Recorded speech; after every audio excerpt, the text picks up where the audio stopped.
earnings today. So Netflix will be reporting earnings today. So what do you guys think? Netflix going to gap up, gap down? Netflix gets below. So Netflix has a chance of getting below 75 and a chance of getting above 100. So that's the nature of earnings. As far as Nvidia is concerned, Nvidia, again, we continue to see that breakdown. Apple, of course, that continues breakdown. Alphabet, Amazon, MU pulling back as well. So MU is making some ground on filling that gap to the downside. And, of course, Tesla here. So a couple of names we'll be watching throughout the day. Robinhood as well. Robinhood, that 105, 100 psychological level, upcoming. And Netflix because of earnings. All right, so we'll pay attention to those names. As far as what's moving and grooving in the pre-market movers. Okay, pre-market movers, we can see. Let's take a look. We can see extended hours. Okay. Yeah, we can see JPM is down 2%. Hood is down 4%. Nvidia down 2%. What else? XYZ down 2%. Coin down 4%. No surprise. Ooh, MSTR down 5%. We know why. CRWV down 5%. APP down 5%. CRCL down 5%. SoFi down 3%. AMD down 2%. If we take a look at our full list, what is green? What is green in the pre-market? We don't have, okay, we do have it for green. Okay, so energy. Energy's showing some signs of life, so I'm going to go right to CVX. CVX looks very interesting. Why, guys? We discussed this on Friday. Not Friday, on Sunday's stream. CVX on the daily. CVX is directional on all the time frames. And look at CVX on the daily. CVX on the daily, double consolidation. So if energy starts picking up, if CVX can break out of this consolidation to the upside, break above that daily upside breaker, we can see a nice little push to the upside on CVX. Right? We can see a nice little push to the upside on CVX. If we drop down on CVX, we can even find a nice little compression break, which is a little early, gets us in a little earlier, right? So CVX does look interesting. If energy takes off the upside, CVX is slightly green. We're seeing a couple of the energy names still green. The only ones that are showing some signs of life, MPC, ExxonMobil, NEM, CVX. So CVX out of the energy names is something I'll pay attention to. So in this case, what you're waiting for, what you're looking for is a break of this resistance. Clear break. If you want that early entry, maybe in this territory, break of that, get above that PMH possibly, get above that 15-minute orb, whatever you want to take advantage of. But CVX, the official break above that daily upside breaker will be the break of that consolidation. As for the past 2 days, CVX has been range bound. So CVX has been range bound. The reason why CVX stands out is because CVX is directional on all the time frames. And what I mean by that, if you take a look at CVX on the yearly, right, CVX is directional on the yearly. If you take a look at CVX on the quarterly, directional. On the monthly, directional. On the weekly, new weekly candle coming in today, right, directional, right? So again, if we, of course, going to get a new weekly candle, it's going to open up inside. But if we break above those highs, that weekly candle becomes directional. And we have a little bit of room into ATH. So it's not like we're running out of room, but we do have some major resistance in that territory. So again, just be mindful, do your due diligence. If energy takes off, CVX can be the most interesting name there. So CVX, I'll be paying attention to CVX. If we take a look at the CVX contracts real quick, CVX, I might just put one contract. Okay, they haven't populated the bid and ask yet. Main thing is, guys, going to today, pay attention to the IV. This is our first time getting 20 VIX. Now, take notes, okay? If you've never seen the 20 VIX, I want you to pay close attention to what the IV is doing. What is the IV on those contracts? How expensive are those contracts? You have a good idea of what the price of those contracts are by now, but I want you to see it in real time as well, okay? Any questions? Any chart requests? Good start to the week. My put's 200%. Beautiful job, Sancho. Good morning, Tujin. Good morning, Gary. Good morning. Good morning. Gonna hit. What is it called? Gold gonna hit 5K. Yep. Add 92 cents. Wow. Beautiful, beautiful, beautiful, beautiful. Okay, so we'll get started on YouTube here in just a second. Again, coming into the day, take into account what's going on. Right. Don't be too reliant on what took place in pre-market. Don't fall in love with only one side of the trade. Capitalize off the opportunity. You can care less. Remember what we say? Right? We can care less, but we're not careless. Right? So whichever way it moves, you have the capability of taking advantage of that. Right? So sometimes the big mistake traders make is, since we're gapping down, since everything is bearish, right off the bat, I'm going to take puts. Can that work sometimes? Yes, it can work sometimes. But can you build a sustainable system by doing that? Probably not, right? So again, either way it goes, we can take advantage of it. Of course, we're paying close attention to that support line and let this thing open up in just a few minutes. Absolutely good start to the week. Selling at the open. The trade happened over the weekend. Okay, good. Great job. All right.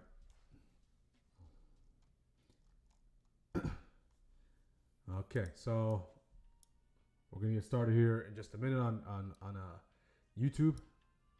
Are we missing anything? Okay, yeah, Forex Factory.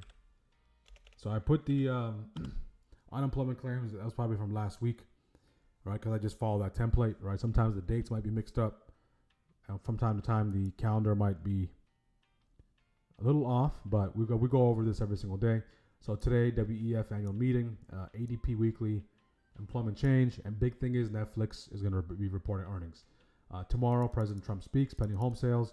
Thursday, we have GDP, core PCE, and then Friday, flash manufacturing PMI, consumer sentiment. And then after that, we have FOMC. So jam-packed week here. Okay, jam-packed a couple of weeks. Okay, so again, let's get started on YouTube. If you have any questions, put in the chat. And I did introduce a new tier. I talked about how Gumroad, my backend platform, is giving me issues. There's more of the backend stuff, but I like to keep you guys in the loop as a community. So I'm completely migrating to Whoop. Okay, I'm completely migrating to Whoop. They're giving me a lot of backend issues, so I've completely migrated everything to Whoop. And a lot of people ask me for not the live trading, but just the technical side of things, pre-market game plan. There's also another tier here as well for $30. So $50, $30. Just wanted to let you guys know. Everyone who is in Whoop, okay, you can continue. Everyone who is in the Gumroad side of things, you can continue to be there. But I closed off that particular taking any new members through Gumroad.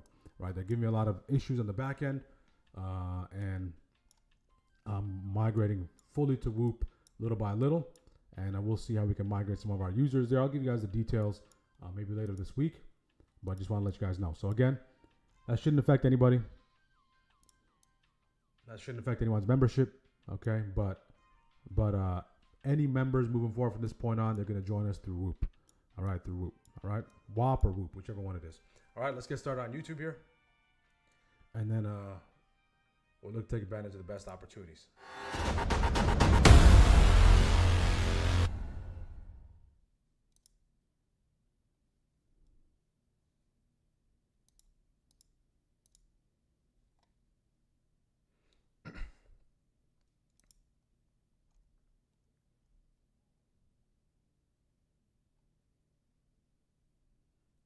Top of the morning, traders, and happy Tuesday, January 20th, and welcome to the most value-packed live trading show, where we live trade, break down charts, cover high-impact events, and talk trader mindset. Hopefully, everyone had a great long weekend, and just to get things started, we are gapping down across all the indexes, and this gap down is the biggest gap down of 2026 so far. It's a pretty significant gap down, and we're going all the way back into some levels we haven't seen in quite some time, and we're dropping all the way down into the 680s. We're back in the 680s. We're going to open up near that weekly downside breaker. We're going to open up near that weekly yearly open.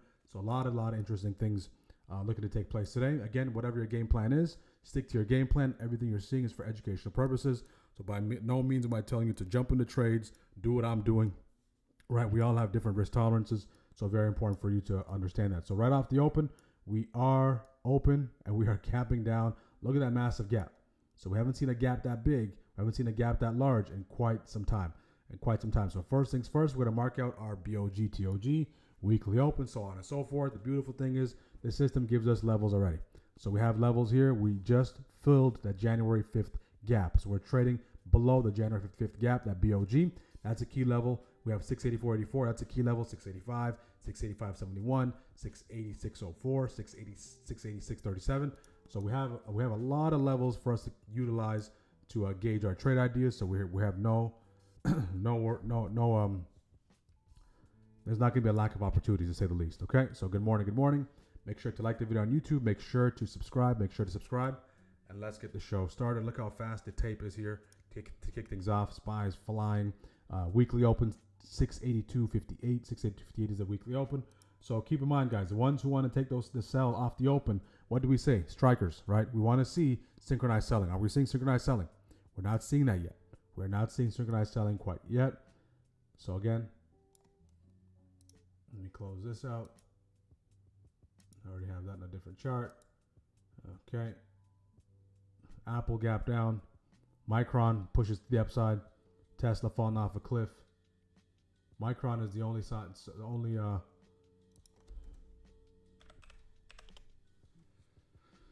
CVX. Take a look at CVX. CVX rocking and rolling here. CVX rocking and rolling. I want to see if CVX can hold above those highs. Weekly open. Weekly open is 681. 681.49. 681.49 is that weekly open. Okay. Right at that monthly equilibrium. Monthly equilibrium bounce right there. We have that weekly open. Let us know where you're joining from. Folks on YouTube, good morning, good morning, good morning. Smash the like button. Let's get the likes up. We got 25 people in the chat already on the check-in. So make sure to smash the like button. The quicker we can get to 30 likes, the quicker we get to 50 likes, the quicker we can do the giveaway. All right, so my protocol is just let the market settle. Let it settle down. Let's look for some setups. Keeping it simple. First day of the week. All right, so taking a look at the IV. Can someone put in the chat what the IV is? Okay, what is the IV? We've been talking about IV for so long. What is the IV, guys? Take a look at the IV. All right, the IV currently is 31%, 30 to 31%. What have we been? What's been the average so far this year? Between 10 to 15, 17%. So we're double. Those contracts, those 0 DTEs, are twice as much, close to twice as much as they were in a normal, quote unquote, normal environment, right? In comparison to the past couple of weeks. All right. So if it means you have to go further out, right? Pay a little more, use a little size, make the judgment. All right. Whatever you need to do to put yourself in position to win. Okay. It can be a small adjustment in contract selection. Something as small as that can have a tremendous difference, can make a tremendous difference. Another thing that stands out to me here, guys, is we're moving $1.13 per 5-minute candle. So right off the bat, we are covering a lot of ground. One thing to take into account is that does incorporate the fact that we did gap down as well. All right, but we are moving $1.13 per 5-minute candle. Nasty wick on the Dow. After getting above PMH, the Q still have a little bit of strength. We're seeing a nice push on IWM as well. So everything is relatively in. Everything is in that pre-market high, pre-market low range, except for the Dow. The Dow broke above that PMH, came back below it. Good morning. Swing puts will be paying today. Take some profits or take all. Wait for the next bounce to short. The most important level in January. January open to 686. That's the resistance for now. Until it's recaptured, I can see that as well. Jimmy, good morning. Good morning. Poll question for today. I want to get a good feel for the audience. All right. So, what do you primarily trade? Do you trade options? I know majority of us trade options, futures, equity, or forex. Right, so I want to get a good feel of what the YouTube audience is leaning towards. Of course, we are trading SPY options, but I still want to get a good feel on what our audience is leaning towards. Okay, how are we doing so far, guys? Wow, 398%. 398% for one of our members. Took the puts. Metacalls got nuked. Okay, so red cancels green. Or green cancels red. Probably take one DTEs. I like that line of thinking. Gap update. Thank you for the update. In the 30s. Yep. So you guys can see already. Those contracts are a little juicy. All right. So the best thing to do is if you're patient, you can wait until second shift. So that those contracts lose a little bit of value. Let the market kind of find its way. And then you find your way. All right. So anything to get that W, all right? That's what you need. That is what you need. Bottom of the gap is right there. CVX trap. Micron is out of here, guys. Micron out of here. Alphabet starting to pick up some speed. Micron just can't be stopped. Micron, 5-minute orb on Micron above that 374. Only issue is you're taking it into all-time highs. All right, so uncharted territory. So Micron continues to push. Good morning, guys. Good morning, guys on YouTube. Make sure to like the video. Let's get the likes up. Way to kick off the week, guys. Way to kick off the week. 3 days off. And massive gap down. So how quickly has the sentiment shifted? How quickly has the sentiment shifted? 5-minute orb army. If you're waiting for that break and hold, there's nothing there. If you took that initial break above those highs, maybe you're about to get stopped out or got stopped out already. Depends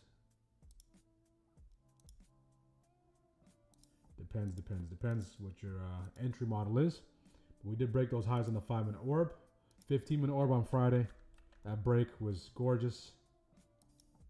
What you'll start to notice, especially Artem if you're in the chat, you'll start to notice the orb starts working out really well midweek to late week. Right? After it frustrates everyone early in the week, it starts to really start to work for the ones who are persistent. For the ones that are persistent, it starts to work. So we did dip into the jaws of that gap down. Okay, the Qs are starting to sell off here. So again, remember the game plan. If we're going to take that break, we want to see at least the support be put under pressure. So with that being said, I want to get a nice little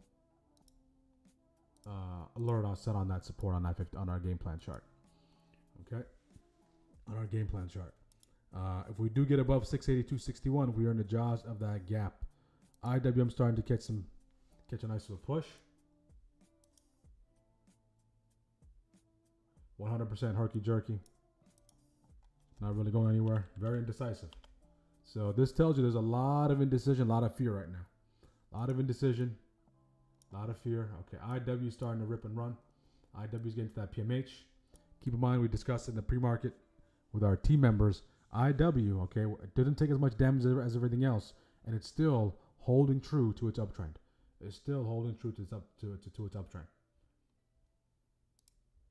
Okay. IW's 5-minute orb is right there. 262.26. IW is trying to work its way to PMH. 263.41. Okay, SPY is starting to get his act together here. Okay, let's see if SPY can hold above 682.61. If it can, we have a couple of things to get over. We have this 683.33, which is January 5th's gap. So January 5th's gap has officially been closed. Okay. January 5th's gap has officially been closed. We have that there, and then we have a nice little key zone. Very thin key zone right here. Okay.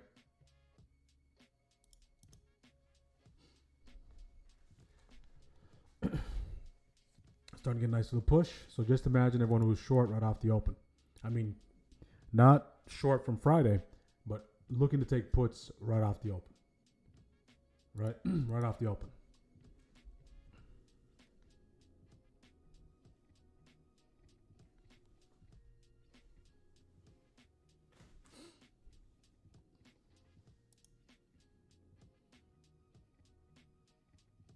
I want to hit 685 back to 679, 30% 0 DT call. I wanted to wait, but got a double percentage quicker than I thought.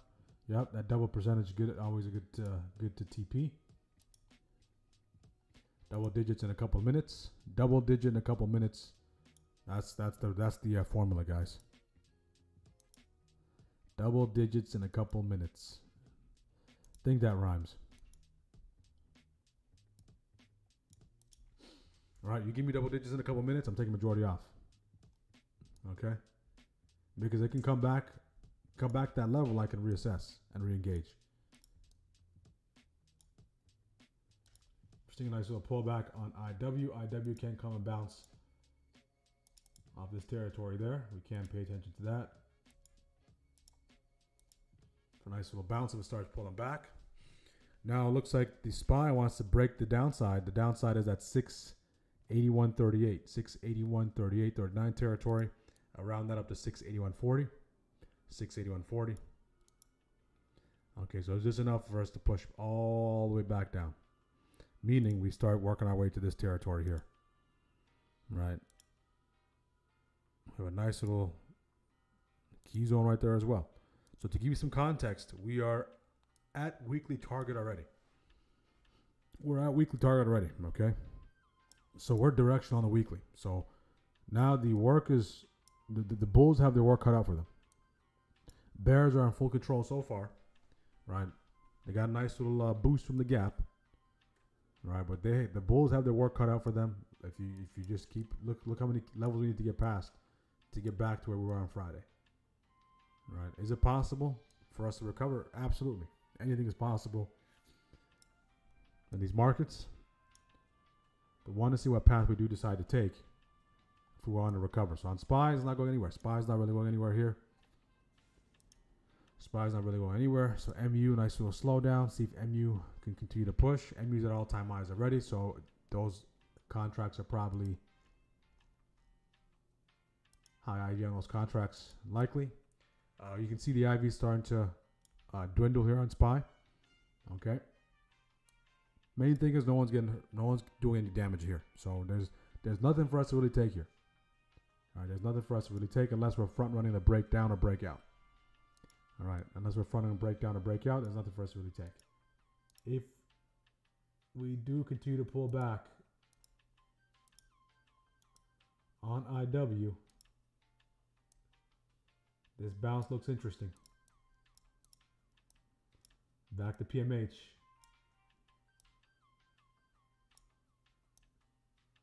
About 30-cent risk. We can use it all the way to POC at 62 cents. Might be a little wide. All right. So between a 662.03, 662.03, 662.30. Take a look at IW here for a nice little bounce. Oh, IW's contracts are elevated as well. 40% IV. Okay, give me 1 second.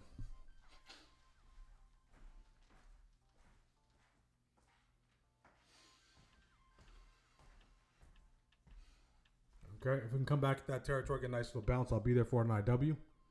Looks like it kind of just took off there. Just slightly tapped it. It's okay. Anyone get to catch that IW pullback up to the first wave? If you did, you're probably in a high single digit, low double digit return territory. You have room to 253.41. I keep saying 6 because I'm so used to calling out SPY. So IW is nowhere near 6. 600, that is. Okay, mean reversion. Puts at the open. Okay. Are we finally breaking here? Are we finally breaking? We're finally starting to break here. After all that back and forth. Is this it? Okay. VIX is at 1951, so VIX is back below 20. Okay, which is a good sign. 15-minute or 1 minute away. 15-minute or 1 minute away. 15-minute or 1 minute away. 15-minute or 1 minute away. So in this case, this break, that's your first target. Right. If it gets above that, that's your next target. IW is a nice little bounce off those lows. Nice little dip into it. Nice little dip and rip. Nice little dip and rip. All right. So again, that's the runway from here to here. It comes to that target. It comes to the target. Starts to slow down. Level 2, we're seeing seller stack. Okay. Let's see if it continues to push back below it. Wow. Wow.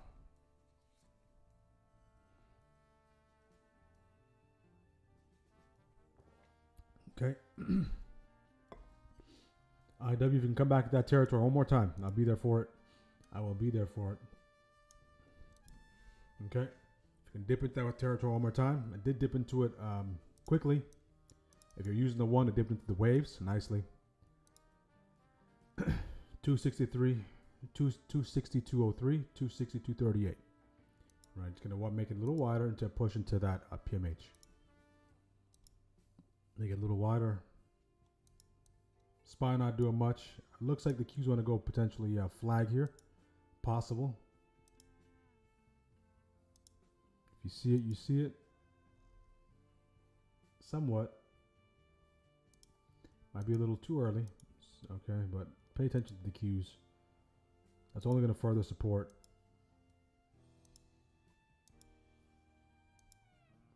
Only going to further support what we got going on. Okay, IW coming back in. IW coming back in. I'm looking at the 263s on IW. Calls. I'm taking a look at those contracts. I want to see if we can get a nice little push into that territory. The textbook way to wait for it is get a hammer in that territory. Textbook way to wait for it is get a hammer. My 5 is off the charts. My 5 is off the charts. Let's fix that.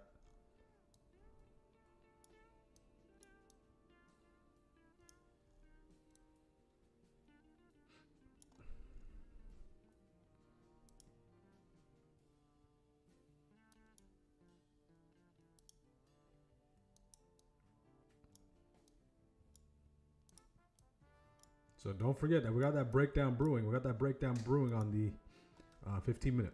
All right. From pre-market. We got that breakdown brewing from pre-market.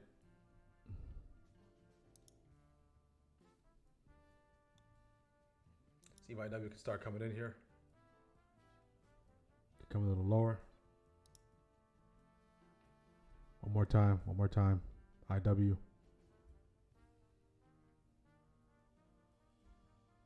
Starting to bounce again. So buyers do step up in that territory right there. Buyers do step up right there on IW anytime it does get to that territory. See if it's enough to shift anything. PML 679.09.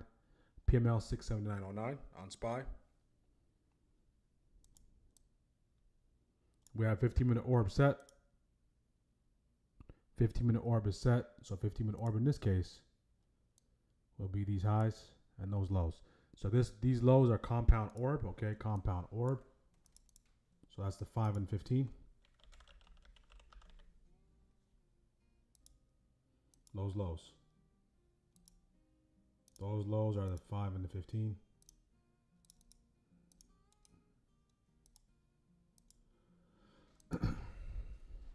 Okay, let's get the likes up on YouTube, guys. Make sure to like the video. Make sure to subscribe.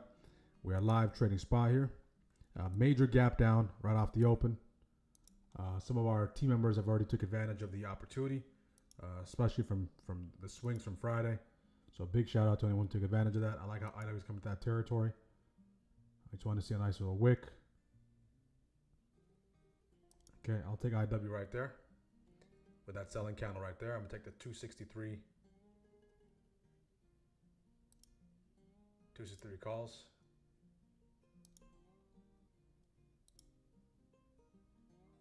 Okay, didn't get filled for some reason. Let's see.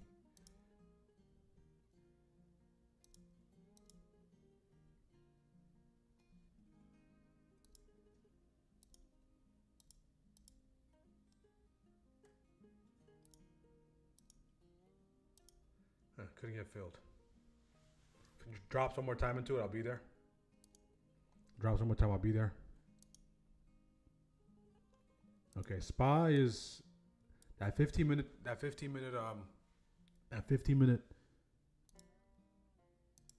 from pre-market, that 15-minute chart. This is starting to look interesting, right? So this might be the trend line within the trend line for that break.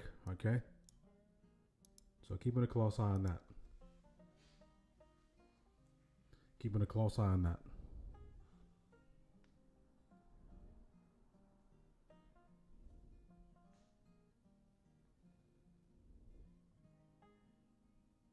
One thing IW couldn't get filled.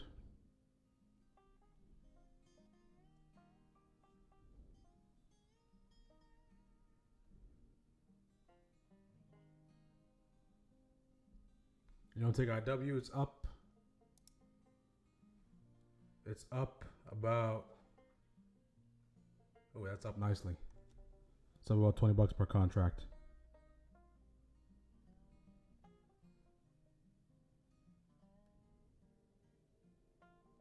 $20 per contract.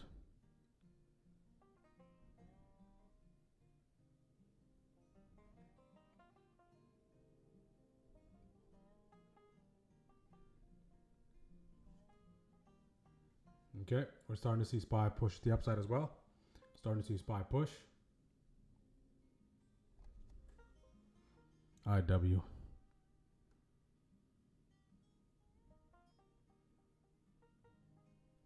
Okay, SPY. See, SPY has some room to continue to push. That's that 15-minute orb. Those highs that coincides with that 683.33, 683.33. Those two things coincide.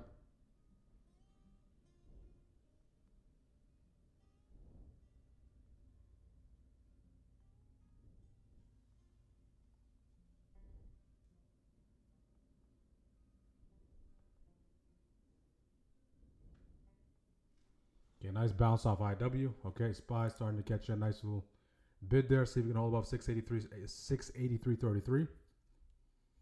A lot of back and forth. IW's POC is 262.95. VIX continues to push the downside, guys. VIX is at 1925 now. In the 1920s now. In the 1920s. In the 1920s. Let's get the likes up on YouTube, guys. Make sure to like the video. Make sure to subscribe.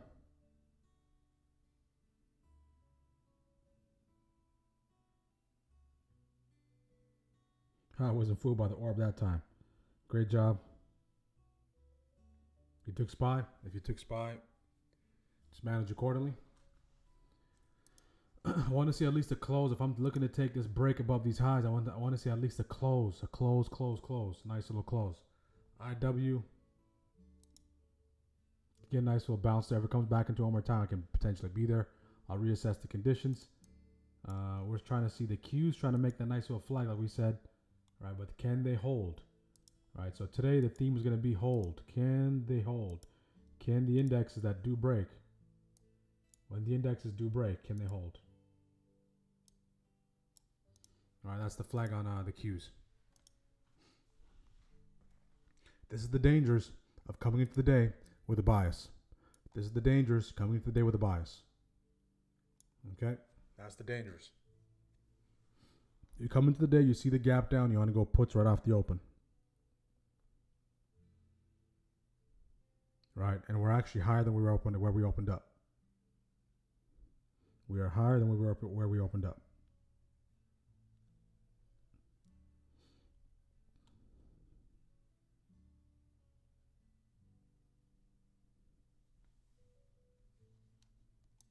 Let's get to 20 likes during first shift, guys, between now and 10:30. Let's see if we can get to 20, 30 likes. We can easily get that done. All right, let's get the likes up on YouTube. Make sure to like the video. If you're a first-time viewer, let us know where you're joining from. Long-time viewers, take the next steps, join our community. We're seeing a lot of back and forth in this territory between these two areas. So it might be, if you're going to play outside these areas, right, the key thing might be waiting for a close above or below that area. All right, above or below that area to confirm. Right, this is this is a chop shop. Chop shop. Okay, chop shop.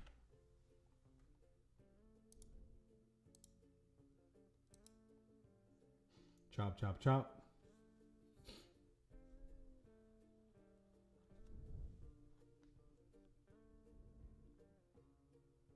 IW might be coming back one more time. Let's see if you can do one more time. Yeah, let's get the likes up, guys. We got 9 likes. We need 20 to 30 likes by the end of the shift. Before 10:30. I do own longer DTE puts, which will stay on the books. Good. Looking for puts at 686 or 690. 686, 690. Okay, you want it to bounce, come with that territory, and then reject. Makes sense. This has been the chop zone since October. So great job on having that marked out on your chart to recall something all the way back in October.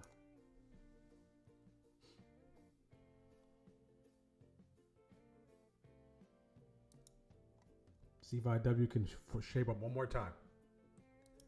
If he can shape up one more time, I'm looking to take the 263s. I needed to come into this territory. Okay. Not the horizontal line. This box. It gave two opportunities, two quick scalp opportunities. About 15 to 30 bucks per contract. See if I can get it. If you notice, no rush. Right? There's no rush. Taking our time.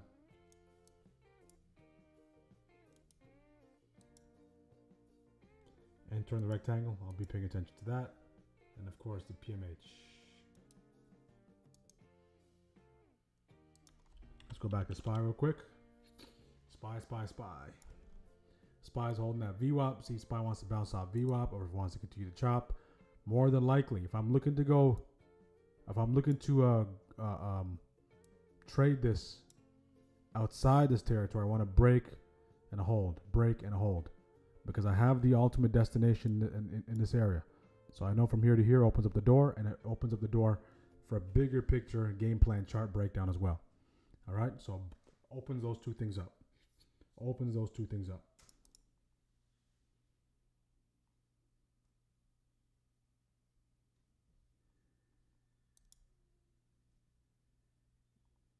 Opens those two things up.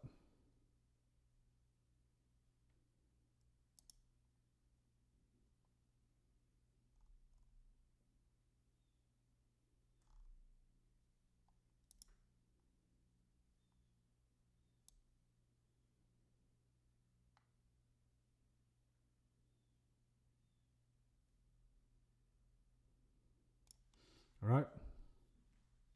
And for the folks who attended the boot camp last week, okay, folks who attended the boot camp last week, not this Saturday, but the one prior to this Saturday. All right. I have all those emails, and I sent you a link to a classroom where you have access to all the resources. Okay. So let me know if you got that invite. You got automatically added. Okay, as a student, so you have access to the recording. You have access to the slides. All right. So if you haven't got added yet, and if you're in the Discord, send me a message. Okay, send me a message. I have all the emails of the people that did sign up. I just added them to the Google Classroom. All right, so you should have access to that by now.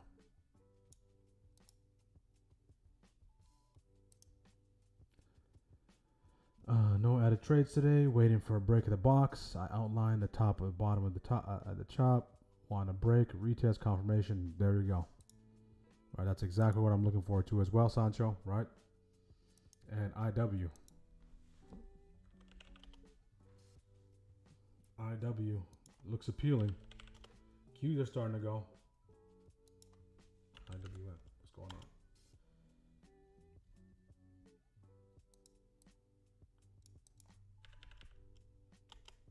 Qs are starting to wake up as well. Nice flag on the Qs. I expect the market, if it does continue to drop, the move will happen before the market hours or after the market move will force retail to chase any down moves. The market is priced in a 4.25 move and currently has done 2 standard deviation move where we are currently down $9.16. Can it continue to lower? Yes, it can, but I do want to see. I do not want to take any puts there. Yep. So in fear of overextension. Makes sense. Makes sense. So no trade so far, guys. I tried to take IWM, couldn't get filled. So whenever I don't get filled, I just cancel the order. Or I don't let it just linger and hang out. I want that fill immediately. Okay. So no trade so far. Just they're not giving us much to work with. So that means we don't have to do much work. There isn't much work for us to do. All right. Second shift, if we continue to chop, you guys know the protocol. We'll look to take advantage of that. Okay, let's see. Let's see if we're starting to rock and roll here. Starting to rock and roll. We have a compound break below these lows brewing. I want to see the 15 as well. All right, so I'm going to take this compound break level to my 15. Game plan chart. And where does that go? So that compound break level is right there. So it's just slightly before the break of that support. Okay, slightly before the break of that support. So if I get a nice close below there. Okay, give it about we're covering a lot of ground. 50-cent risk is like this, guys. So if you give it at least 60 cents, further dated maybe, less size, that can be the approach. I want to see how we interact with that level. Let me jump over back to the SPY options chain. Start looking for some puts.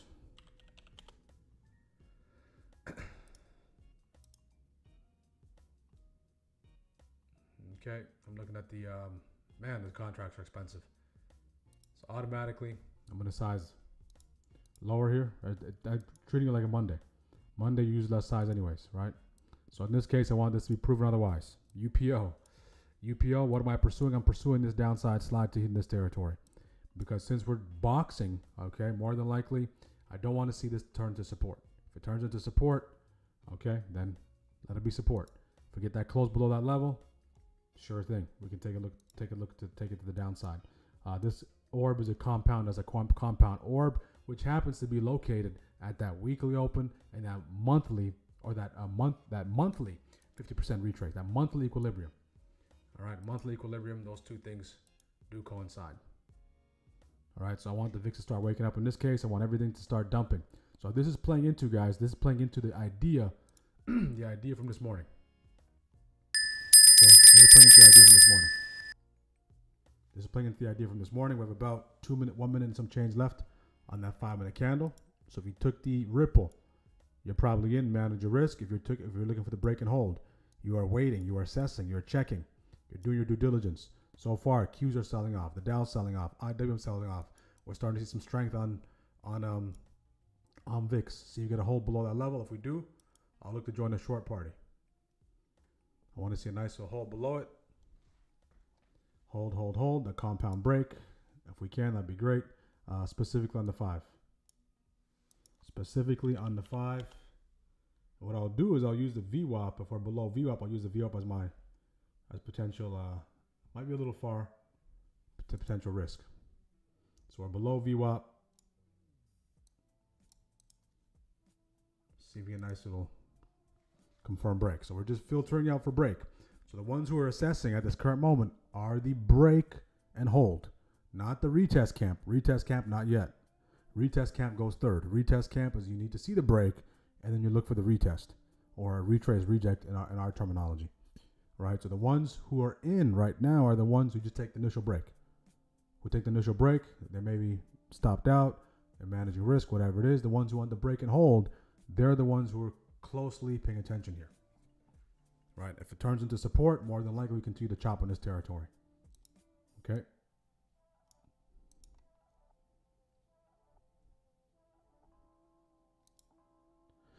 If it turns into support, more than likely continues to chop. Good morning, everyone. If you're just jumping in, the markets are selling off, major gap down.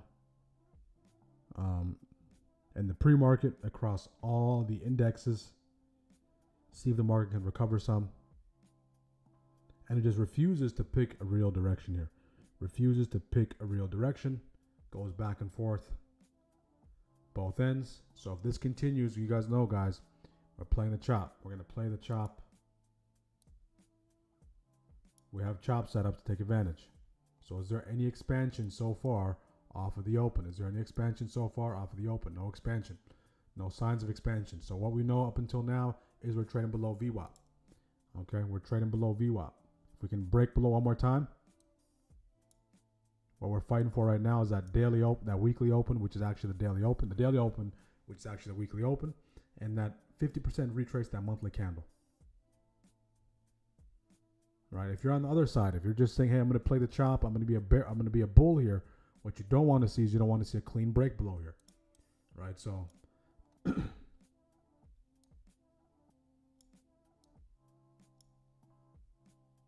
someone is always going to get fed. One participation group is always going to get fed. As long as the market is moving, someone's getting fed, someone's getting slaughtered, or someone's getting starved. All right. And if you're waiting, it's okay. It's okay to be starving rather than be slaughtered. All right. Very, very important. We just wait. We wait. Bigger picture. I'm paying attention to this 15-minute, guys. The official break of that 15 is right here. That official break of that 15-minute candle. Okay. Us breaking down is right here. So it's still treating it as support. Still treating it as support. I don't know what happened there. Can you guys see my screen? Looks like my browser crashed. Give me 1 second, guys. Give me 1 second.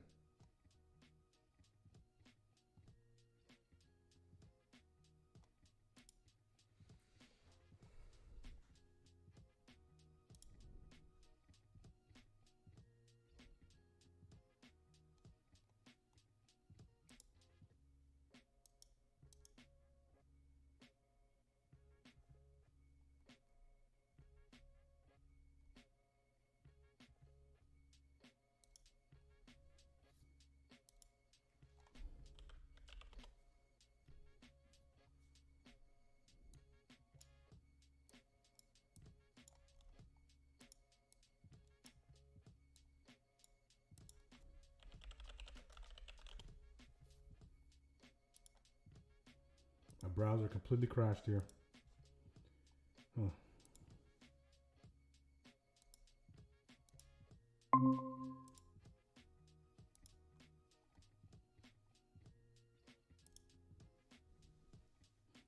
Testing. Can you guys hear me on Google Meets? My entire browser just crashed. Let me just fix this. So I'm trying to get back. I'm trying to get everything back up. Everything back up. Okay. And we're starting to break down here. Okay. In time of the browser crash, of course. So if you're waiting for that breakdown, you probably have a view to the chart. A better view of the chart here. Okay. Nice break. Nice break. Before I open up the other chart, I might have to take it here. Gotta be kidding me. All right, so nice little break. So now the break camp is in. Let me know if the audio is good, guys. Let me know if the audio is good on Google Meets. All right, so browser crashes. Now I'm on the retest camp. Retest camp. Okay, we're good. Okay, we're good. I got to open up the next browser. I want to see a nice little retest. A nice little retest. Push back up. We'll be there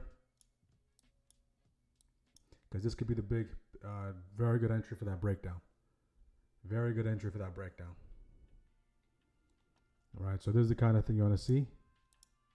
That break. So now at least at minimum, if your risk is, hey, you know what, this candle's high, you're already in a position of control. You're already in a position of control. Gotta fix this once again. That's the first time that happened. All right, so I want to see a nice little bounce. One little bounce. This has a lot of opportunity to it. So I want to see a nice little bounce, and I want us to come back to this territory. I'll look to short. If you're in to win. Manage accordingly. All right.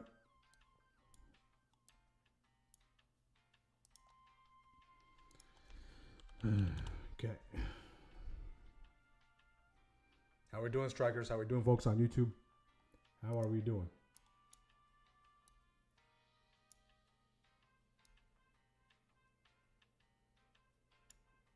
How are we doing?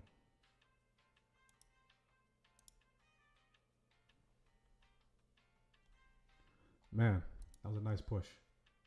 That was a nice drop. Okay, audio is good. How's the audio on YouTube? Okay. I'm telling you, they're on to us.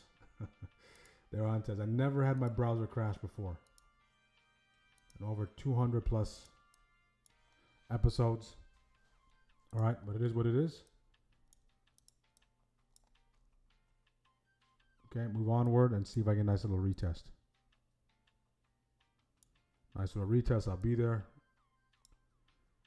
Man, with that IV, if you're right, you're very right. With that IV, if you're right, you're very right. That engulfing candle looks beautiful at that territory. So I'm just looking for a nice little bounce. Just nice little bounce and then go. If you took the break, okay, you got stopped out. If you took the break and hold, all right, you're in control. All right, that's already up close to 40, 50 cents, guys. 40 to 50 cents. Let me know if the audio is good on YouTube. Let me know if the audio is good on YouTube, if everything's good. Everything's back to normal. I'm telling you guys, they're on to us.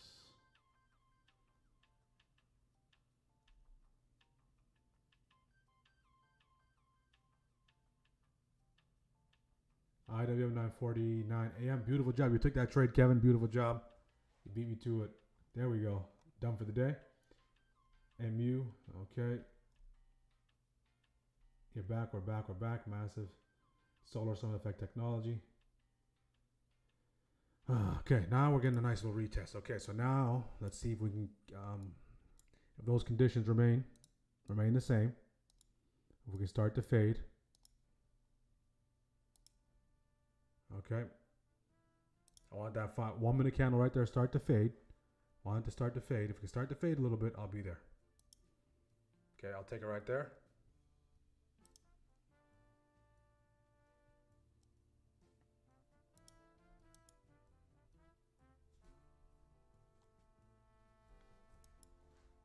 Okay, I'm in the puts. Average fit 165, 681 puts. All these contracts are moving viciously. All right. See if we get a nice little continue push lower. They're moving fast. So if you have not taken a trade yet, they're moving fast. So in this case, I want us to continue to push to the downside. No close back above that level. No close back above this level. No close back above this level. Give it about 10, 15%. More of a close back above this level is what I don't want to see. All right, especially on the 5. Especially on the 5, down about 1 to 2%.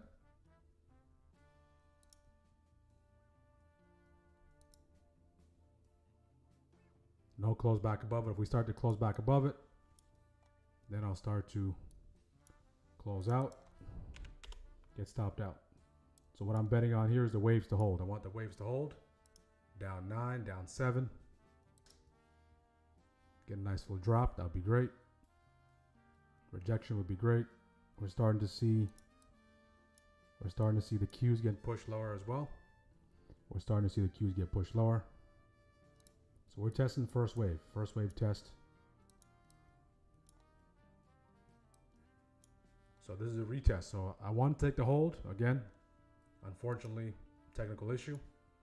So I'm there for the retest. Down 7, down 8. Get a close above it. I got to close it out.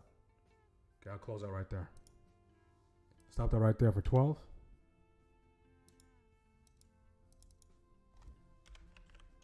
Stop that right there for 12 for the puts. Okay, so as much as I want to hold longer, I got to respect the fact that we're starting to fuel up. And they might want to trap. All right, so stop that for 12. Miss setup there. Okay, so I'll look for the next. If we get back below it, things can change. But the last thing I want is I don't want to be involved in a sweep of a low back the upside. So that retrace, reject, right? You have to know you can't be wrong for long, right? Because you might be in the way of a reclaim. You might be in the way of a reclaim. Okay. So a quick stop out there for 12%. If we get back below it, I'll be there. If we get back below it, I'll be there. Just recalibrate, reassess, and reengage. It might have been in my best interest to wait a little longer for that entry. Okay. Okay, I'm back in.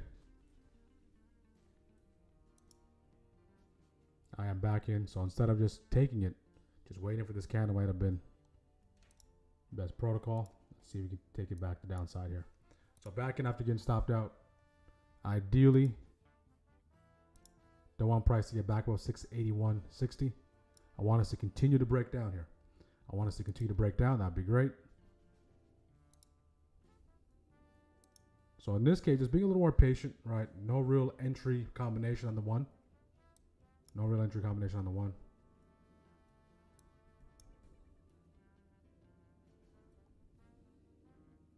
Down 2, down 3.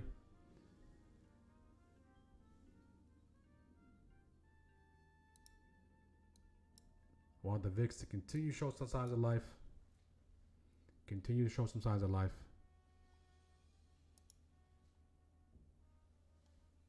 Waves start to hold. That'd be great. We're still below VWAP. I want the Qs to start to dump.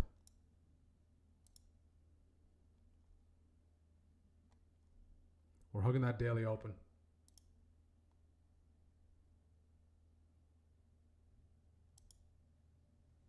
Hugging that daily open. It might look like it wants to go inverse.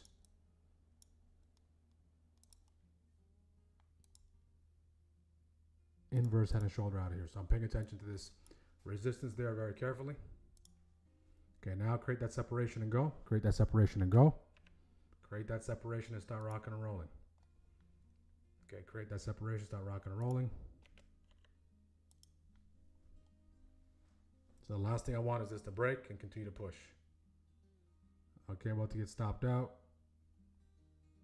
Down 10. Down 11. Okay, I'll get stopped out there.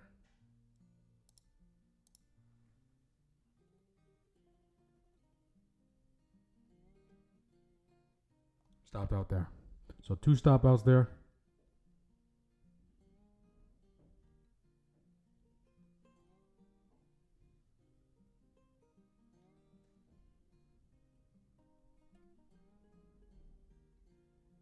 For 12. And then now it wants to really break.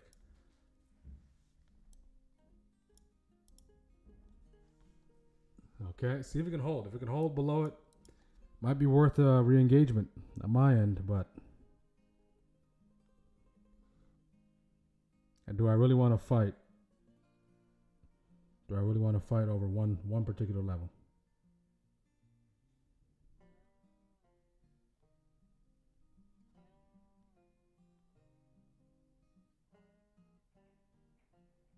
So 2 stop outs. That was nice. Patience right there would be a little bit. It'll work out a little better. We're still below VWAP. If we continue to push the downside, if we can continue to push the downside, that'd be great. I like how the VIX is starting to wake up. I like how we went 3 down on the 1. So this is the confirmation candle that you want to see. I might be forced to re-engage here, guys.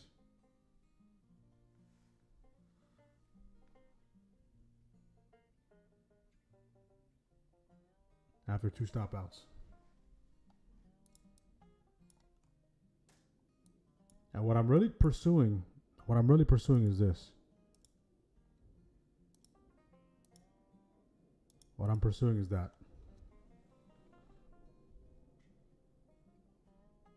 Okay, see if we get one more push, and I'll take it to the downside. I'll give it a 3rd attempt.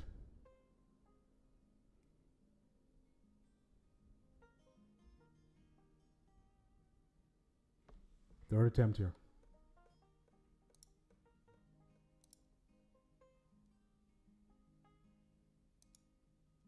Folks on YouTube, make sure to like the video, make sure to subscribe.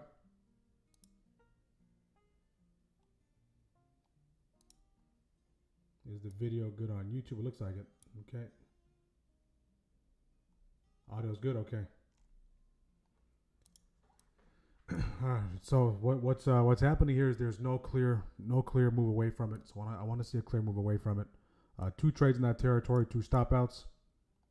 I'll wait another 10 minutes. Let the dust settle.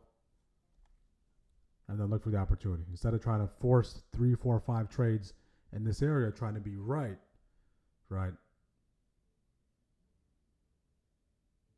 Okay, instead of trying to be right, I'll just wait and then fight for something else.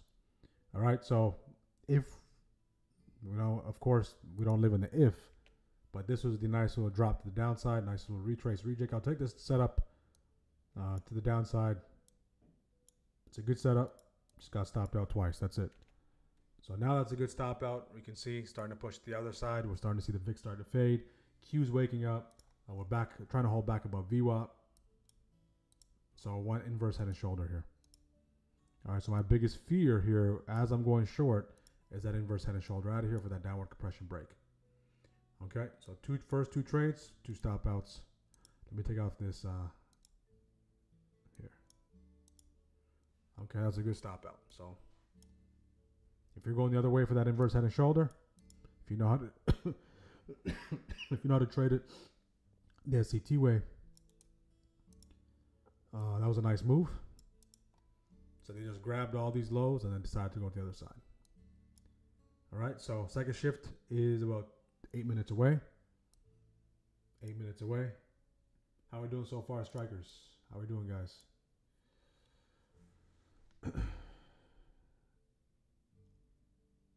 Let's get caught up. No trades for me. IWM appears to be consolidating just a bit. We'll wait. Contract expensive. No trades as of now. Good. The contracts will get a little cheaper. The further, not too close to the close, but the sweet spot I would say is between 11:30, between 11:30 12:30 will be the sweet spot in the contracts. And of course, 12 o'clock, 12:30. That's kind of midday. Okay, you're back. Okay, massive. Okay, 0 DTE. Data's killing my puts. It's like they're inside of our minds, 100%. Not mine. I'm nothing. That's the hack, right? That's the hack. All right. So best thing I did in this case was just manage the risk. All right, manage the risk and try to just cool off and not try to over engage in this area and go back and forth. All right. So first 2 trades, 1 idea, 2 attempts, both stopped out. We're starting to see SPY picking up some speed to the upside. Still not really decisive, right? Not really decisive. Came to this key zone. What was I pursuing? I was keeping my eye on this push to the downside here. Right? Kind of running out of room there. In this case, those puts are near the top of the day. So buy high to sell higher is the line of thinking. So the question now becomes, guys, do we have enough fuel after grabbing these lows? Do we have enough fuel after grabbing those lows to push back the upside? Okay. Do we have enough fuel after grabbing those lows to push back the upside? All right, so if I'm taking any more trades, I'll let you guys know. I'm just going to wait. And sometimes you got to thank your stop. All right, as much as you don't want to get stopped out, you have to thank your lucky stop. Okay, thank your lucky stars. Okay. Because 12% can easily be 60, 70, 80%. And trust me, it's way harder to cut at 60, 70, 80% than it is at 12%. I don't think I'm going to cut if I'm down 60%. The reason why I say that is because I go down the line of thinking of, might as well just wait. It's already down significantly. What's the point? Risk management was already thrown out the window. So why manage risk all of a sudden? Right? So I don't want to go down that line of thinking. So far, we're coming to these highs into 683.33, which happens to be that January 5th BOG. January 5th BOG, and we're rejecting for the 3rd time. Third time is the charm. Three rejections off of it. We're starting to see the Qs, IW. So a couple of mis-setups on IW, a couple of mis-setups on SPY. IW is out of here. Anyone take IW? That's the move. That was the move, guys. IW. Look at that. Right off of that zone. All right. Right off of that zone. And SPY is starting to pick up some steam. SPY is starting to pick up some steam here. Okay. SPY is starting to pick up some steam. Can we close back above these highs? Wow. So the ones who are being rewarded are the ones who are going the opposite way. All right. Who are playing the traps. If we're above here, we have room to this territory up here. So if we're clearly pushing to the upside in this territory, my job becomes identifying a pause in the action and playing the continuation, or going the opposite way. I would like to go the opposite way after 10:30. I'm going to play the trap setup. I'll wait until after 10:30. And wow, shot out of a cannon here. Shot out of a cannon. How are we doing, guys? Make sure to like the video on YouTube. Make sure to subscribe. How are we doing on YouTube? Our team is navigating, guys. Our team is navigating well. Traded more than I normally would. Got hurt in the last rapid move. Going to stop while I'm ahead. Beautiful job. Beautiful, beautiful, beautiful job. And that's a testament to risk management. Right. Testament to risk management. If you're done, be done. I think Hero crushed it. A couple of other crushed it as well. Kevin, did you take IWM again? If you did, great job.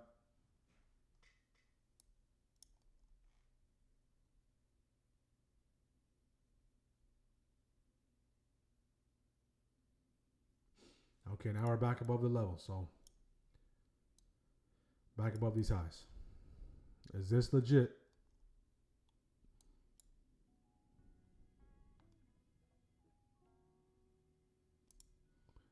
Is this legit? Seems more legit. The reason is because we have some liquidity behind us. We have some fuel. We have some fuel for the pump. So in this case, is there a second leg behind this pump? Is there a second leg behind this pump? If you're done for the day, guys, if you're green already, great way to kick off the week. All right, you can either size down or be done. All right, that's best practice. Of course, you can do what you like, but best practice, best protocols. Best thing to do is follow those protocols. Okay.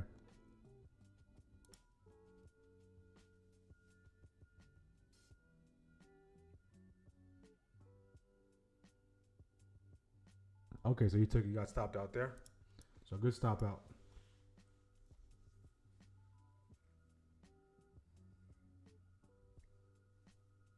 That inverse head and shoulder at that key level was nice.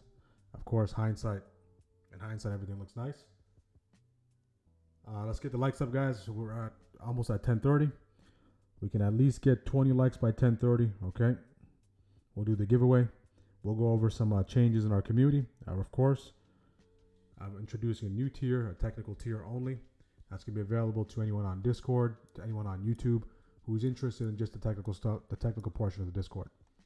All right, so you want access to the pre-market game plan, you want access to the automated levels, you want access to all the features of the Discord, right? But you don't have access to the live stream, right? So there's a light version of the Discord available.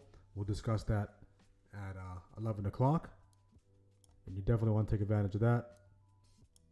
And for those of you who are looking to join, all the QR codes. All you gotta do is take a picture of the QR code that sends you to the checkout page and use the code, all caps, WHOP. Use the code WAP to save 25%. All right? Use the code WAP to save 25%. Let's see if you get a nice little bounce off 683.33. That's the next key level, minus 50, minus 10, 2 trades. Okay? And that's a good risk management. Okay, so because look what happened. This is what we have those stop losses for. This is what they're intended to do. If it's 12% here, we can already safely assume this is 40%. All right, all we gotta do is go back and look at the contracts.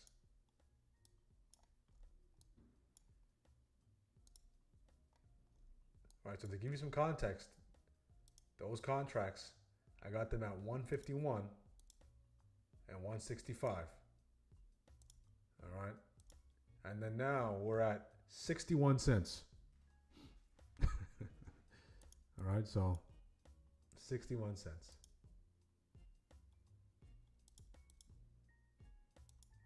So I had them at 165, sold them at 145. Had them at 151, sold them at 132.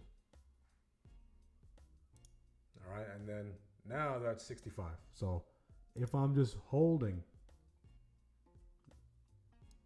I needed to go from 65 cents all the way back down, all the way back up to 151 at minimum. So that's a 300%. Need 300% to get back to break even.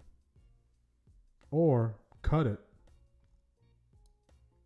for 12 and not have to carry dead weight throughout the day. Okay, first shift highs. First shift is officially in the books. Let us know what you did in first shift. So it took 2 trades, 2 stop outs, IWM idea. Right. That was available there. Just couldn't get filled, and that nice little breakdown was available there as well. But technical issues, but things happen, right? So things happen. Can't blame the technical issues, can't blame the market. And I like this setup to the downside. Just got stopped out. So now going to second shift, we're assessing those highs. We're assessing where we are in the grand scheme of things. We're going to jaws that gap down. We're starting to see the market pushing to the upside. We're starting to make some ground, cover some ground. We do have a lot of ground to cover. Okay, look at the jaws of this gap. Look at the jaws of this gap, all right? So it's not like it's just a small gap. This is the biggest gap we've seen all year. Granted, it's only 3 weeks in the year, but this is a pretty significant gap nonetheless, all right? This is a pretty significant gap nonetheless, and we can see we are about, we still have some ways to go to get to 50%. 50% is at that 687.08 territory, okay? That's that G50, okay? G50.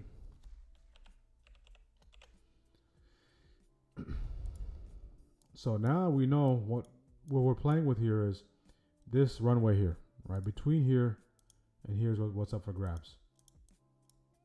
So we're kind of halfway through it. Let's go back, take a look at the game plan chart real quick. We don't want to gravitate too far away from the game plan. So all we did was just use that as support. So this is still intact.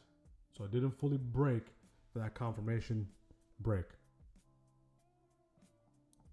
And now we're headed towards this 685 here. And of course we have that rejection zone up here. So what I'm going to do is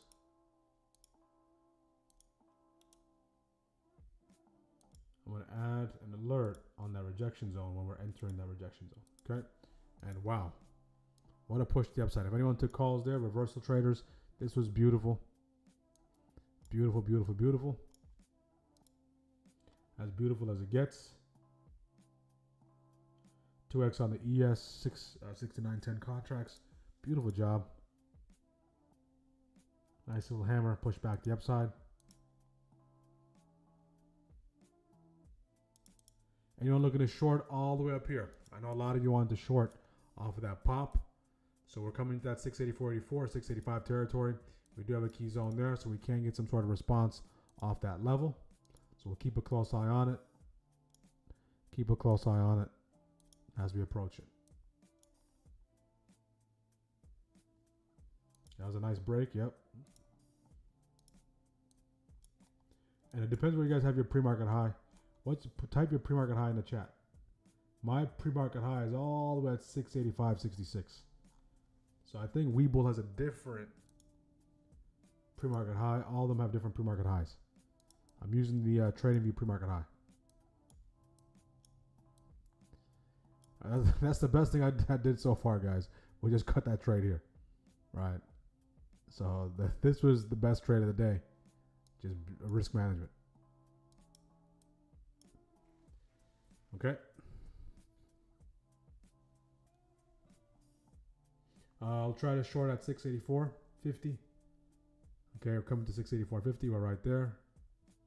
We just cracked back above it.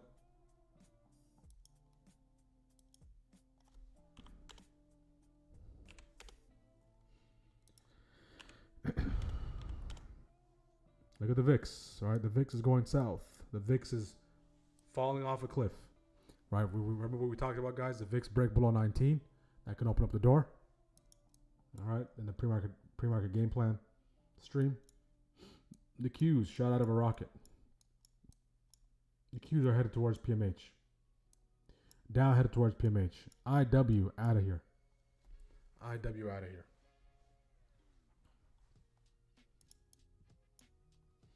IW out of here. Let's get the likes up on YouTube, guys. Make sure to like the video. Let's get the likes up. Let's get to 30 likes by the end of 11:30. All right, let's get to 30 likes. If you're enjoying the coverage, smash the like button and help us get to 2,800 subs. That's our goal for the end of the month. 2,800. We're about 60 subs away. 60 subs or some change. So we can easily get that if we get everyone to subscribe. And go check out that video on the 1 minute momentum strategy for 2026 on the channel as well.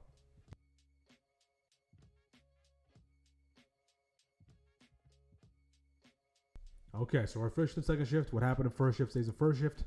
Now let's lock in on second shift and take advantage of the best opportunities. We do have this key level here, which we had a hard time breaking above, which aligns with the orb, which aligns with a lot of levels. So obviously, if we do come into that territory, this would be a healthy bounce. Healthy. Okay, healthy. Healthy bounce there. So now we know we're quite a ways away from that healthy bounce territory. And this thing has not fully pulled back yet. So it has not fully pulled back, has not met a little bit of exhaustion quite yet. The 5 continues to be on a tear. And now we're starting to push into these highs up here. If we fall back below 684.01 first shift highs, that might open up the door for a trap setup back to downside. Right. But that trap setup can lead us into this bounce area. So if you're interested in that bounce, you can be there for it.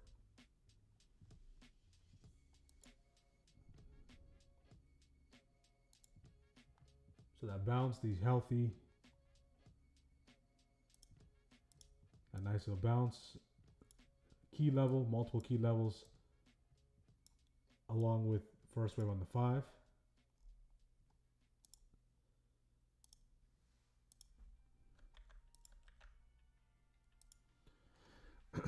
As we're slightly pulling back here.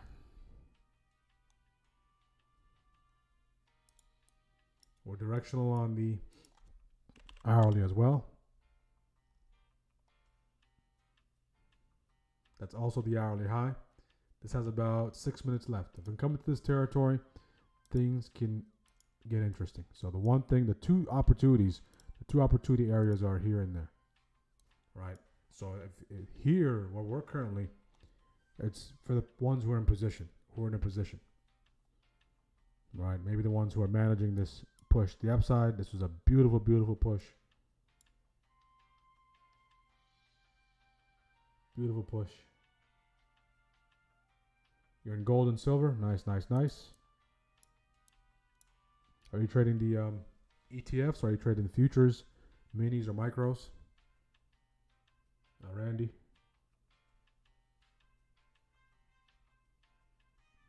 Minis or micros, my friend. Or ETFs. Could be ETFs as well. The options, ETFs.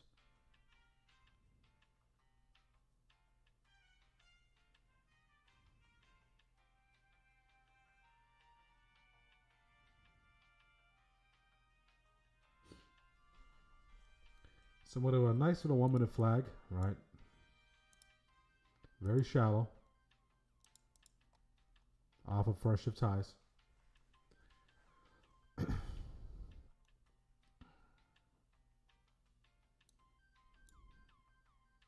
we break back below first shift highs, it can start to sell off into this territory.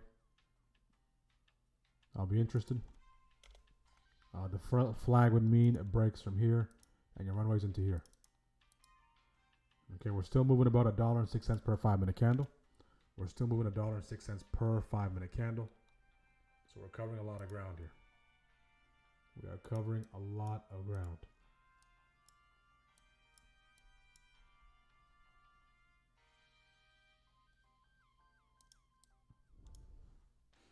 All right, so if we do a 50-50, I have an entire video dedicated to 50-50.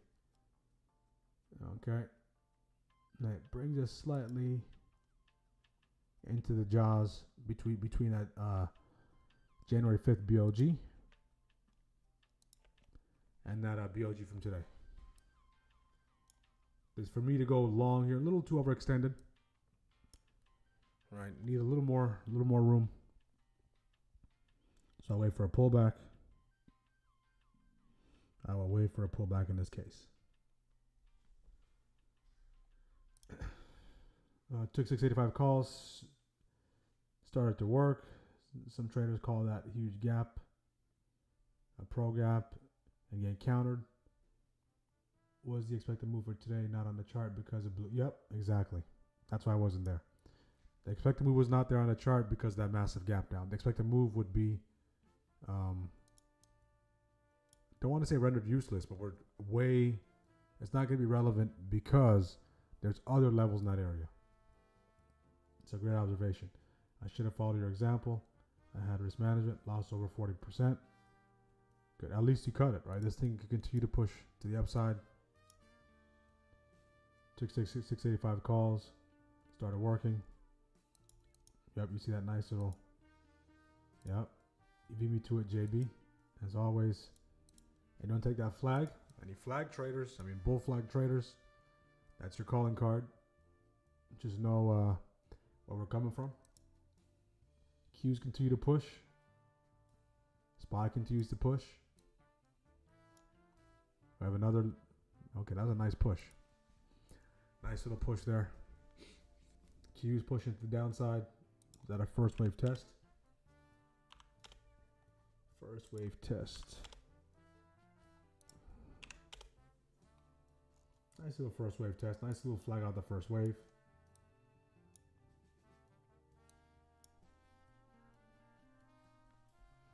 Gotta be quick. Gotta be quick.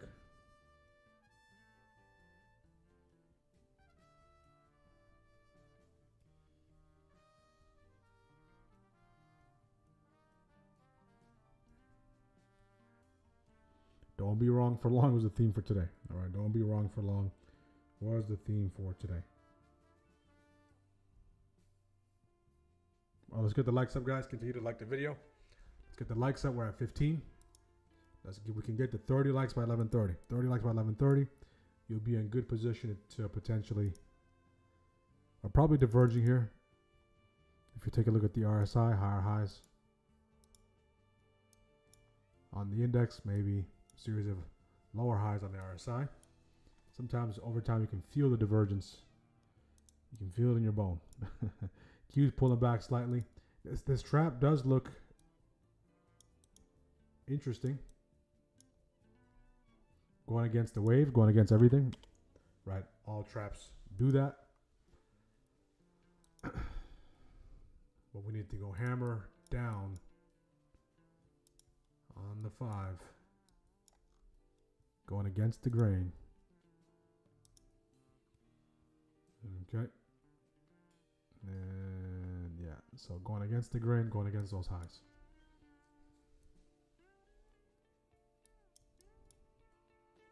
We have a nice, massive inefficiency here.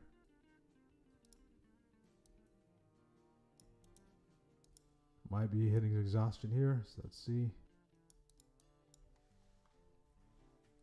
We know that these highs are up here as well.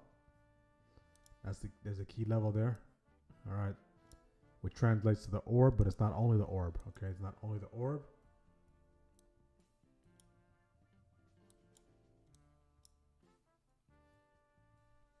So in the next 4 seconds, if we break it below these lows, we can go 2 down, reversal back to downside.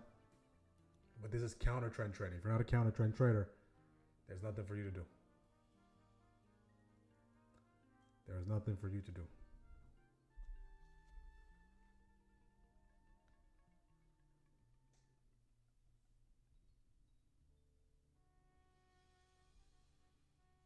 Needs to break below these lows.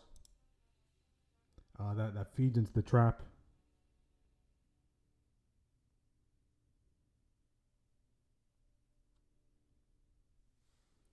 Okay.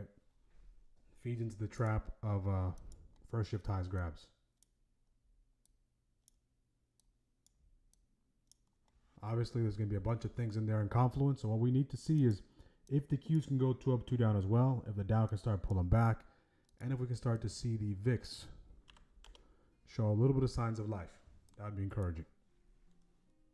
That would be encouraging. If those things can take place, if we get a nice little break below that level, I'll play the trap. I want a nice hold.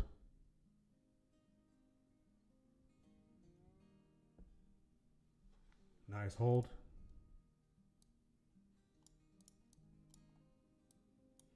Strat combo, 2 up, 2 down.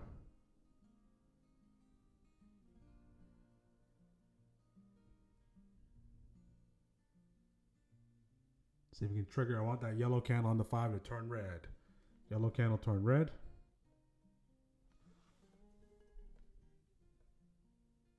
If we can do that, I'll take it to the downside. So playing first shift's trap along with that break of that 5-minute candle's lows, reversal pattern. No break below those lows. There's nothing to entertain. So what I'm trying to see is maybe trying to pursue here into that healthy pullback. So there's two things I can do. I can let it break, not take it, and consider those calls here, or take the break into this area, right, and let it come at that level. So two things, two lines of thinking. So in this case, the puts are near their lows of the day. Sitting at lows of the day, and the calls are at the highs of the day.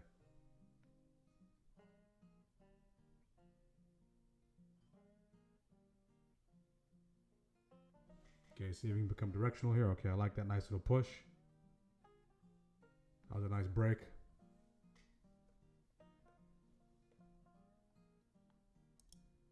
So sometimes it just goes. I want it to come a little bit, recoil into it. All right, recoil into it. If it doesn't recoil into it,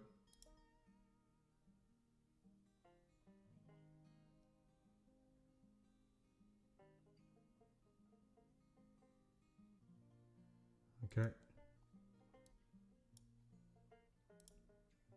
Take the puts right there. So you can start working in my favor here.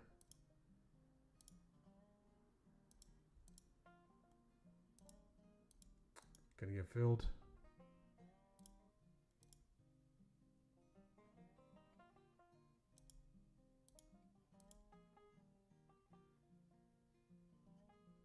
Try again. So I'm looking to take the 683s.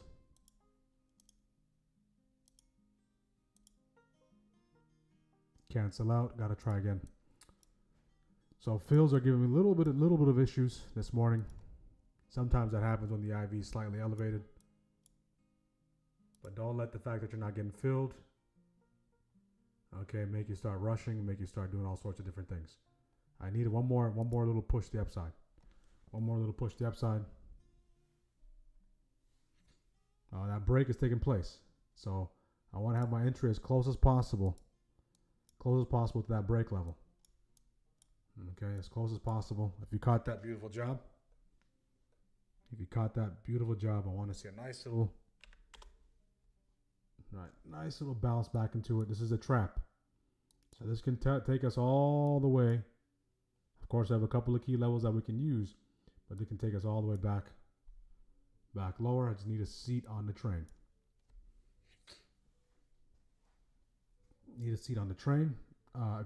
If you're waiting for that healthy bounce, you're welcoming this selling pressure. You're welcoming the selling pressure.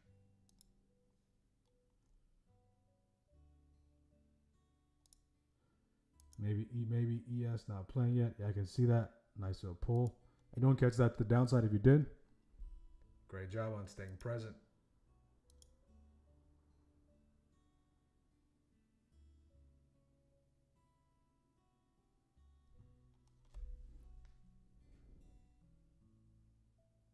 Inputs up 15%. Good. TP where you need to if you did take that.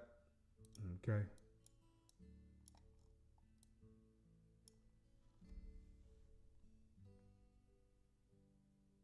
Second time I had issues getting filled. We're starting to see everything sell off here. Q's falling off a cliff. That's encouraging. But if you're going to take anything away from it, okay, that's how you trade that trap. All right, so hopefully you're picking up what I'm putting down and are learning, not only capitalizing off of it, of course, but learning what's really taking place and why we're looking for those things at these particular areas. Okay, why these things are taking place at those particular areas. Great job, Firefly.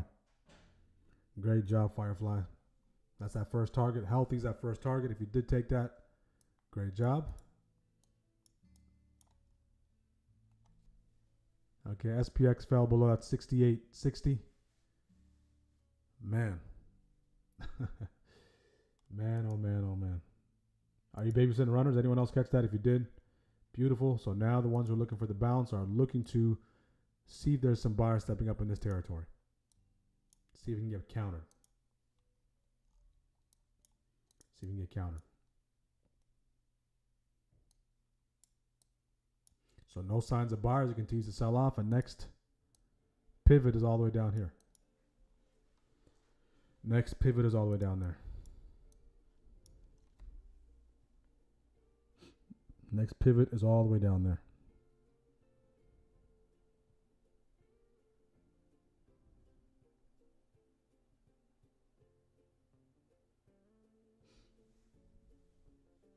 That should be, depending on where you took it, should be a nice appreciation on those contracts. If the VIX can start to fade, Qs can start to bounce. We can start to wick. I'll entertain it back the upside. If it continues to flush, I'll disregard it. So again, this is playing out to a T like we discussed. So this is the runway from here to here to assess if there's an opportunity here. All right, there's an abundance of opportunities. There's opportunities everywhere. So just a matter of us being in line for those opportunities and capitalizing on those opportunities. All right, you got to be ready. You got to be ready, especially with scalping.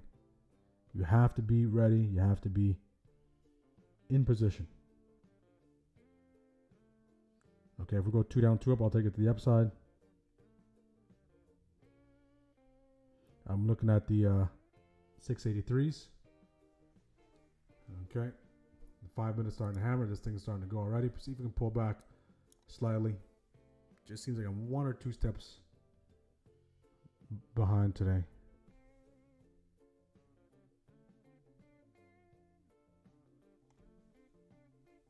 Okay, see if we can pull back slightly. I like how it's recoiling there. All right, it's giving me a chance.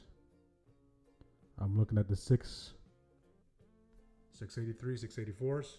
684s are cheaper.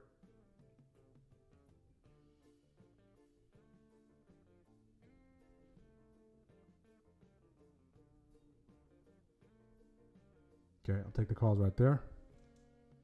684s. So I'm in the calls here in 684s. I want us to stay above this level here. I want us to stay above that level. 684s are starting to roll. Go, go, go. Didn't get the best fill. My fill's all the way up there. So I want healthy to hold up. Healthy to hold up. If we break below these lows, 10 to 15%, then I get stopped out again. All right, so simple. I want that 5-minute candle to shape up as a hammer. That'd be great. If we fall back below healthy, close back below healthy, and I'm down about 10, 15%, then I'll close out.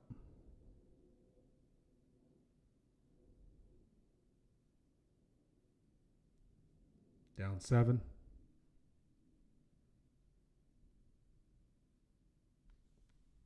See if Q's can start to wick.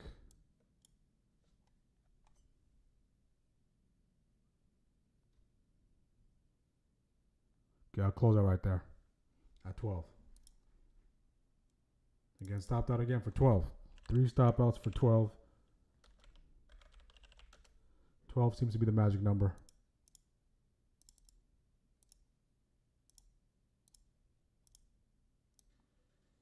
Okay, stopped out again for 12 here. If we can get back above it, I can potentially re-engage. But I need the Qs to wake up. Need the Qs to wake up.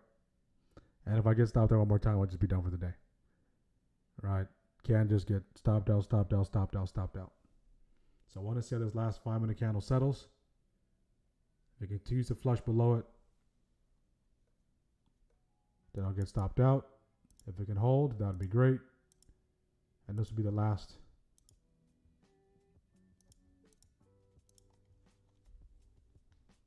trade of the day. So do I want to use my last bullet here is the question. Is this worthy of the last shot? If we can get above it, sure. If we can't get above it, we'll continue to sell off. No. So again, this is the setup. Just couldn't get filled here. Settle for the second best opportunity and just got stopped out. This was the opportunity there. Okay.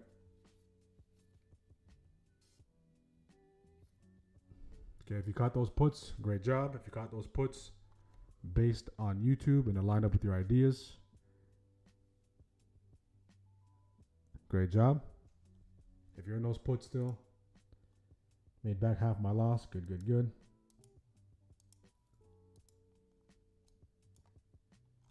So far, if you're just jumping in, couple of missed setups and 3 stops. All right, these 2 stops, I accept. Even this stop, I like this stop here. But what's really kind of irritating me was my inability to get filled here. And of course, we saw earlier the browser crash. That's outside of our control. But again, got to get filled there, right? So maybe being a couple of seconds a little faster might be the only way. But we got one more trade left in the tank. 0 for 4. If I go over 4, then I close out. Okay, so we'll see when the next opportunity presents itself. Good morning. What does your yellow-green candle represent? Yellow candle represents consolidation. Yellow candle represents consolidation. Red candle, aggressive selling. Green candle, aggressive buying.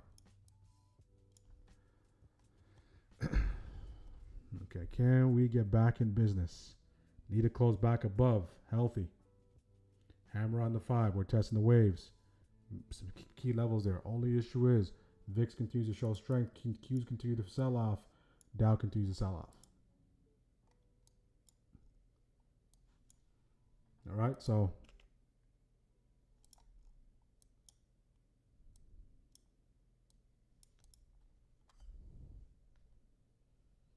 need to close back above, healthy. 683.33. I'm going to shoot my shot there. I'm going to shoot my shot there if it comes back into play.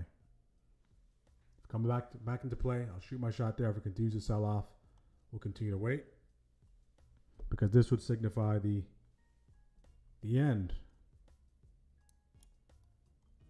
The end of that push higher. So if it continues to sell off, next level is VWAP. VWAP leads us all the way back to 682.52. And this is all, VWAP is all the way down here below this level.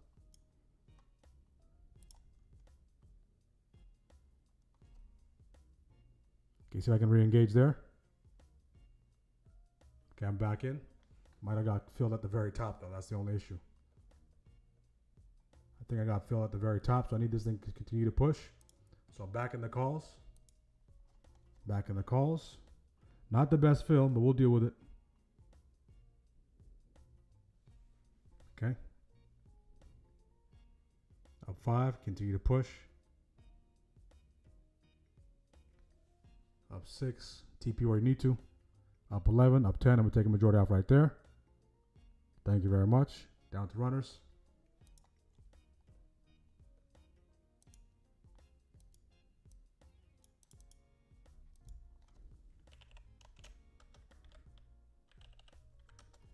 Okay. I think today's diagnosis, okay, is one step behind, being a little patient. Entries, execution of those entries, right? So the idea is still held up, but again, you have to have that precise entry. Okay, precise entry is required. Nonetheless, got to get back in. Okay, if I'm going to shoot my last shot, I'm going to shoot my shot on my setup. All right, like we just discussed. Okay, up 13, go, go, go. Nice engulfing candle on the 5. Go, go, go. Up 15. Take some more off right there.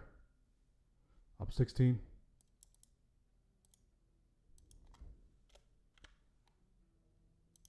There we go. That's what we're talking about.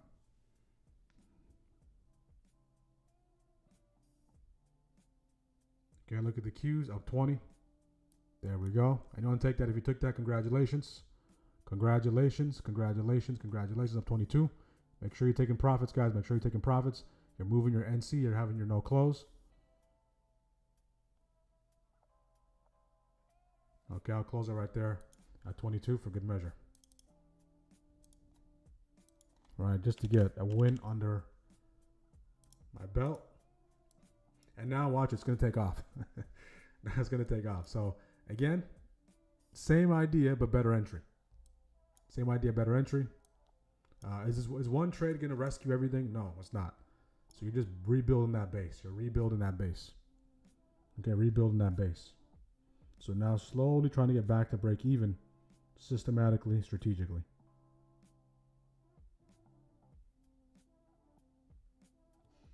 Okay. Even here, I didn't get the best fill. I didn't get my fill. By the time it took off, my fill is up here. All right. So today the theme has been fills. All right. So we talked about it both ways. We talked about both opportunities. The downside couldn't get filled there. To the upside, one attempt could have been a little more patient, and then rode this to the upside for 20+% opportunity. So 1, 2, 3, 4, 5 consecutive candles. All right. And don't take that. It's already out of the position and hole. Okay. So if I got stopped out here, then I'd be done for the day. All right. So now I probably have one more trade left in the tank. It's not gonna be tied to these areas here. We played the trap there, couldn't get filled. I'm gonna be more patient for this next trade to take advantage of the action. And then that'll probably be the last trade, regardless of what the result is, right? Try to keep it between that 3 to 5 territory. Despite a couple of missed opportunities, despite not getting filled, being in position, browser crash. A lot of things happen, guys, in trading, especially streaming. This is something I already accept. So it's not something I can use as an excuse to overtrade, use as an excuse to not follow rules. All right, so despite everything happening, you still have to follow your rules. Right? Still have to follow those rules. And that was a good TP. Right? We took profit at the very top there. All right, so we might start chopping in this territory for the next shift. I'll play the grabs of highs and lows. This red line was just my NC. It was just my no close. Right? It's not the PMH. So PMH for me, guys, PMH for me is all the way at that 685.86. That's the very high, that 4 a.m. candle. Some of you might have it at maybe this 682.99, 683. It just depends on how your broker or your charting platform drew it out. Okay.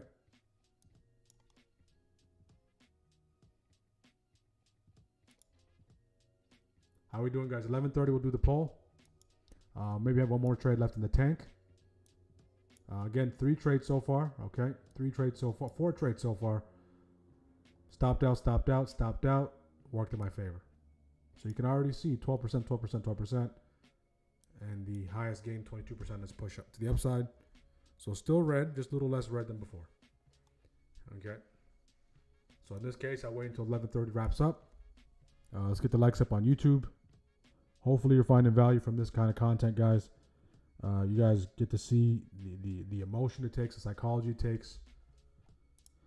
Getting stopped out, the reality of getting stopped out, not getting filled, calling a name, didn't get filled 2 times.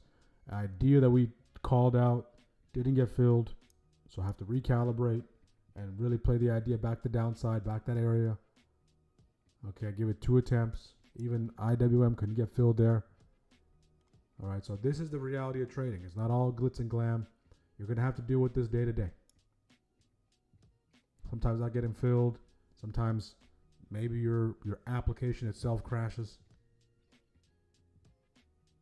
Okay, but that still can't be an excuse for you to go on tilt. right? You have to hold yourself accountable by all costs, right? The market doesn't care if you got filled, if you didn't get filled, if your browser crashes, if your system crashes, if the app freezes, if your phone dies, and you're in a position, right? Those things are on us. We need to put the proper things in place, right? So we can protect ourselves from worst case scenario. Okay? Protect ourselves from worst case scenario. So if you're just jumping in, we are live trading SPY in real time. We've been doing this for over 200 episodes. The goal is to do 252 episodes this year to give you guys as much value as possible.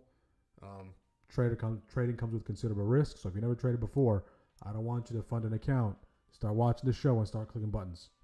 This is not what it's intended for. Okay, so use this for educational purposes, just to give you a front seat of what traders have to go through, right? And this is a small price we pay in this profession. Small price. Getting stopped out is a small price.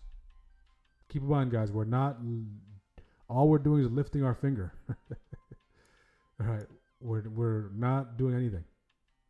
We're just clicking buttons.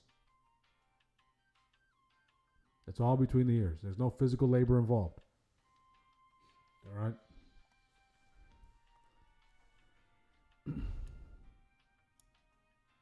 So the small price we pay is just risk management and the cost of entertaining opportunity. So we're seeing multiple reactions off this level that will bottom off that healthy territory. We're still holding that zone. So my next idea, I don't want it to be related to this territory. My next idea, I want it to be separated away from that healthy zone. I already gave it 2 shots. All right. So in this case, took 2 shots, was considering 3, but laid out the framework what I wanted, laid out the criteria of what I want to see. So most traders, what they'll do, guys, is this: they'll take 2 shots here, and then take 1 shot here, get stopped out, and their setup validates and not take it because it didn't work here. Okay, you have to have a certain level of indifference. You have to be indifferent. Not reckless, but indifferent. But lay out the criteria. Okay, if the reclaim's healthy, I'm interested. Okay, so we're right on the trade from the trade perspective, but we're just wrong on the time. I'm wrong on the execution. I'm wrong on the entry.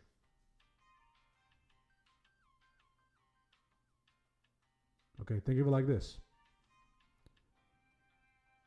You want to buy the latest pair of sneakers. Okay, the store opens at 9 a.m. on Monday. You show up at 8 a.m. on Monday. All right, you're right about the day. You're wrong about the time. So do you just say it's closed, I'm never going to come back again? No, you just come back when it opens, when it validates, and it reopens at 9 o'clock. Same thing. So again, I was just too early. Too early. And a lot of this entry is fueled by this. Sometimes what happens is you call out an idea, you find an idea, it works in your favor, you can't get filled, you have the rationale behind the next idea because you want to go into a certain area to feed that level, turn to feeder bounce. But what happens is the fact that you missed it subconsciously leads you to rush a little bit. Okay, leads you to rush. The frustration from missing leads you to rush by 1 or 2 minutes. But if you do catch yourself rushing for 1 or 2 minutes because you missed a setup, you still have to abide by your protocols. Just because you rushed, you can't just say all of a sudden say my risk is 40%. No, your risk is your risk. That's the non-negotiable. That's the non-negotiable you have to have with yourself. That risk. Okay. So we'll look for the next opportunity, and look to take advantage.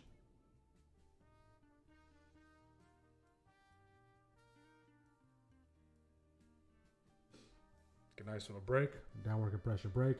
Does that now lead us all the way back into the zone? So before we even came into this key zone, we're already sensitive. A lot of selling pressure. A lot of selling pressure there.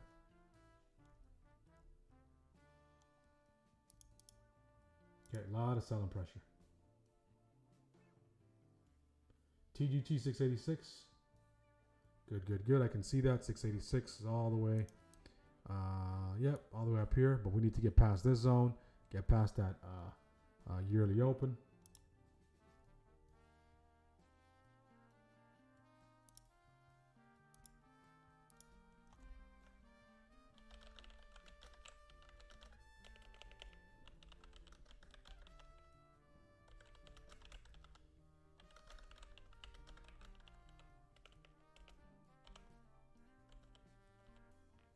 And notice how with this trade, we're not looking to make up this, trying to get 200, 300%. The last exit was right at the exhaustion. So I'm not going to give up 20+%. Sit through a little bit of drawdown and we'll let it play out. This is although it's the same idea, this is another trade. This is another trade opportunity. Same idea, right? Same trade idea, but another opportunity, another entry opportunity.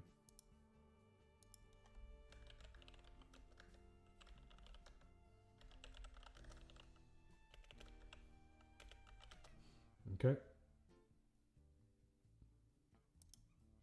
We'll do a halftime check at 12 o'clock. We'll see what's going on across the board.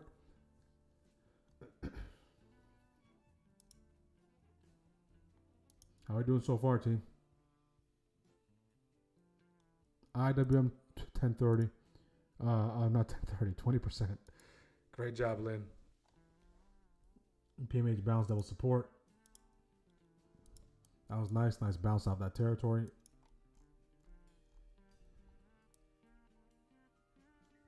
Okay, we're starting to make some strides. We're still not at a 50% retrace. Okay, so now let's do something real quick. What if I told you, I think we drew the fib earlier. We talked about the 50%. So if you're just jumping in on live,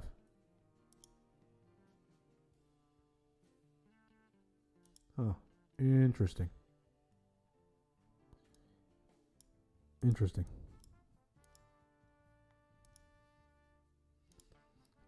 All right, tied to that key zone right there. And of course, some of you have PMH right here as well.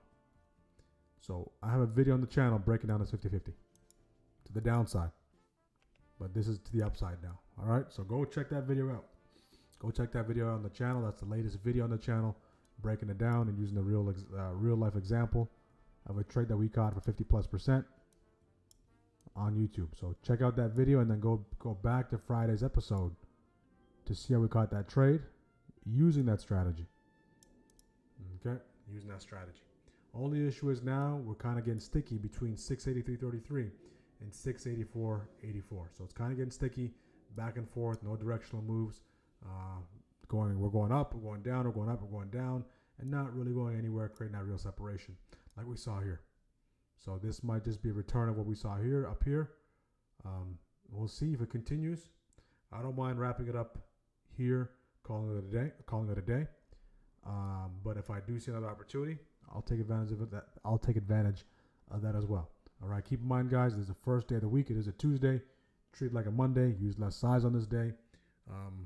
Short week. We have a ton of catalysts coming up later this week. Okay. Don't put yourself in a position where you can't win just because of one day. All right.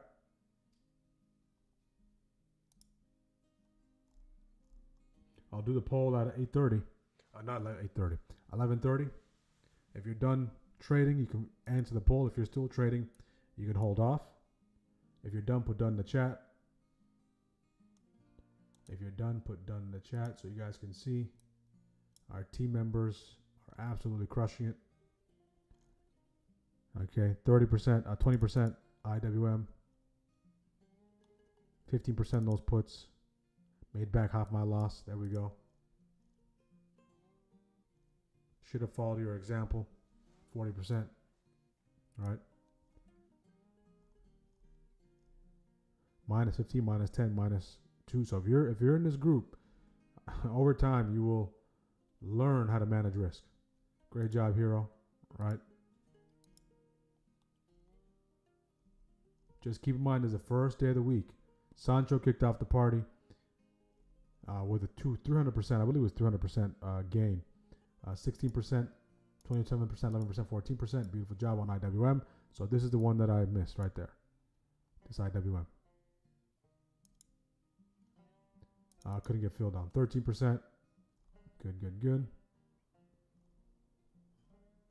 186%. Here we go. The real return is 398%. Okay, 398%. That might be the biggest gain this year so far. 398. We'll see. Right, this might be the biggest. It is the biggest gain in 2026 for anyone on the team. Although it's a swing, but we're not looking for those big gains. But if they come, we take them. All right. All right. So we're not going out of our way to find them. But what ends up happening is over time, if you're consistent, they end up finding you. They end up meeting you where you are. So you're not hunting, you're not going on this quest, blowing up accounts to get 300, 500%. All right, so tremendous job, Sancho, on that close to 400% return. And you've been doing a tremendous job on those late day contracts to the next day. And it's really paying off. It's really paying off, and you have the hot hand.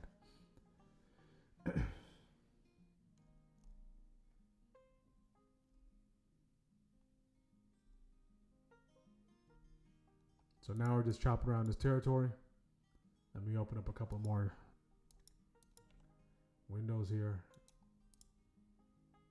Didn't even get a chance to open up the other browser, the other tabs. Okay, there we go. So SPY is still using this. So what we talked about, the compound break, we want to close below it, but the confirmed break is down here. Right, so that didn't come to fruition. We're using this as support. So if you go back to our pre-market stream team, we laid out the scenarios. Scenario 1 was we continue to climb into 685 and eventually that rejection zone. Okay, let me take off the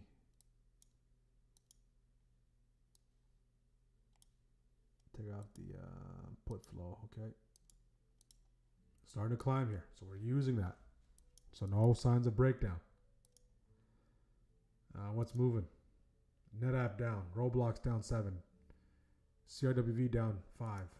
What's up? Intel.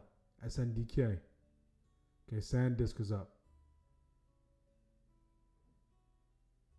Newmont. CVX. Couldn't get a hold. Might be choppy for another day. Let's go to our usual suspects.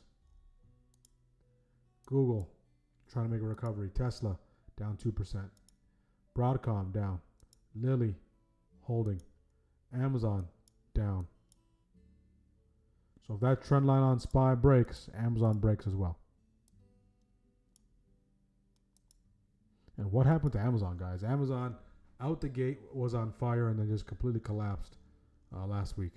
Netflix, 88. Netflix does report earnings. Netflix reports earnings today. So as Netflix reports earnings, let's go over the expected move. Okay, what's the expected move on Netflix? We'll give that to you.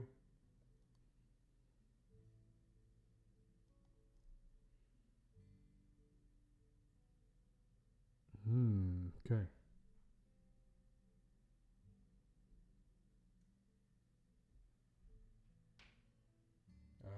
IV is expected move is 7%. 87% is the IV.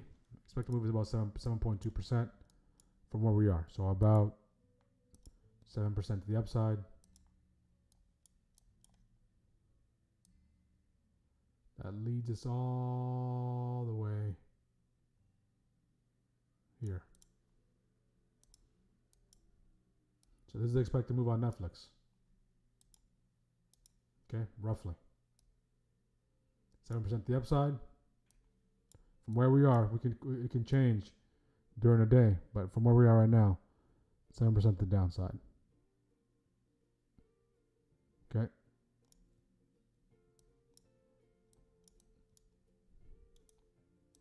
Netflix does report earnings today. So put in the chat. Does Netflix,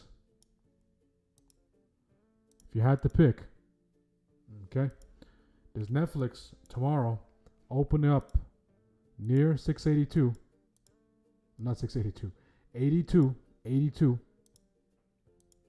or does it open up near 94.95?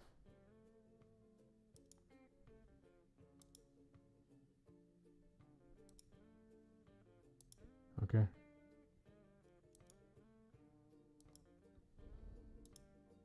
Where does Netflix open up tomorrow? So does Netflix open up tomorrow? Will Netflix be trading in this territory? Okay, this territory up here, or B, this territory down here. Put A or B in the chat. Okay. I have a feeling Netflix is going to get above 95. Right.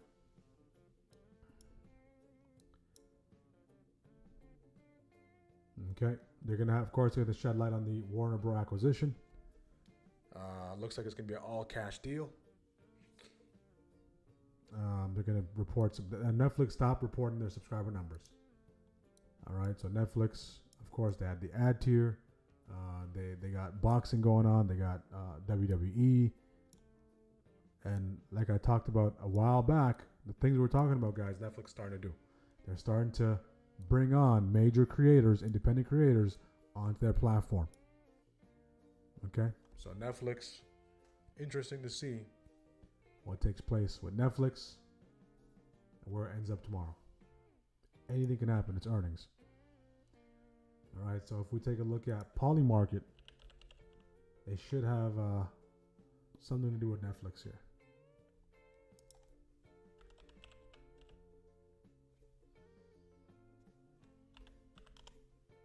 Netflix, they should have an earnings one. No, they don't have it. They usually do.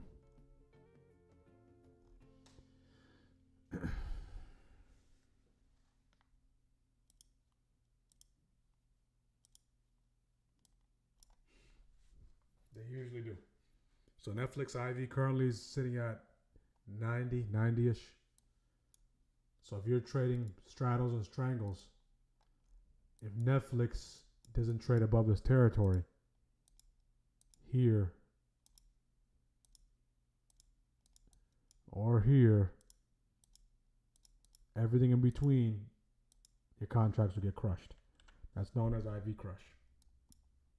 Because this move is already priced in via 87% IV.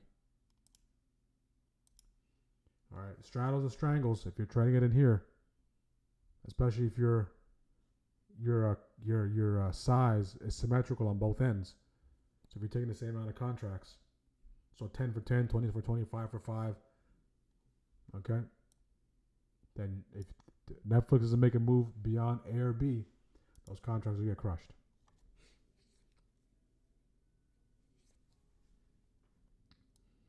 So we got this high. This high is lower than this high.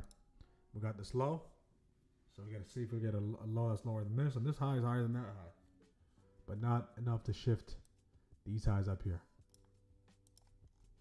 Not enough to shift those highs up there. And we're headed back to VWAP. 682.66 is VWAP. That coincides with this level right here. And if we go back all the way to 681.30, that means everything we did just got wiped out. This is leaning towards being a magnet type of day, guys. The more that we look at it, it's leaning towards being a magnet type of day. Magnet type of day. Okay, in that case, grab a highs, grab a lows, confirmation, environmental conditions can be the way to approach it.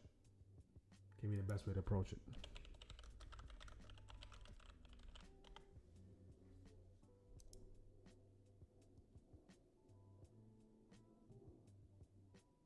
Okay, before we go into second shift, folks on YouTube, take a quick look at the features of our community. In this short video, we'll see you on the other side. Tired of wasting hours staring at charts, over-analyzing trades, and still ending the day with inconsistent results? You're not alone. That's exactly why the Spy Strikers Trading Mentorship Discord community was created. Here, you can trade just one ticker for 1 hour and make strides towards consistent results. Join the Spy Strikers community and get daily live trading, clear pre-market game plans with key levels and high probability buy and sell zones, over 4 hours of delay-free, ad-free live trading and training, plus high win rate trade alerts, automated technicals that simplify charts, and full access to my strategies and indicators. This isn't a signal service. It's a community focused on process over profits, giving you all the resources, guidance, and training to help you succeed. You'll also get a full watch list, 1,500 plus hours of live trading videos, courses, an educational library, ebooks, and dedicated support. Stop guessing. Start trading with confidence. Become a Spy Striker today, and take your trading to the next level. Tired of wasting hours staring at charts, over-analyzing trades, and still ending the day with inconsistent results? You're not alone. That's exactly why the Spy Strikers Trading Mentorship Discord community was created. Here, you can trade just one ticker for 1 hour and make strides towards consistent results. Join the Spy Strikers community and get daily live trading, clear pre-market game plans with key levels and high probability buy and sell zones, over 4 hours of delay-free, ad-free live trading and training, plus high win rate trade alerts, automated technicals that simplify charts, and full access to my strategies and indicators. This isn't a signal service. It's a community focused. Okay, folks, on YouTube, if you're interested in joining our community, we'll go over the ways to join our community, some of the features. If anyone is taking some losses, getting stopped out on SPY or any other name you're trading, guys, it's been more than 2 hours. Do a self-assessment, see where you are. Okay, it's not easy to navigate. You have to always know where you are and take it from there.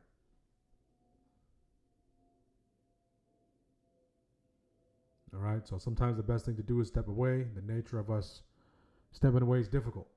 Or at least take a break and come back. Step away from the desk. Crank out a couple of, I know these things might sound trivial and repetitive, but these are things that help me. Crank out a couple of body squats, walk away, brew some coffee.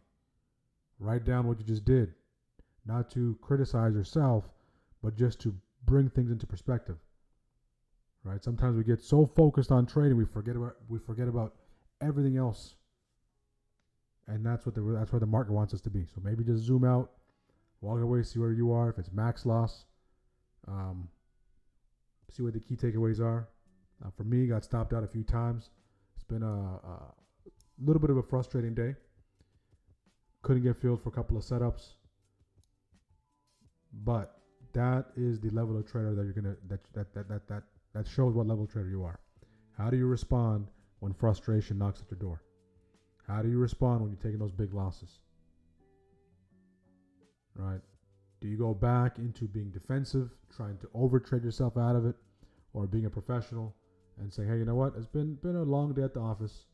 It's the first day of the week. I have my work cut out for me, but I know what things I need to do to ensure this doesn't take place again, or to take advantage of better opportunities the very next day, right? Most of it has to do, guys, I say it over and over again, with taking bigger losses than necessary and not taking profit, right? Once you take a loss outside, okay, once you take a loss outside of your risk, this is what happens, okay? This is why risk management is so important. All right, say I'm looking to go short in this territory, or I'm looking to go long. Okay, I'm accounting this amount of risk, whatever it is, dollar amount, percentage, whatever it is. Once it violates and it's clear, and I don't cut here, okay, now I'm forced to cut wherever. Say I just cut 2x my risk. Say my risk is 20, or say my risk is 15, I cut for 35, 40, 50. Okay, so now from this trade, going to the next trade, this is going to linger. Now subconsciously you have the pressure on your next setup. Okay, on your next setup, let's say opportunity, A plus opportunity comes again, you have the tendency to, first of all, maybe take more size. Okay, but let's say you take the same amount of size. You have the tendency to, as you're in green, if it works in your favor, hold a little longer than you need to. Okay? Hold a little longer than you need to make back this. You cannot do that.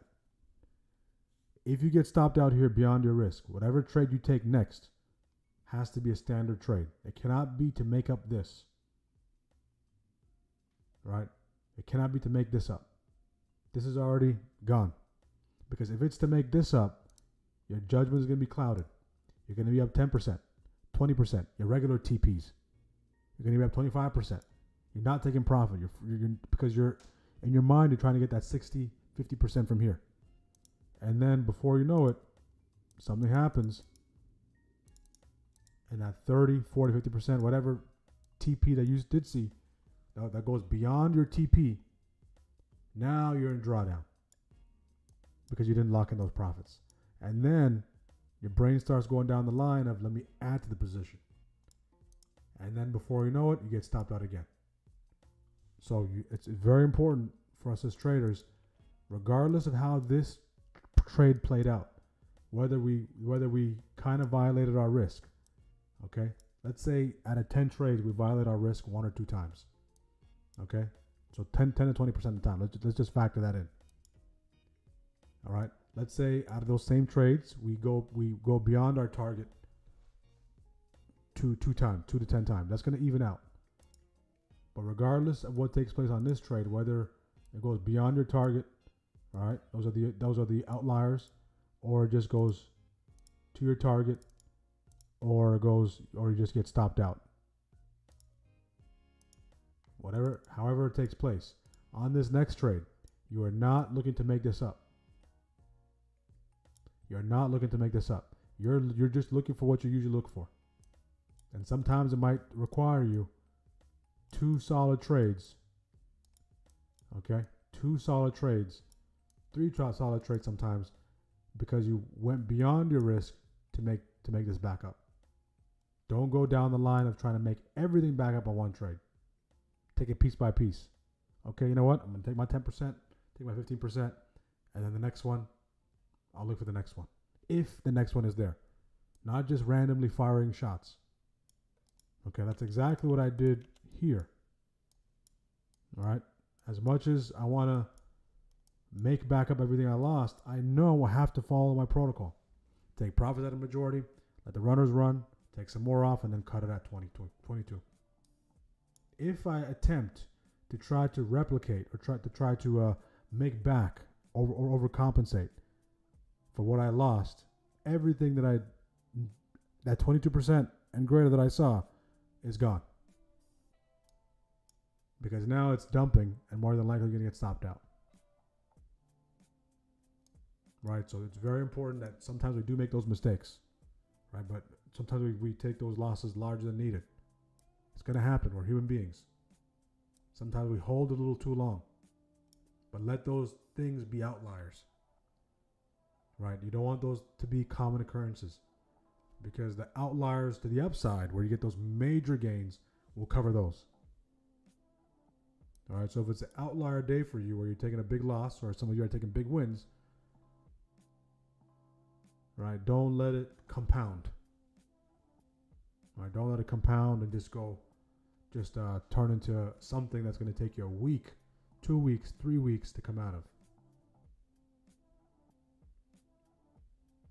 All right, so that I would say that's the best approach to have, and it's hard, but if you have a certain level of self-awareness, you'll do just fine. If you have no self-awareness, you're going to have to hit your head over and over and over again until you have a certain level of self-awareness. So if you have self-awareness and saying, hey, you know what, this is taking place, I'm doing this, I'm kind of going over, I'm going on tilt, I'm over trading, that's why the shift-to-shift framework is there. So every shift, okay, I might have to explain this again because I have a lot of new members. Every shift, every hour, you need to account everything you do during that window of time. From 10:30 to 11:30, from 9:30 to 10:30. Once that shift is closed, before you start pulling the trigger, you need to answer these questions. Okay? You need to answer these questions.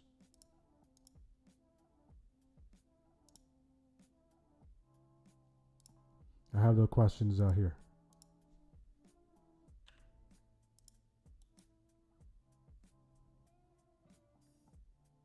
Mental check. First shift. How did you do according to your plan? What did you trade? I mean, why did you trade and where did you trade? These questions have to be answered every shift before you could even entertain anything in the next shift.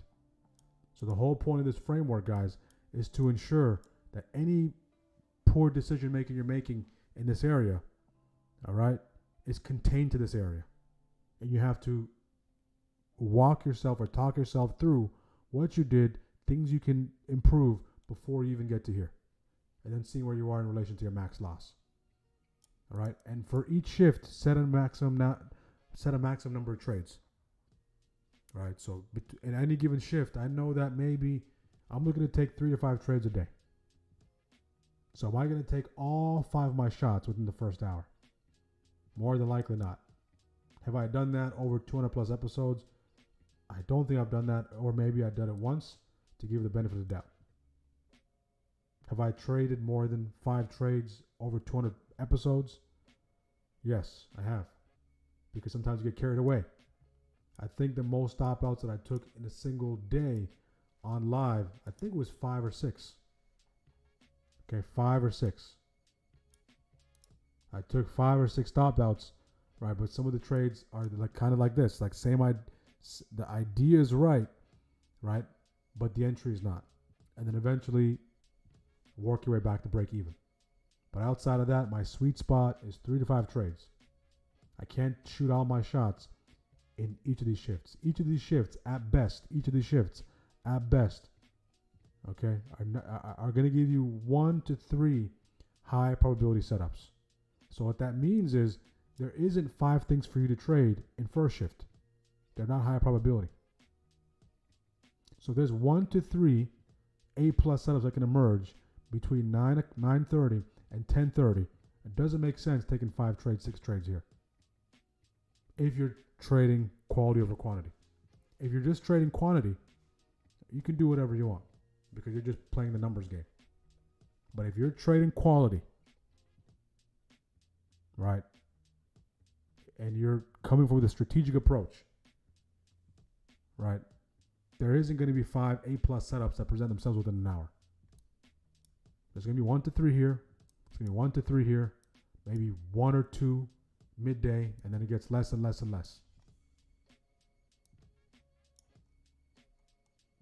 Right? So very, very important. We use all those frameworks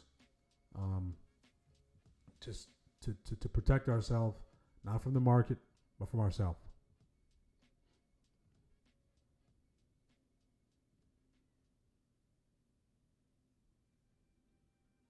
Okay. So again, make those notes in your journals, guys. And I can't wait to see you bounce back. So tomorrow, if you're wrapping up, without putting any pressure on yourself, you're going to show up ready to beautifully execute your rules. Right? Not come back to make up what you lost today, but just taking it trade by trade, day by day. If you try to make up what you lost today, tomorrow, all right, can you do it? Yes, but you're going to have to open yourself up to some risk. But the strategic approach would be giving it a few days, depending on the degree of the loss. Just going back to standard protocol. And if you feel your confidence is taking a hit over the past few days, maybe you took a couple of losses, size down to regain that confidence, to regain that composure. Okay. Nice little flag there. I do see massive flag there. I do see it, JB.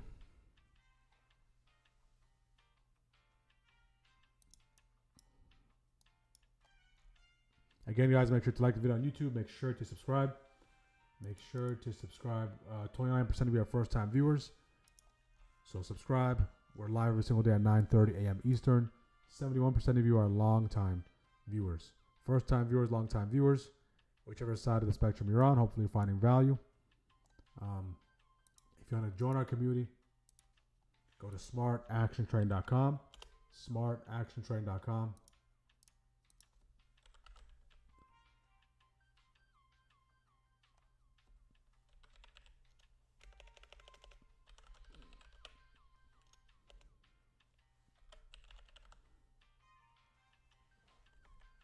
Smartactiontrade.com. Okay. And that's where you can join our community. There's our official site. You can go there, go to the community tab. Now I'm introducing a new tier, guys. A new tier. This tier is available to you. It's technicals only. So technicals only means you get access to the pre-market game plan, you get access to the levels, you get access to the our chat, our community chat. You get access to the automated levels on TradingView. You get access to a ton of the private videos and a 1,500 plus video library. So this is the technicals only offer. Take advantage. I am migrating to a different platform, Whoop. I'm migrating to that platform. So in that migration, during that migration, guys, make sure to use the code Whoop for the trial. 25% off if you're looking to join our community. Same thing, right? Heavily discounted. Take advantage. Premium doesn't change. All right, you get access to the entire server. So this is for people that want to say they want to watch through YouTube. They don't mind the delay, but they want access to all the technical side of our server. The trade ideas, the game plan, the call zone, the put zone, the post-market recap, all the videos, all the good stuff. You have access to it. For the ones who do take advantage of the yearly, you have access to the entire server. Not just that, you have access to the entire server. And then for the folks who are in the Discord right now, who are in before this tier, you have access to all this. So you don't have to worry about getting separated out. All right? So again, this is to add more value to you guys on YouTube. Take advantage. And of course, we have the courses as well. Sign up for the bootcamp. Get a start day trading course. Take that as well. So the ones who are viewing, guys, if you're a beginner, if you're intermediate, even advanced, I highly, highly recommend you taking this course. If you don't have time to attend the bootcamp, take this course. You have a lifetime access to the course. You have all the slides. You have all the information you need to really, really understand the foundations of technicals, platforms and tools, resources, chart patterns. I used to provide you my 3A plus setups, navigating options chain, step-by-step trade execution, everything you can imagine, all in one course. And all the codes are on the screen for you to scan. QR codes are on the screen for you to scan. All right, so take advantage wherever you are. A free tier Discord that's also available. You have access to the news feed, of course, and a couple other features there. But you have to be in this one, or you need to be in this one to really give you the superior edge you're looking for. Okay? So again, take advantage. All of those are pinned in the description, and you have QR codes for each of them on the window on YouTube. Okay? So use the code WHOP, WHOP. Okay, WHOP. Use that code, you save 25%. SPY here continues to chop around, not doing much. Again, we're kind of moving in this bearish channel, making lower highs, lower lows. If we get back to this weekly open, 685.50, then we reset, recalibrate, we start pushing back the downside. Target, TGT 686. Okay, we'll take a look at target here.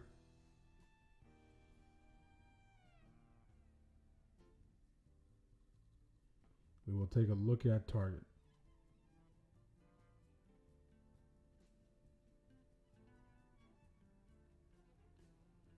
And if you do join, you get access right away. So you don't have to wait for me to upgrade your status. You get access right away.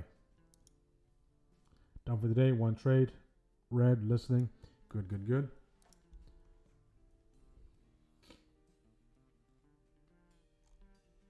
Let's open up some charts. Let's see what's moving. We're talking about Netflix.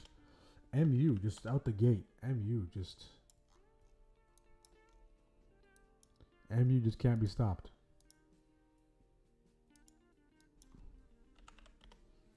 Take a look at MU. MU intraday. Google. Okay, Google is starting to push. Nice little push on Google above PMH. Trending to the upside. Tesla. Tesla continues to sell off. Broadcom. Nice little downward compression. Retrace reject. Right off of that wave. Lilly trying to bounce off that view up, see if it can hold. Amazon testing that view up. The view up is kind of on its own, nothing else there. Netflix, we have earnings on Netflix. Meta 608. Meta did drop all the way to 601, guys. Meta dropped all the way to 601, 600. Look at that. That Meta 600 bounce was astronomical. Okay, came right to 600. If you take a look at the one, psychological level, right? Psychological level and PML. Comes into 600, PML 601, bounces, hammers, shoots out of a rocket. Now it's at got all the way to 611. All right, so that's at 610 some change. Palantir continues to push. Palantir, nice push on Palantir. Nice little flag break off the waves, off of the orb there as well, and the PMH. Multiple breaks there on Palantir. JPM. Okay, JPM does look interesting. Monitor the spreads on JPM though. JPM does look interesting in this territory if it continues to sell off. So JPM, nice bounce on JPM between 308.09 through 08.35. Okay, multiple areas of confluence there on JPM. Apple 250. Apple continues to sell off here.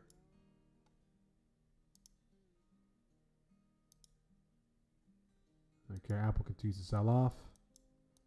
Can't seem to catch a break.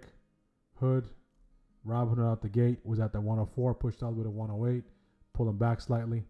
So similar to JPM, it can be a nice little pullback. Nvidia, 1, 2, 3, 4, quadruple bottom on Nvidia. So you can get a healthy response off it. No healthy response. Buyers better start waking up on Nvidia. Okay, question is, has Nvidia fell off? Right? Has Nvidia just lost its luster? All right.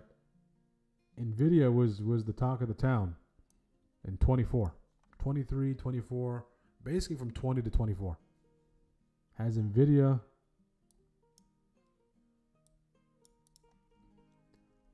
lost its luster, or is it a sleeping giant?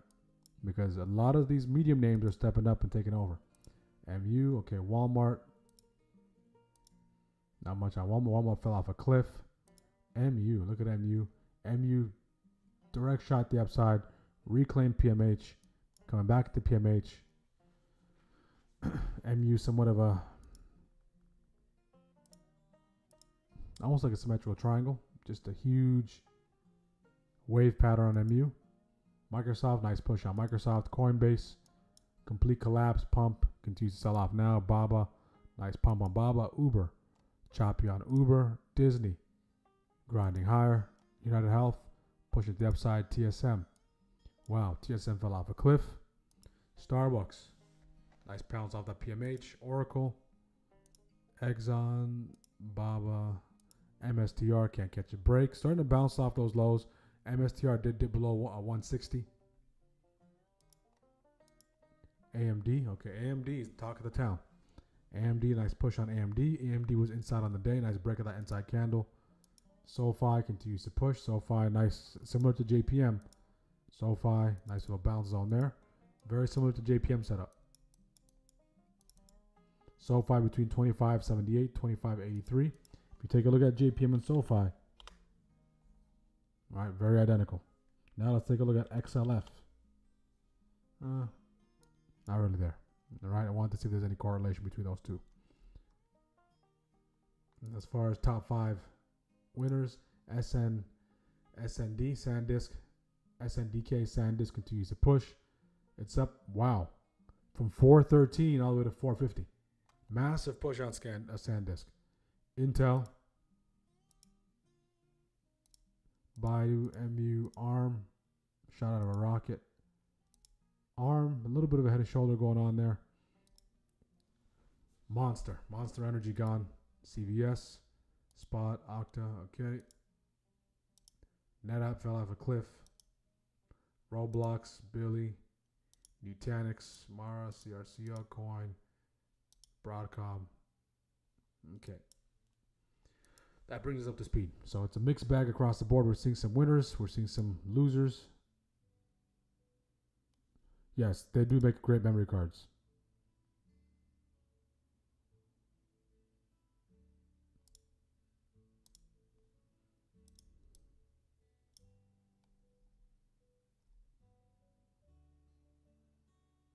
I believe they also make SFPs.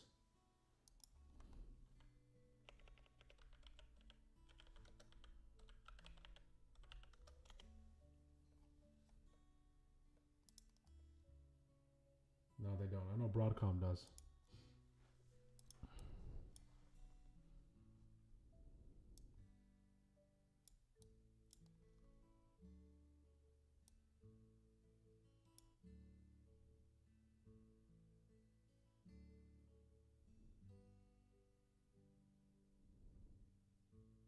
Yeah, Broadcom makes SFPs. SFPs are basically connectors for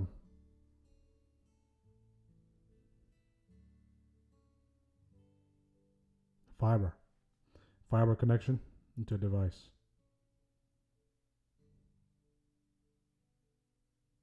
They're primarily used in data center, the back end of data centers.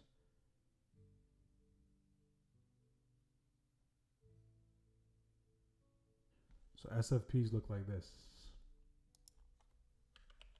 So Broadcom, when I was working in the data center, they used to have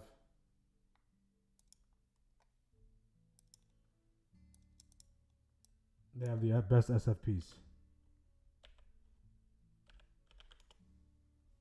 Here's what they look like.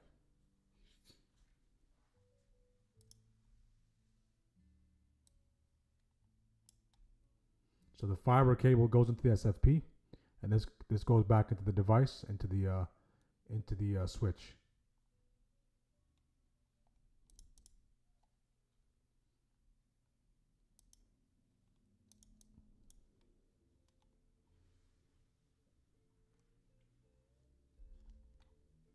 Okay, we're back at that level for the second time I should say. If we grab those lows, I can be interested in pushing back the upside. I want to see how we interact with those lows. I believe that lines up coincides with the view out possibly as well. I want to see if there's a nice little grab of those lows, and we start playing the trap game. If we start playing the trap game, I'll look to take this back the upside.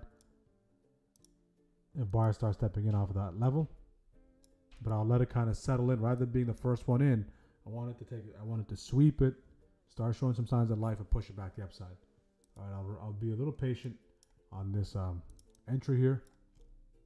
Second shift lows looking interesting. If we take a look at the breakdown, all right, from the point that we broke down, if you recall, okay, we broke down here, we bounced off this level. That was the last two trades. Stopped out on one worked in our favor, and we started to chop around, and we go sell block, we start to sell off, and now we're in the jaws of this inefficiency on the 5. Okay, we're in the jaws of that inefficiency.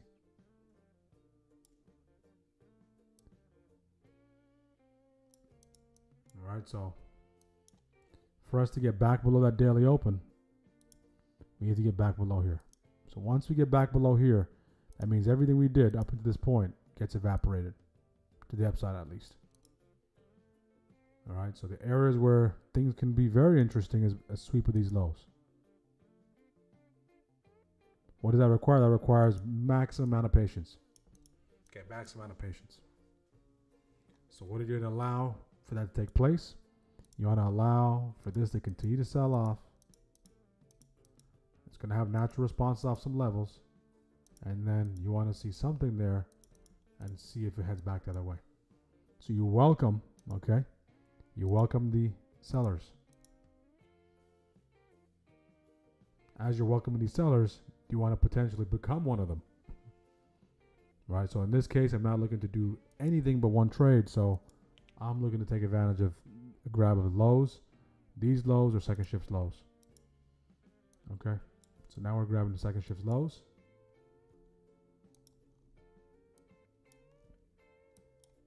Only issue is we're in the jaws that sell block. 5 minutes away from 12 o'clock. Let's get the likes up, guys. Make sure to like the video on YouTube. Make sure to subscribe. Okay, we got 18 likes. Let's get the likes up, guys. So, of course, 83% of you do trade options. 75% of you are first-time viewers. 75% of you are returning viewers. And 25% of you are long-time. 25% of you are first-time viewers, and 75% of you are long-time viewers. Nice little volume balance there. Okay, grab those lows, see where it wants to go.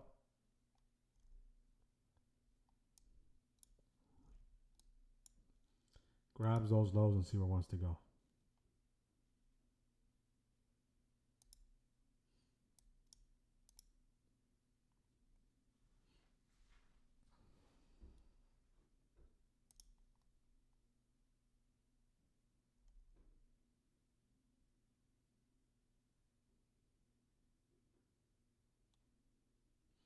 Okay. So it looks like the first 2 hours are in the books. First 2 hours are in. What a grab. Wow, what a grab. All right, what a grab. What a grab there. Beautiful grab.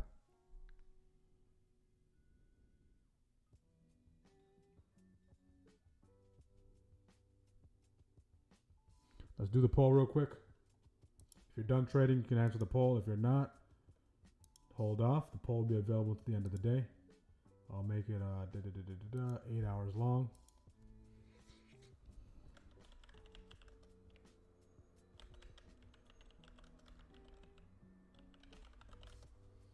For those of you who are red, don't be discouraged. For those of you who are green, stay clean.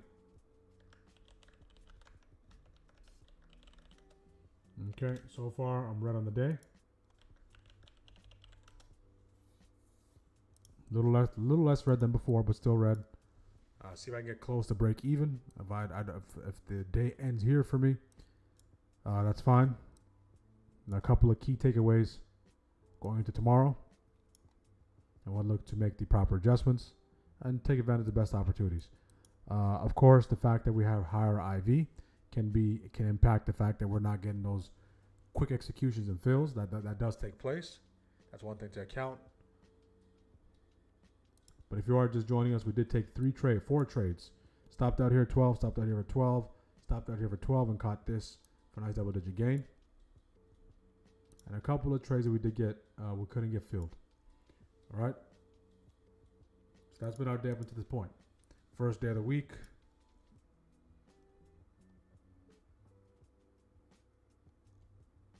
That's been our day up until this point. The more we start pushing into this territory, team. Inside on the hourly, by the way. So inside on the hourly, don't do anything. The more we start pushing into this territory, that rejection zone. Okay. At 686 territory. Right, the more we start going to this rejection area, right, the more skeptical I become. Okay, on the hourly, this is where we are, guys. On the hourly, we are inside. So inside, don't decide. You guys know the mantra. On the Dow's inside. International markets are directional. IWM is out of here. Google continues to push. Tesla's ready to make a move to the downside or the upside. Okay, Tesla hourly. Okay. If you've never traded Tesla before, today's not the first day to learn. You at least, if you do trade Tesla, these are the areas you want to pay attention to. 423.74. Break below that, we continue to push the downside. Break back above 427.90 before we break below those lows. We can start to see a push back to the upside. Tesla is chopping around though, to say the least. Not really directional or pushing in any direction. Okay, so now we have a new hourly candle here. So a new hourly candle, top of the hour candle. So now Tesla's break point is 423.90 to the downside. 427.90 to the upside. Broadcom is directional. It's inside as well. Lily's inside as well. Amazon inside. See what's potentially looking to reverse or go continuation. Meta. Ooh, Palantir. Potential reversal on Palantir back to downside. Palantir back to downside below 170. 170.07. Fails to hold 170 to the downside. We can start pushing back lower. Palantir.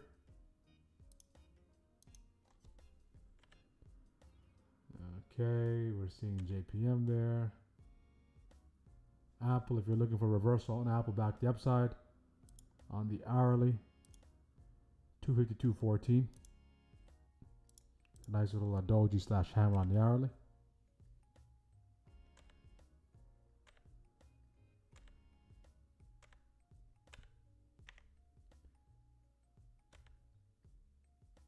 MU starting to break down. And SPY. So for SPY, break above these highs, we continue to push to the upside. Break below this low, potential reversal to the downside. So new hourly candle. New hourly candle on SPY. So this means just stay on hold, right? As far as the 15 is concerned, we're direction on the 15. But this is the hourly range within the 15. We can see we got a little bit of a downward compression. Right, so you may make the argument, hey, I want to play the break of the 15 into the break of the hourly. And that break of the hourly segues into that 685, which is all the way up here. So the hourly breaker is these highs up here. Okay, to the upside and to the downside here. So we're range bound for now. We're inside on the hourly for now. Inside, don't decide. Okay. That's what it's looking like for today. Again, guys, make sure to like the video. Make sure to subscribe. If you're looking to level up your trading, join our community. All the details are on the screen. It's simple as scanning the QR code and you're in. All right, take advantage. Use the code WHOP, W-H-O-P. W-H-O-P, all caps. You save 25%. So I am migrating to a different platform. Take advantage during this migration. Once the migration is complete, we'll go back to doing those trials and potential price increase. All right. So be on the lookout for that.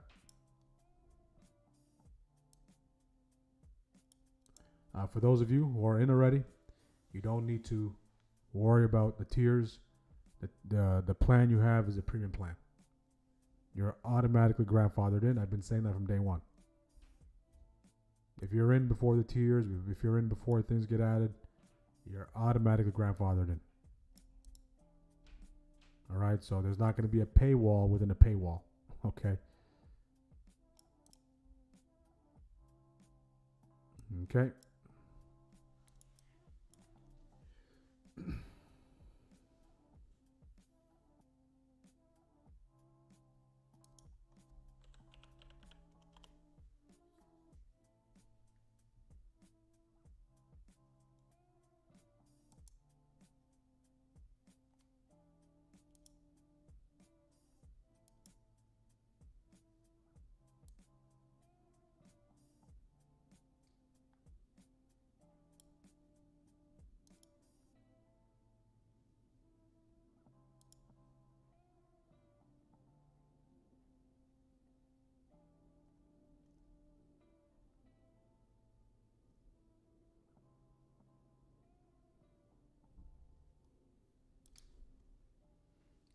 Chopping around, guys. Don't mind the chop. And we're back in the top end of this chop shop. So if you recall earlier, we had this chop shop area on the chart.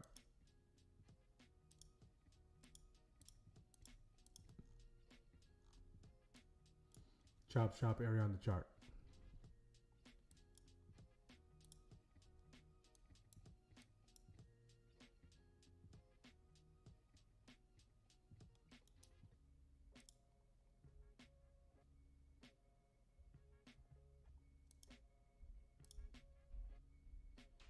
Okay, let's see what takes place here.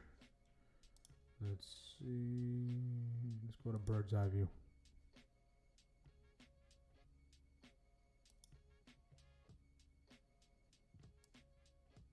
Bitcoin, guys. Bitcoin is on the verge. Bitcoin is right at that 90K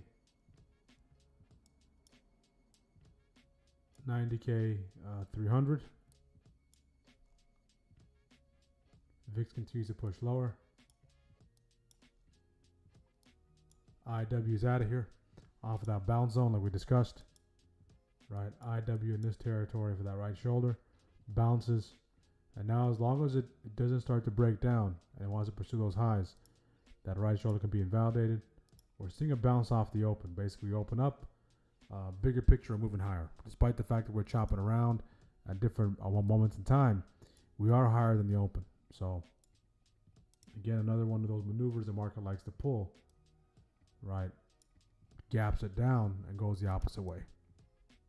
If you're entertaining the gap fill, if you are looking to entertain that gap fill, okay, your 50% retrace is all the way up here, 687.02. All right, so I got quite a ways to go. If we do fill that gap today,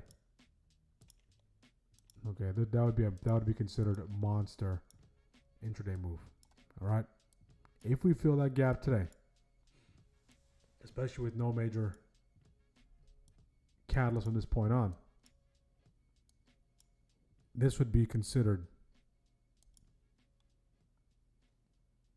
a $10 move intraday, close to $10 move. All right, so that gap fill, if we just use that daily ATR,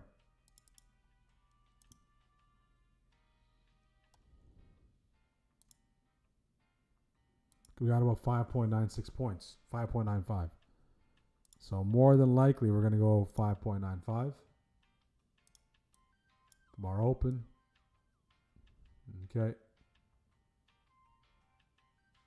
That leads us about here. A bullish case, 687.44. Bullish case. Bearish case, if we make that exact move to ATR,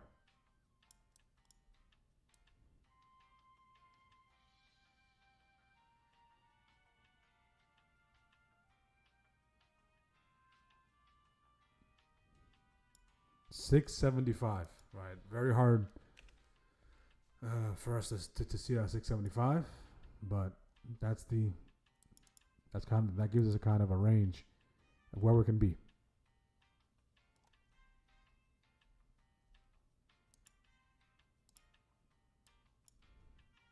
As far as intraday, as far as the hourly is concerned, we are chopping around on the hourly. No real decisions are being made. A lot of back and forth. You can see the 5 minute, very, very choppy. And we got to say, outside of that move to the upside, outside of this clean move to the upside, everything else has been highly contested. There hasn't been more than 3 candles. Okay? 3 candles. 5 minutes in a row. Outside of that push, that initial push here, this break, there hasn't been 3 consecutive clean candles where buyers or sellers have dictated the pace. It's been 2 candles, 2 buy candles, 1 sell candle, or 2 sell candles, 1 buy candle. Okay. So that further confirms the fact that we're chopping around. That further confirms the fact that we are chopping around.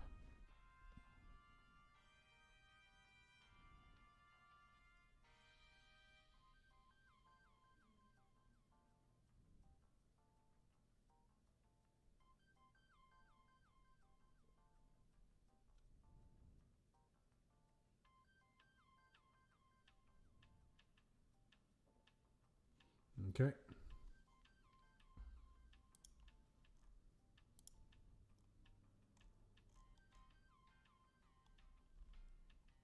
That was a nice little grab of those lows. That was a nice grab. See how it grabbed it, went the other way. 12:30 around the corner. 20 minutes left. If you have any questions, put in the chat. Chart request, put in the chat.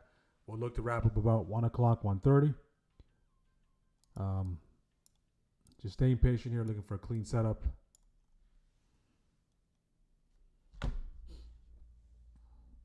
See if you can grab those lows one more time. Let's take a look at our neighbors. What are our neighbors doing? What are our neighbors doing? So the Qs are starting to wick there. Keep in mind the Qs, everything's inside on the hourly. We're right at that VWAP.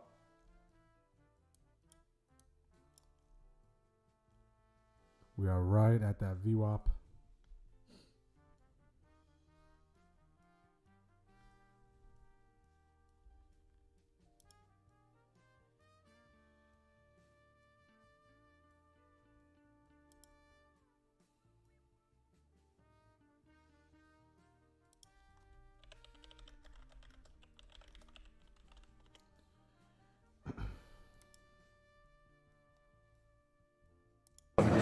On a day like today, at periods like this, Treasury Secretary Bessent was on CNBC earlier, said, take a deep breath.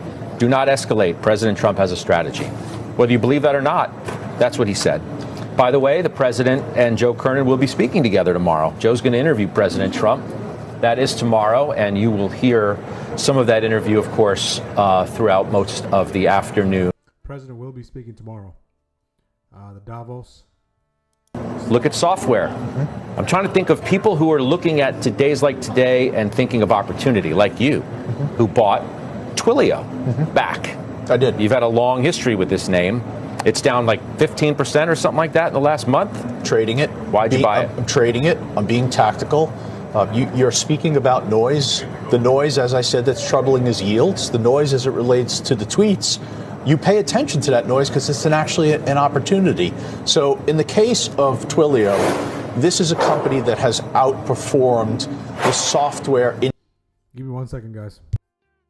10%. So it has relative outperformance, which obviously I find appealing. In addition to that, in being tactical, technically this stock broke out. I rode that breakout at the end of the fourth quarter. I bought this name in early December, somewhere around 130.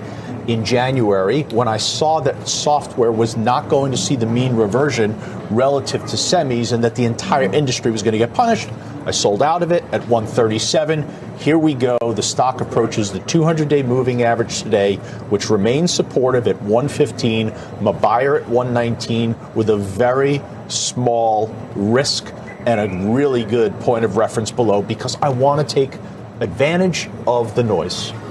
Brian, tech is leading the sell-off today, right? Not surprisingly, as yields pop, tech traditionally sells off. Dan Ives today says the bark will be worse than the bite. Goes to the broader point that we started the program with. Says he would be buying many of the Ives AI 30 names on the weakness today, and many of these names are down. NVIDIA, Microsoft, Palantir, CrowdStrike, Nebius, Apple, Palo Alto, Google, Tesla. Will the bark be worse than the bite? Do you agree with Ives? Buying opportunity for any of these names today? I love Danny, as you know. Dan loves everything, and he and I argue about things sometimes. But I think tech had a precursor with respect to how it acted in the fourth quarter. We started to see increased dispersion and differing performance within the tech sector. Liz talked a little bit about it. Not all tech stocks are created equal. I think it might be too early. You might be buying a value trap in software, quite frankly. But I think from a thematic perspective, Dan is right in terms of focusing in on those particular names. But this is not a rising tide market anymore in tech, Scott. And I think that's what's going to be very different about 2026. No, but I mean, look, the Wall Street Journal was talking about how the Mag 7 had driven markets for an extended period of time. Now they are pulling in different directions. Josh, we talked about that. They're not trading as a cohort, a monolith anymore. They are going in different directions based on who's got the best news coming out, on where the best ROI is. That Amazon, Alphabet, Microsoft, and Meta, they are the hyperscalers. NVIDIA has its own role, and Apple has its. But don't expect these stocks to trade in one big group anymore. That the honeymoon, in a sense, according to Deutsche Bank, is over. That now it's going to be more differentiated. Scott, you absolutely nailed it. I'm smiling because I couldn't have said it any better. And it's so funny now to watch the people who were bearish on the market or talking about the problems with ETFs, et cetera, et cetera. So what are you going to tell me now, tough guy? In other words, this was so problematic that all 7 of these stocks were stealing the headlines. They were stealing all the market cap. They were dominating the whole market. They were going up every day indiscriminately. All of those adjectives that were used to describe that bull market. that bull market effectively ended on a relative basis in October. The Mag 7, as a ratio chart with the SPY, I wrote about this over the weekend. It ended in October. It's been almost 4 months where those stocks have not been dominating the S&P performance-wise. And if you had this huge problem with being bullish last year because the Mag 7 were sucking up all the money, blah, blah, blah, well, are you mad now, or do you like this? You want to say something positive? Because here, Apple in an 8% drawdown, Alphabet up 5% year to date, up another 1%, down 1% today, looking way better than the others. Nvidia down 3% today. Nvidia is negative on the year. You've got separation between the software side and the semi side. So that's good, right? There's your dispersion. I guess it's not manipulation by ETFs after all. Is anyone that was keeping you out of the market for 3 years going to remark that, oh, okay, maybe this is healthy, maybe this is a positive development, or they moving the goalpost, they're mad about something else? I don't know. I guess we'll find out together. You just, Joe, have to be a little more specific, I guess, tactical to the word that you've been using in a lot of these names. Citigroup cuts Apple, by the way, to 315. They reiterate their buy. Deutsche raises Alphabet to 370. They reiterate their buy. Baird raises Alphabet to 350. They reiterate their outperform. TD Cowen, they do cut Microsoft target today, not by much. It was 655 at 625. They still, though, Joe, tell you to buy it. I think if you look at the earnings growth of these companies over the last several years, no one can question the fundamental momentum that's in place for all of these names. And I said at the end of the summer, where I thought they were from a positioning standpoint was they were mature. They were mature from the standpoint of who's left to own these names. So I think what's happened now in 2026 is you have had this paradigm shift that began in the fourth quarter, and you had 3 consecutive years in which the S&P outperformed the equal-weighted S&P by at least 8%. You had not seen that type of consistent 3-year outperformance since the 90s. And what happened on the other side is you had 6 years of equal weight outperformance relative to the S&P. So I really think that's where we are right now. Look, I will say it. Okay, I'm back. All right, we're still trading near that 682.61 territory. We're hugging that VWAP. We're starting to see a nice little push to the downside on the Qs. Starting to see a nice little push to the downside on the down. Not enough to impact that 5-minute candle. We'll take a look at SPY here on the 15. SPY here on the 5 or the 15. We'll jump to the 15. We can start to see we're making some ground, and we're looking to potentially go directional on the hourly once we break below these lows. Since we're not really expanding, right, and we're more of chopping around, I can potentially look to take advantage of the grab of these lows going to 1230, right? So I'm looking to play the trap of that hourly possibly going to 1230. Okay.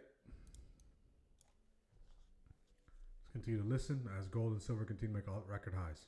And that is coming to fruition, at least partly, already this year. So I do think that that is what's going to play out this year. I think equal weighting is the way to play the large cap space. And if we are just later in the cycle than we were before, large caps should do well later in the cycle. And if we're losing some steam in the names that brought us to this part of the cycle, that's okay as long as it's being picked up by other names, which is exactly what's happening. So I think in a lot of ways, this is really what everybody wanted to happen. All right, let's talk about a big name that does report earnings after the bell today. Let's take a look at shares of Netflix. Okay, let's see what does take place here. VIX is starting to wake up here on the 5. We're starting to see the Qs continue to sell off. So consecutive selling on the Qs. You can see on the Qs here.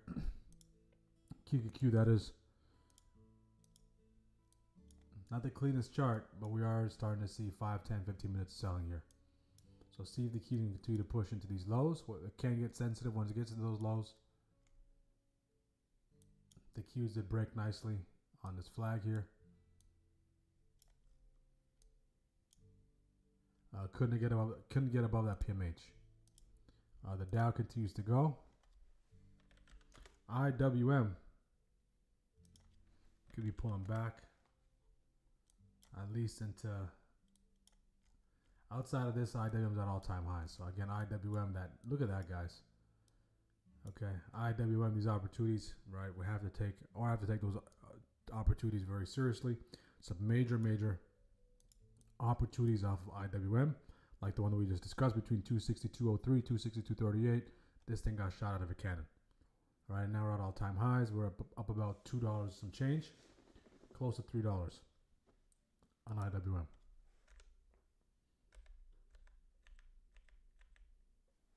Okay, see if the Qs can continue to sell. So if I'm looking for a retest on IWM,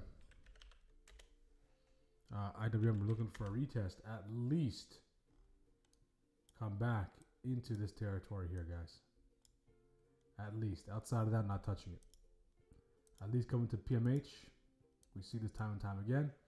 263.43 and VWAP, and of course, that orb. So three things in conjunction there. On IW, that might require some patience. That might just require you setting an alert and waiting for it to come in. On IW, and that's between, I'm going to say it again, between 263.09, 263.43. So very tight range, very precise area that you want to look for bullish activity, right? Not a wide area, very precise area. That precise area, less than 40-cent spread, right? You want to see bullish candles in this territory. So what you're asking for in this case is a breakdown, put some pressure on that nice little push to all-time highs. We're not all-time highs quite yet, but push that nice little push into daily highs. Get a nice little break. All right. Some signs of life, take back off. Okay, that's what I'll look for on IW. So IW, first one already went. Okay, first one already went. As far as SPY is concerned, SPY trading slightly below VWAP. You can translate the 682.61, very close to VWAP. VWAP slightly above it. Okay, VWAP slightly above that. Are the waves waving? Waves are starting to wave here. So the low-hanging fruit setup, of course, is that break below VWAP. Nice flag under VWAP as the waves continue to push the downside. We are now directional on the hourly. We took out that hourly low. And that's for the candle, the 12 o'clock hourly candle. Okay. So SPY is officially directional to the downside. SPY is officially directional. We're about 6 minutes away from 12:30. 6 minutes away.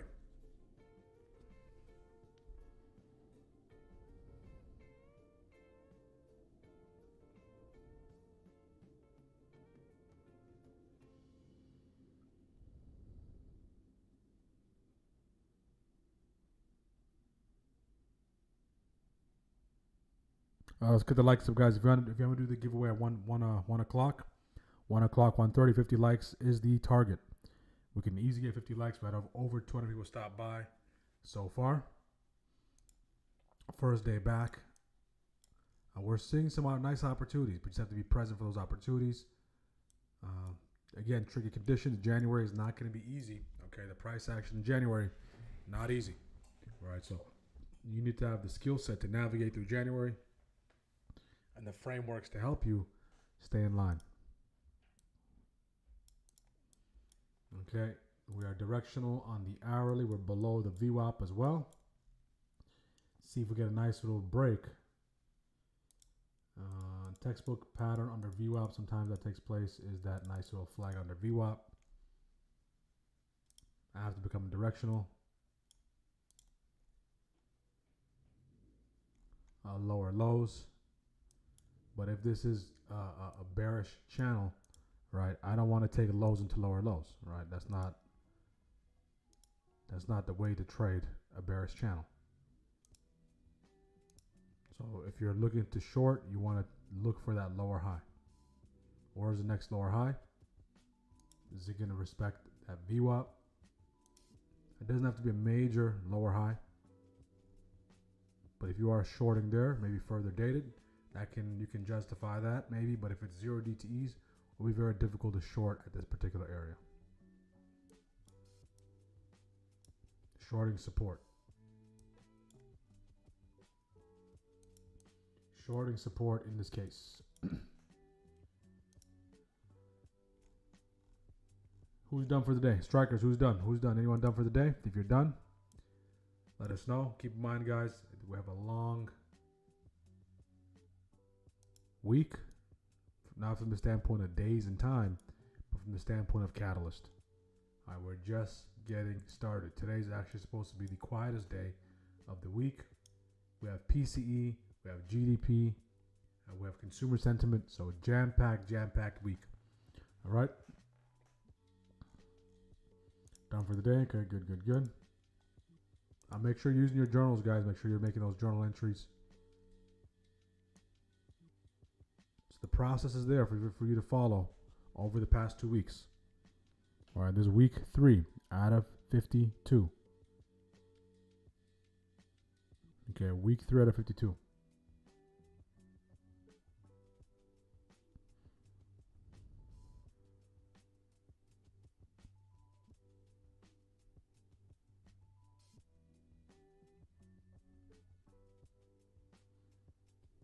And the ATR has fallen off a cliff. ATR is down about 20 cents.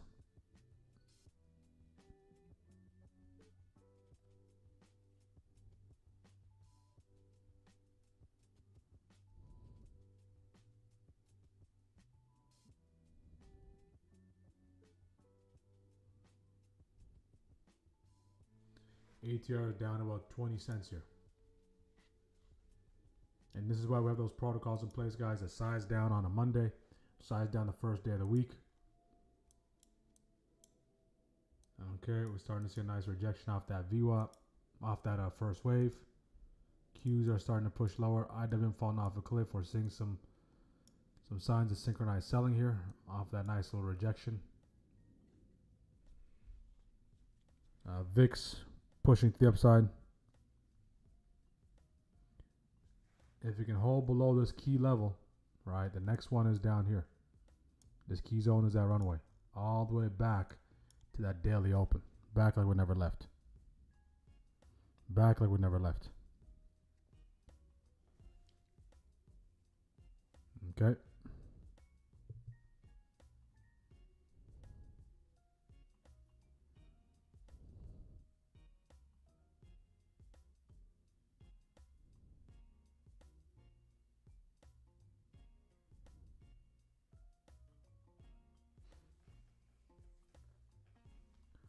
All right, direction on the hourly, continue to break.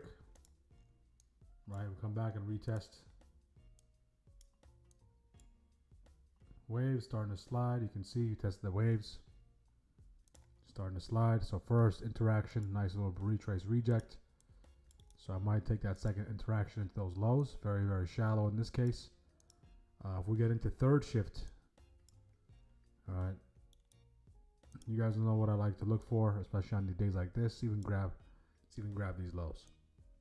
See if we can grab the lows down here and try to take those lows into potential push into a higher low. That will still give us a little room to extract profits, but potentially into a higher high. Right, so I'll see if we can grab these lows, sweep these lows off of support in the midst of going into this destination. The one thing that I don't like about it is the fact that we're kind of in the middle, right? In the middle of two zones. Right, kind of in the middle of two zones. Okay. And this thing is picking up some speed here. Look at that. Picking up some speed. Flip of the hourly candle here. Okay. Bottom of the hour candle. So all the 30-minute time frame based candles intraday are flipping.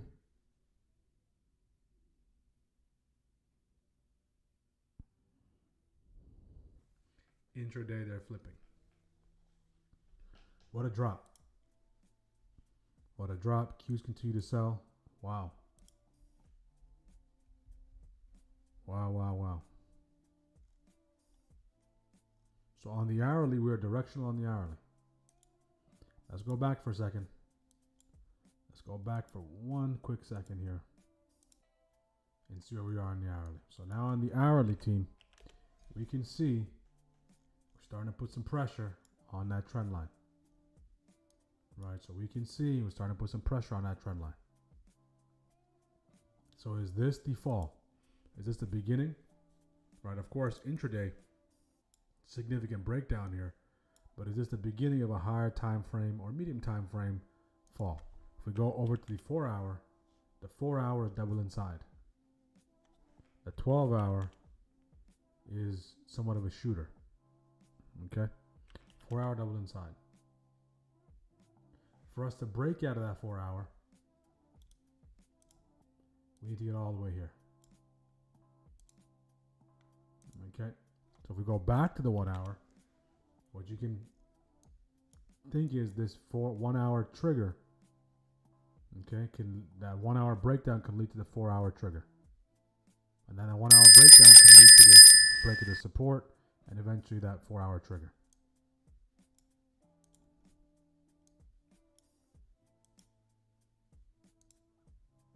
So a nice little flag under the waves.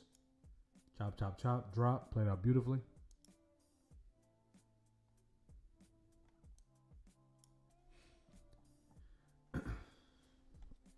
Again, guys, let's get the likes up on YouTube. Make sure to like the video. Make sure to subscribe. Okay. We're on the verge of getting to 2,800 subs. So help us get there. We can do it by the end of the week. If you're a first-time viewer, go live every single day at 9:30 a.m. Long-time viewers, take the next steps. Join our community. Immerse yourself in all of our resources. And don't take that last drop here. If you did, great job. Nice little flag breakdown.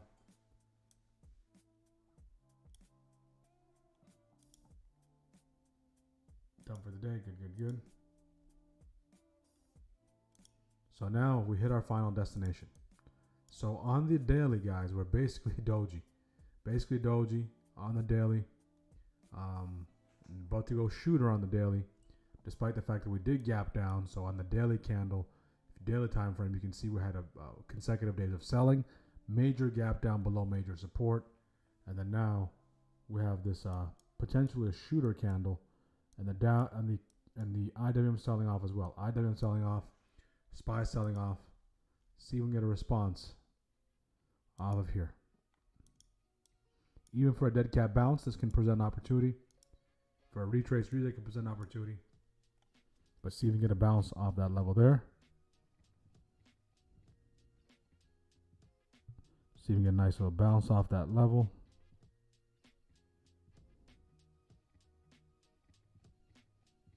If we can go hammer, go back to the upside, counter trend trade. It does look interesting. If we go tweezer bottom, I'll take it to the upside. So counter trend trading here.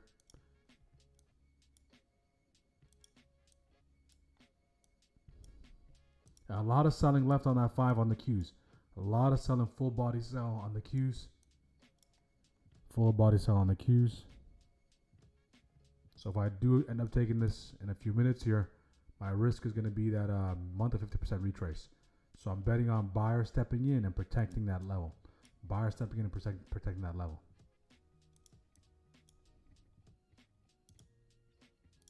At least get above these highs. Wait for confirmation. 2 down, 2 up. If we go hammer here, get above these highs. If we slice right through this, have no respect for it, then I have no respect for it either. All right, so it's mutual. If buyers don't respect it, I should respect it. If buyers respect it, I'll respect it. All right, so it's getting put under the test here. The only issue is VIX continues to push. Qs continue to sell off. So let's see if we can go hammer off this level. Back above 681, 61. If we can, I'll be there for it. I want to see a nice hammer. Okay, I'll take the calls right there. Take the calls right there. The risk will be these candles lows. Close back above here. We'll close out. See if they continue to push off that key level for the final trade of the day. Okay, go, go, go. At least gravitate back towards the waves. 5 minutes is still early. 5 minutes is still early. So this is technically an early entry. Okay, early entry into those calls. We need to let everything else catch up. So up 2%. If you did take this, manage accordingly. TP where you need to. Make sure your risk is defined. I would give it about 10 to 15%. Preferably no close below 681.37.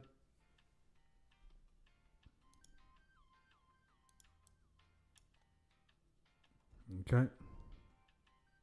Up 6.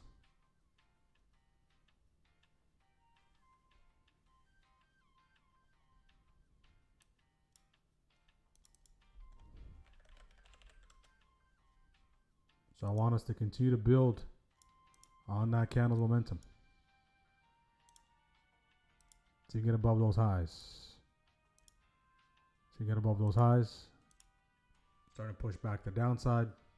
Down 2. I want this zone to hold up. I want this zone to hold up here. Did see 6. I want to see if I can squeeze double digits out of it. Okay.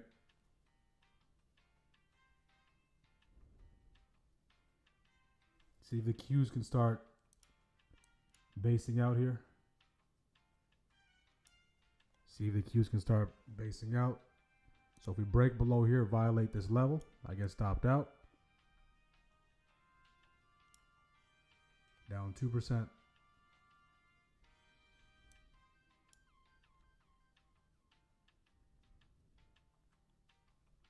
Down 4. A lot of selling pressure here. But we're not through it yet. We're not through it yet. Not going to give up on it just yet. Okay. See if we get that nice push. So the bulls need to use this. So they need to use this last rally. We need to use this and get it above that level. Let's go. Go, go, go. Up 6. Okay. If it just wicks, that tells us there's a lot of sellers there. Okay, that's a great push. Okay, up 14. Take a majority off right there. At 14. Down to runner. Thank you very much. There we go, guys. There we go. There we go. Up 15. TP where you need to. So I want us to stay above this level. There we go, guys. Up 15.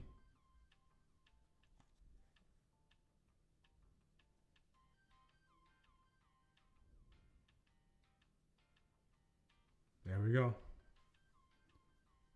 See if we can continue to push. If it closes back below here, I'll close out.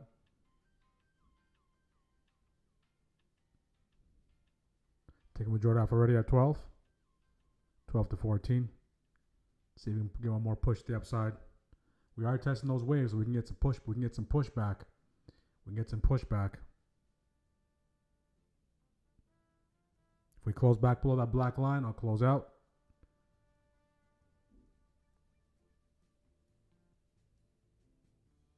Okay, I'll close out right there. I break even.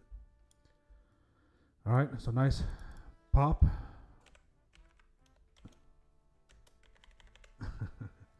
Right, even though it's, we know we're kind of counter trend trading, we just need that nice little pop.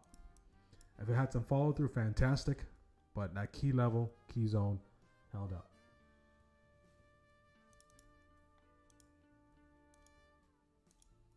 No, wrong.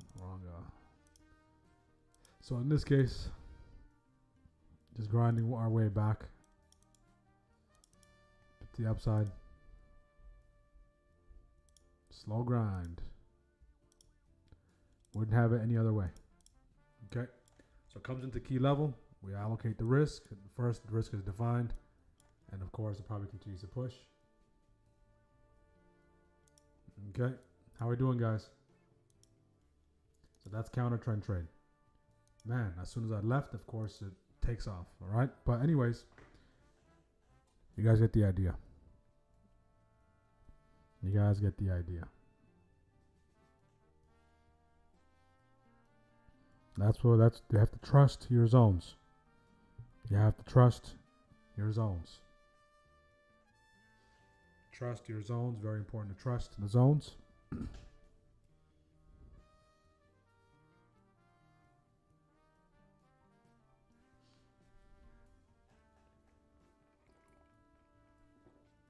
Okay, now is a critical juncture team. The reason why it's critical is because it's third shift lows.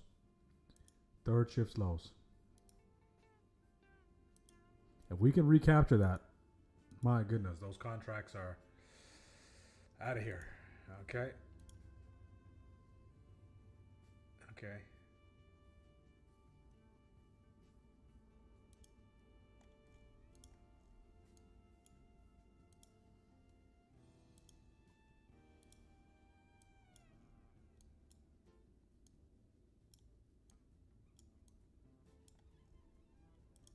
Got those contracts at 107. What are they at now? 682s. They're at 114. So, all right. So I'm seeing profit. I'm taking profit. Not falling in love with recapturing everything. Slowly but surely. Slowly but surely. All right. Now you can see 22, 14. All right. Getting closer to break even. Get puts, OG. It's tough for me to get puts if it's still at that zone. If we don't get that clear break below it. All right. If I was going to get the puts, it has to be off this retrace reject up here. Or maybe even here. Maybe even off this rejection here. So if I'm going to get the puts, it has to be a retrace reject. Same thing with the calls, right? It's hard for me to take the calls off of that resistance until resistance has been proven otherwise. It's hard for me to take the puts off of support until support has been proven otherwise. So we don't even need this thing to really reverse. We just need a dead cat bounce. You still can make money in a dead cat bounce. Still can make what you need. And you want to take that, strikers? Strikers, you take it. If you took that rejection, if you're waiting for that dead cat bounce to come into your territory, come into that prior shift lows, get that rejection, you're getting compensated as well. All right. If you're seeing profit, taking profit, you're doing well. Risk management is what's called for today. Always, but the priority today. All right. So. On that note, might be done for the day, guys. Maybe one more trade. We can stretch it out if the opportunity is quality. But first two trades stopped out. Stopped out on this trade here. This one worked in our favor nicely. Same idea. Just didn't have as much patience. The big thing today is the fact that I couldn't get filled. Right? We can't let that be an excuse. I say it over and over again. We talked about the rationale here. So go short here into this territory that leads it into that healthy area and it leads it into a push back the upside. The rationale played out on both ends. So there was two opportunities for us to take advantage of. From my lens, I want to take advantage of both. I want to take advantage of the drop into this territory, take profit, reassess, recalibrate, take the push back the upside. All right, so instead I took advantage of one, took two attempts rather than two. I was in position just to get filled. That happens when the contracts IVs are a little high. That takes place, okay? And right after that, after taking that, stayed patient all shift. Notice, we didn't jump into another trade for a whole hour. And then we look for this quick little scalp to the upside. So I don't need this thing to reverse all the way back. This is just a dead cat bounce. So if you're a bear, you have to welcome this bounce. You don't want to go short right here. You want to go short as it bounces, show some signs of slowdown, and then go short. Okay. We'll put some pressure on that support, guys. Strikers. The intended move might be taking place now. The intended move might be taking place. The move they wanted to make earlier. Okay, first shift's lows are all the way down here. Those are the lows of the day. Nice little drop. That was a beautiful retrace reject. That's how you play that dead cat bounce. Okay. VIX firing on all cylinders. Is the VIX back above 20? Seeking that 20. Look at that rejection here, guys.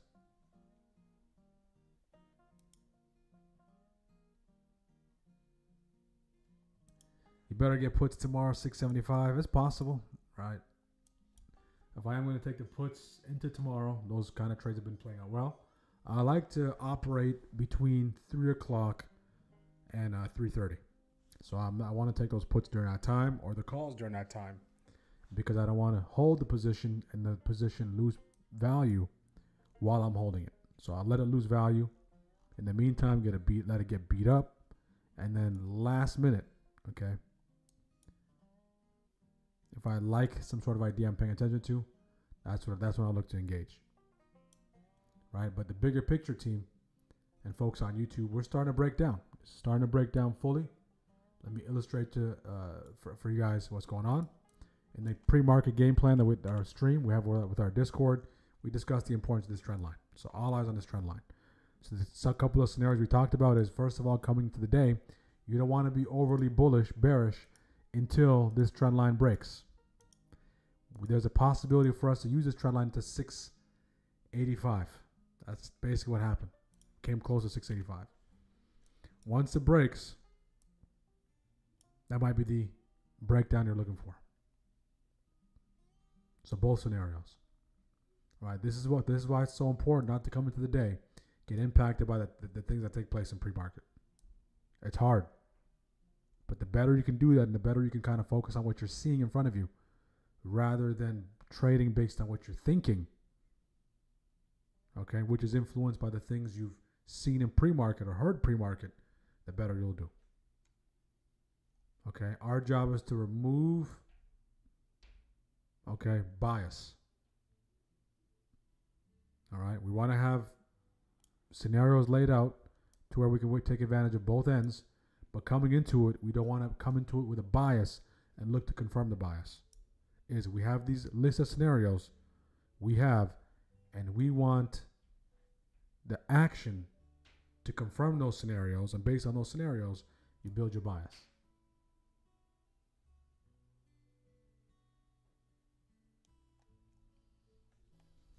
All right, so smash the like button.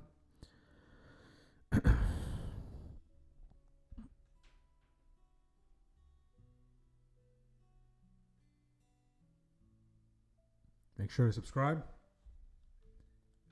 Let's zoom out for a second. The reversal. Man, oh man, oh man. This was it. So you can't say that they didn't give us a sign. Right. That was the trap trade that I brought to your attention.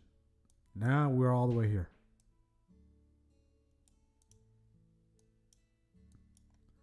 Right. It kind of looks like, hey, we're in the middle of nowhere. When in doubt, zoom out. We're basically in first week of 26's area. First weeks of 26's area. So everything we've seen in 2026, we wiped out. Okay, wiped it out. All right, so now we're basically negative on the year. Negative on the year. So Bitcoin is telling it all 100%. We talked about that in the pre-market. Look at Bitcoin, guys. Bitcoin falling off a cliff back below 90K.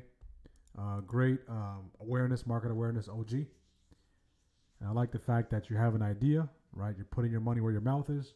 You have the rationale. You have your thesis laid out. That's the way to go. Right? Yeah, Bitcoin falling off a cliff here, guys. Oh man, oh man, oh man. What a time to be alive. Broadcom falling off a cliff. Let's go to the 15 real quick, right? Kind of block out the noise a little bit. Okay, silver. Pulling back slightly, near all-time highs. Bitcoin below 90K. The two most important things we were watching this morning on Bird's Eye View, my strikers know, was the gap on the indexes, the gap on the VIX, and Bitcoin. VIX out of here, of course. Crude back above 60. Gold continues to push. Dollar 98. 10-year continues to push. 2-year chopping around. International markets slide. That's ETH. Bitcoin, IBIT. Mags is sliding down to the downside. Qs falling off a cliff. DIA falling off a cliff.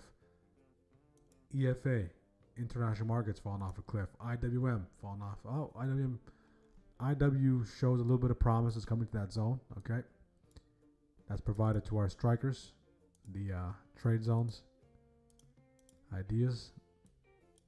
I might entertain that. Maybe we'll see. Google. Okay, Google does look interesting. The market can start bouncing off those lows. Google can start maybe using this territory as support. 324.49, 325.25, 324.49, 325.25.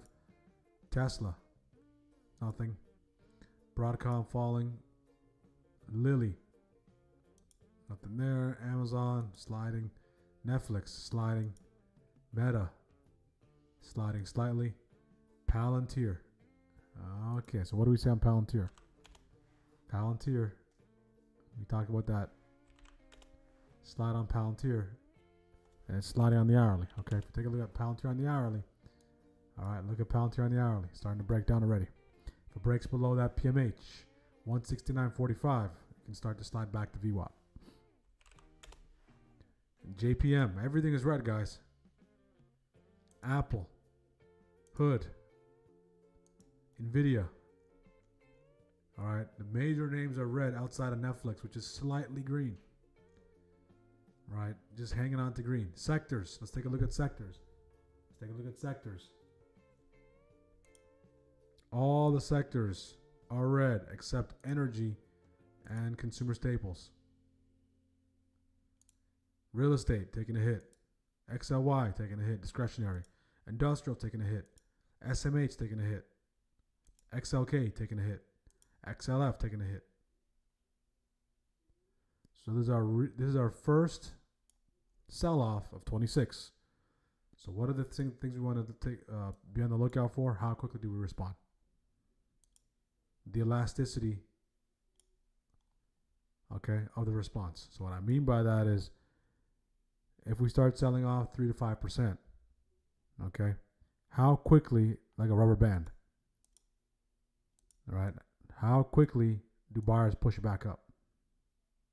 That's an indictment of how much buying pressure there is, how many real buyers there are.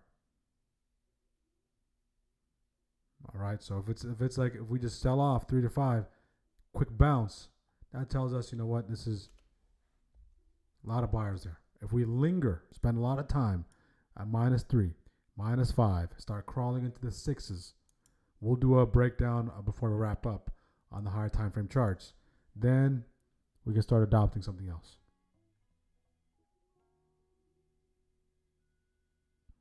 Okay.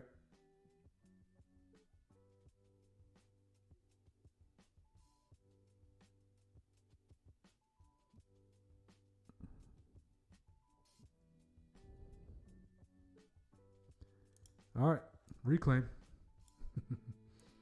Okay, you guys know the drill. First shift grab, reclaim. That's going to provide those little scalps. And one of those turns into a massive push, right? So worst case scenario in this case, if you take that reclaim, your risk is 680.45 session lows. Makes those lows, you get stopped out. Ideal case scenario is you get that reclaim double digit TP. Okay, dream scenario is that low becomes the low of the day and reverses back to the upside. All right, so that's the line of thinking on to go down. Bitcoin telling it all, 100%. Let's get the likes up, guys. Smash the like button on YouTube. Let's get the likes up. VIX is starting to get some strength here. We're starting to see all the indexes break that support, guys. The Qs are next. The Dow's breaking down. Okay, in conjunction to that support.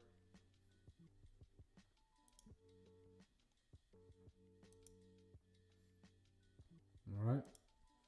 Any questions, strikers? We still have a lot of you on the line, so if you have any questions, feel free to ask any questions, chart requests. So these are the days we need to learn to survive. Okay, so these are the kind of days Today might have been a great day for you, so it might not be applicable. But days where things are not going your way are the ones you want to be able to survive. If you can do that, okay, you won half the battle. You won half the battle. You have won half the battle. All right? So in this case, if you're a dead cat bounce army, all right, you're welcoming. You're saying, you know, a buyer, step in. That's okay. You guys can step in. All right, so this is, I have another chart available to our members where I do illustrations. And this is the illustration. If you're a dead cat bounce army, you're looking at the waves, you're looking at these lows, and you want to see some signs. Let's keep it simple. Lay it out. Okay? To the point where you say, I want to see X kind of candle here. I want to see shooter. I want to see doji. I want to see engulfing.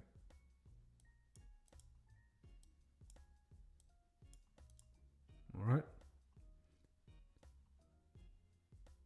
If I'm bullish, I already took the sweep of those lows, and now I can start building a case for, hey, you know what? There's a potential, a little early, but there's signs of a potential inverse head and shoulder or a unicorn pattern about to play out. What needs to take place? We need to get above this temporarily. So what that means is the opportunity zone is here. It's going to boil down to here. This is going to be the key battleground. Because for the buyers, they already stepped up. Okay, they already stepped up. For the sellers, they're welcoming the dead cat bounce. They want to push it back lower. Which they're doing at the current moment. Okay, so this area is where most of the opportunities will be, because now if buyers can get above that area, get into here, maybe make equal highs, maybe even a little higher highs, lower highs, doesn't matter what it is, and get into this territory. Okay, the inverse head and shoulder can play out. Right, so first things first for buyers is to get above this zone before taking out these lows. That's their best bet. All right, that's their best bet. Sellers, they're saying, hey, we're gonna fade the bounce, dead cat bounce. Okay, for the smart people who like to enter off those grabs, right? You're existing. I'm not saying that because this is the ideal area. It's because this is the kind of setups we look for, and you got to be trained to take advantage of. All right, you can take it off that hammer or that reclaim, similar to what we did here. I took it off the hammer, sat a little back and forth. Okay, so it's not something that's outside of what we do every day. You're in the position of control. This cohort of buyers who participated here, okay, have the best seat in the house. These buyers have the best seat in the house because they're already in profit. They can lock in if that rejection takes place off that level that we just discussed. Right? Or they can hold through any back and forth as long as their ideology is still intact.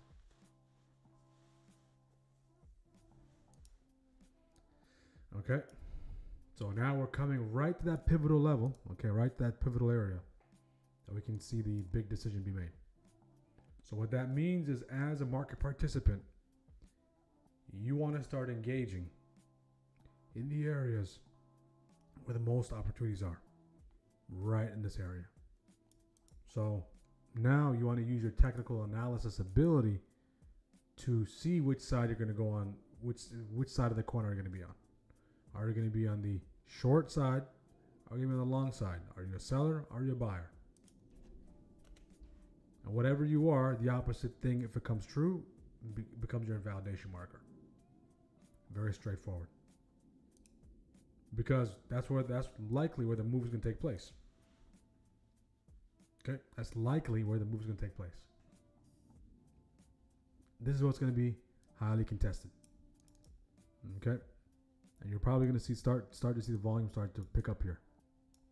All right, you can see the buying volume is already picking up. It's already surpassed the buying volume we've seen at 1256. So you're seeing it happen real as we're talking through this. You're seeing it happen in real time. So if I'm a decision maker, risk allocator, risk manager, aka trader, you and I, if I'm not in a position, there's an area I'm assessing for opportunity. It's an inflection point. Okay? You want to be involved in those inflection points. Everywhere else,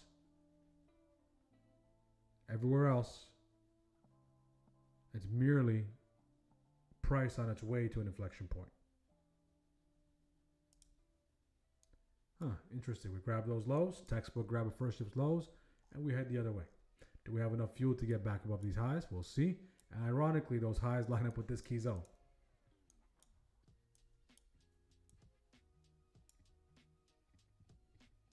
Okay. What you realize in trading, guys, everything is connected. Right? Everything is connected. Connectivity is seamless. Especially when you have your key levels, when you have all those things. Ironically, our key zone from this morning happens to line up, right? Happens to line up with this exact area. That key inflection point.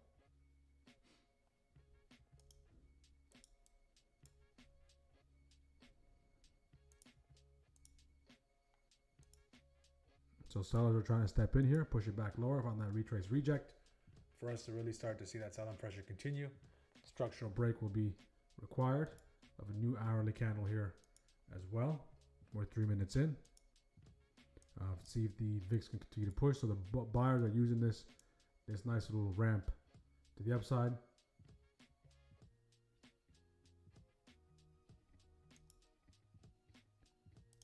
Okay, so if we go back that 5 minute, what does this look like, guys? Okay, let me just clean up the drawings a little bit. Just I'm gonna make a couple of lines on the chart, just a couple. Okay, just a couple here. We have one there, of course, and we have another one, which is first shift highs. First shift highs were up here. First shift highs were up here. We grabbed those already. Okay, we grabbed first shift highs already, and then we grabbed first shift lows just now. Okay, so now draw this out.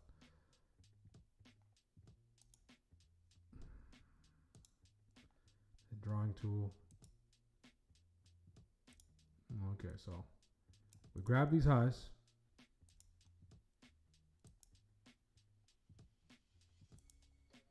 Okay, it took some time, but we grabbed those highs. So now, do we grab these lows? We already grabbed it. If you're a scalper, you already saw green in that territory. Do we grab these lows? All right, and return to revert back to the mean. All right, so it's basically boom, boom, boom. Do we revert back to the mean, kind of chop around, and then take those highs, take these lows, take those highs, take these lows? So this is what we have so far. But in the meantime, we have the sell block that's giving us a hard time.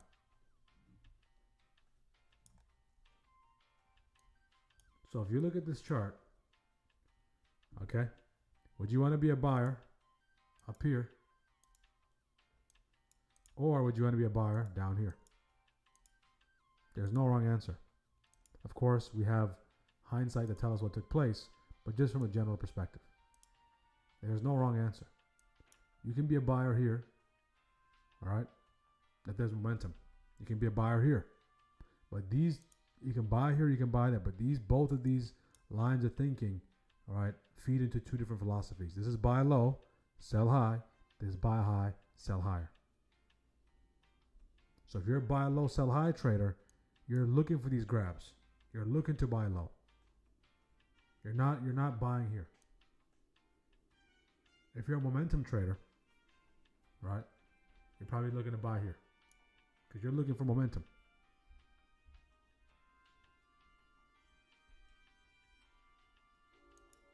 Right? So it depends on what type of trader you are. Can you be both? Absolutely. You just have to know what to be what, when to be what.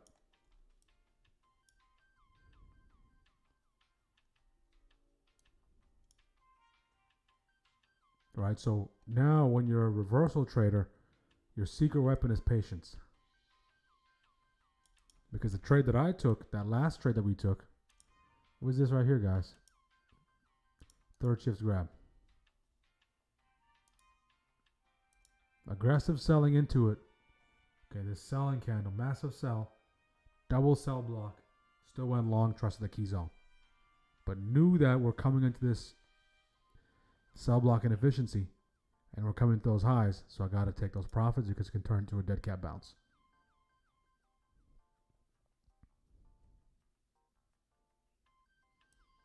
Okay.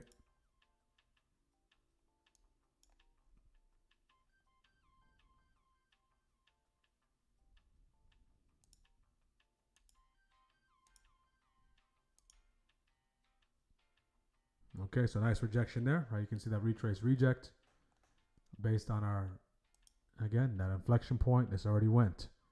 If you're a scalper, you already squeezed double digits out of this. If you're holding runners, you're still holding the position.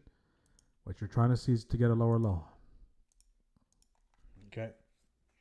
It's still somewhat respecting this push. Once this cracks, that's the sign. We got a high, higher high, high. So you want this high to remain lower than this high. You want that high to remain lower than that high. Okay. The DJT is going to talk. I believe he's going to talk tomorrow. Let me check. Let me double check, Richie. Again, guys, make sure to like the video. Make sure to subscribe.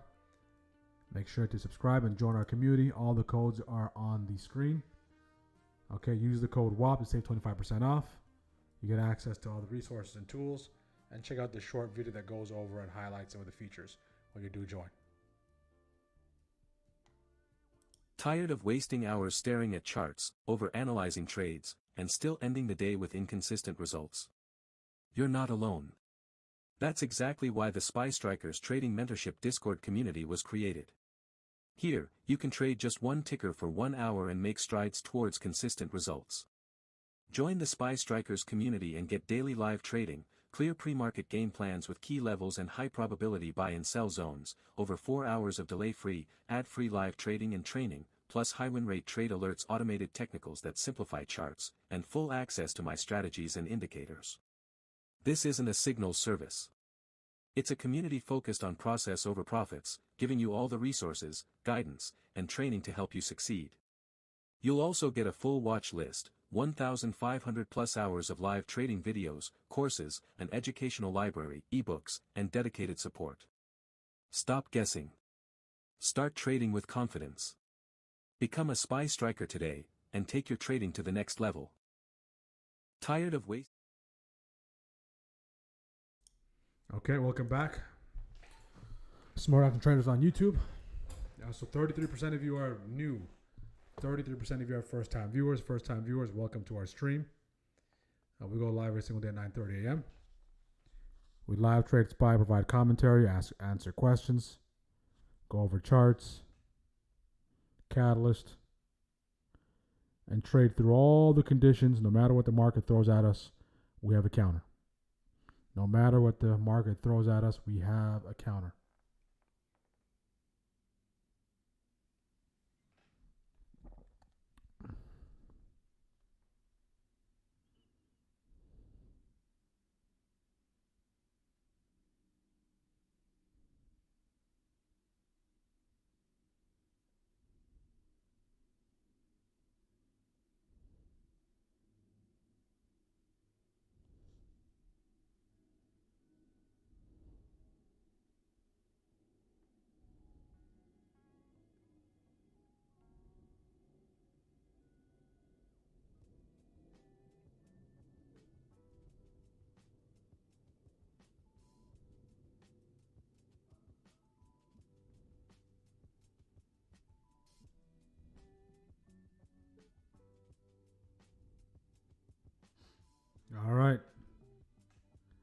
See if we have enough fuel. Do we have enough fuel to reverse? Do we have enough fuel to reverse and push back to the upside? Looks like Ray Dalio is speaking. Let's take a listen. Debt as a storehold of wealth is not being held by central banks in the same way, and that there was a change. The biggest market to move last year was the gold market, far better than the tech markets, right, and so on.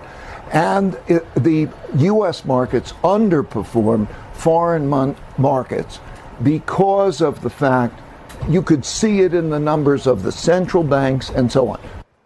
You agree with that, Julian? I wouldn't quite go to that extreme, but we put out a list of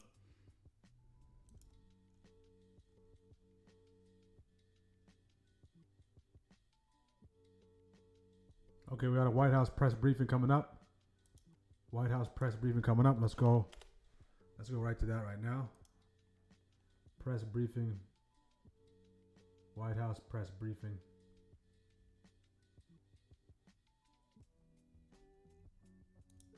Let's see if there's any interest. A voice to millions of Americans. President won't be talking, but let's see what they have to say. Let's see what the young lady has to say.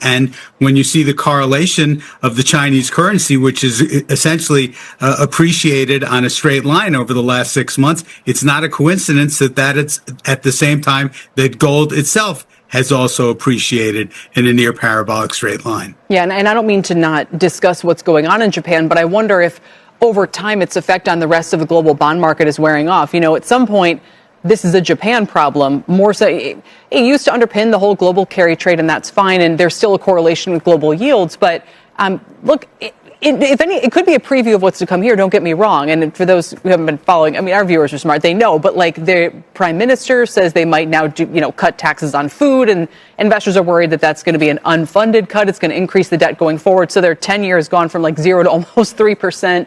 You know, the longer tenors are out at 4%. Is that a Japan-specific problem to you, or does that deserve to see an unwind of global bond prices? Well, again, at the margin, that causes a more intense competition for global capital. But frankly, when you think about the last year or so, it has been remarkably contained to Japan. And the way we know this is that, counterintuitively, the yen has weakened against all other major currencies as opposed to strengthening, given the fact that the interest rate differentials are moving as they are. So we'll be watching dollar yen very carefully for any signs of a turn, which would likely be, as it was in 2024, a greater source of stress on the system. Right. And we're seeing, kind of mini version of that. Our Steve Leisman is standing by, keeping an eye, Julian, if you'll stay with us on what's going on the Fed piece of this, because Steve, Japan is part of the story.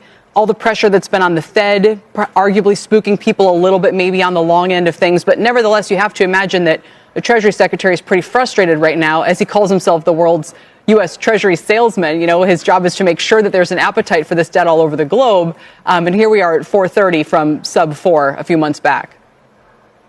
Yeah, Kelly, I'm interested in the comment that Ray Dalio just made. And I think Julian was getting at this, but Ray Dalio says the world currency system is breaking down.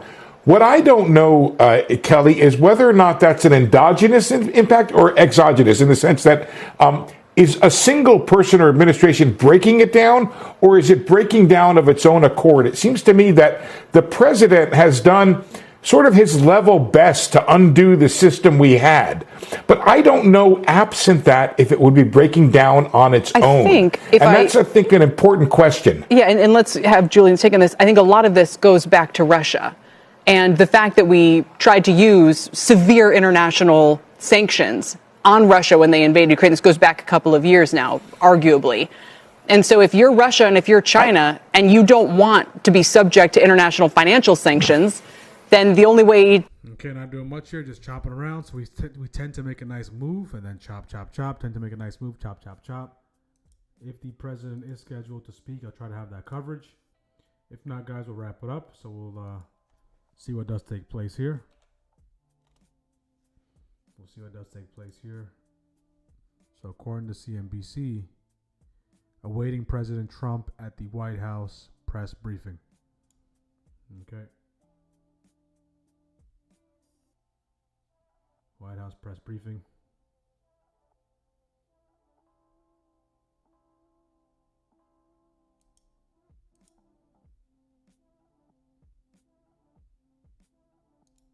Okay, let's see if we can go to that real quick.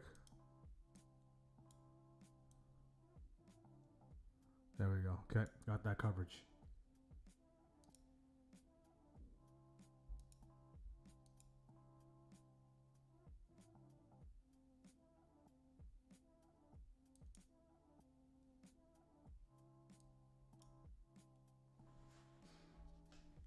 Just chopping around. Looks like the market's on hold until then.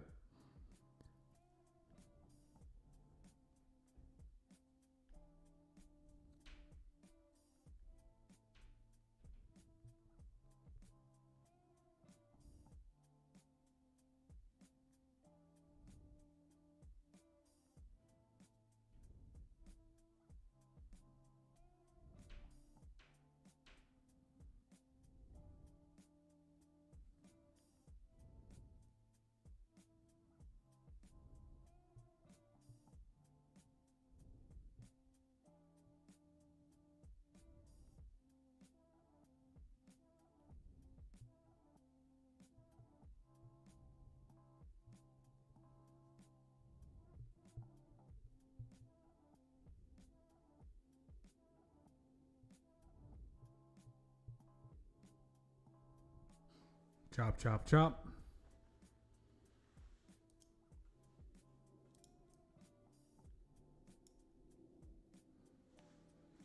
So bulls got paid, came to that key zone. Nice rejection.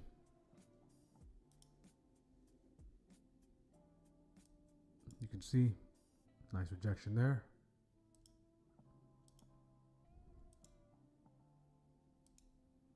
If you go back to what's taking place here, put it here for a second.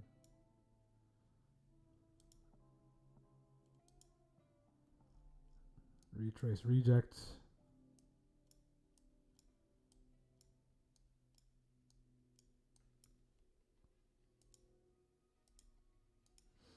Okay. So nice rejection. Double top right off of a key zone. So bulls got paid, bears got paid, they got paid again. See, this leads us all the way back to the floor being 688.45. 688.45 is the floor.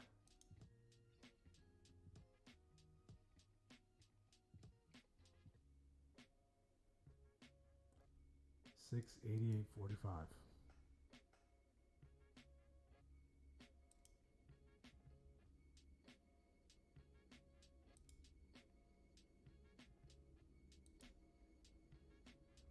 Okay, nice sell. Continues to get sold off. Continues to get sold off here.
Okay, if it gets to these lows, potential double bottom. Ideal areas to short is, of course, off that key zone, double top. So if it gets those lows, it has some sort of response. If it slices right through it, this leads us all the way back down to 680, guys. 680 psychological level. 680 psychological level. So not too long ago, on Friday, we were in the 695s. Now we're in the 680s. The difference one day and one gap down makes. The difference one day and one gap down makes. Again, guys, make sure to like the video. Let's get the likes up. Let's get the likes up. How many likes do we got? How many likes do we got today? We got 24. We can get 30 likes. All right. We'll look to wrap it up probably 1:45, 2 o'clock.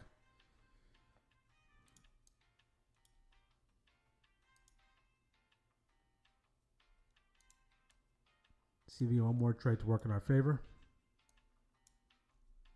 If not, we'll just wrap it up here.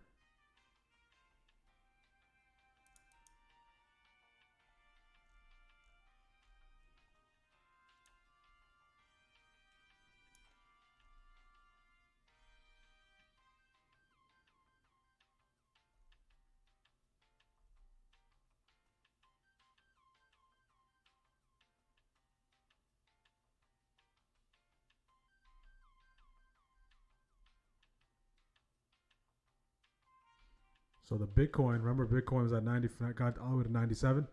We saw all that flow coming in. We saw all that flow coming into MSTR. Starting to make sense now, right guys? Starting to make sense. Starting to make sense now.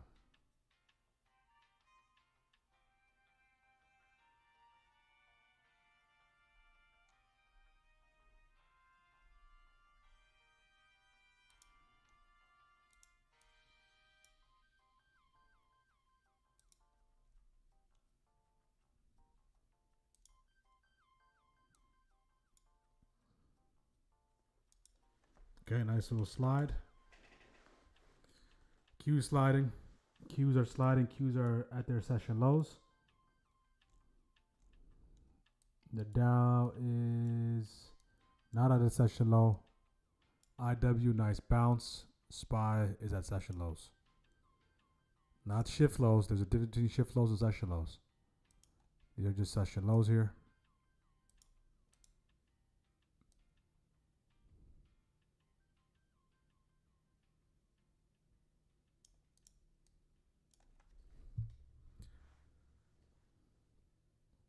See if we push all the way back down to 680.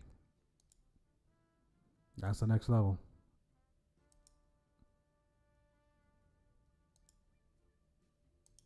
So we're between two levels once again, right? Between two, this key zone up here and key level down here.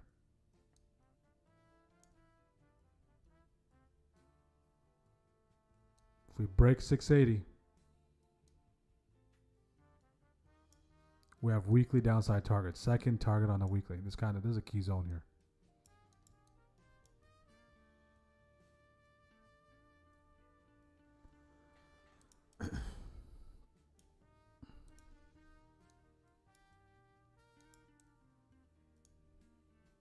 So a lot of traders are trying to get the puts here.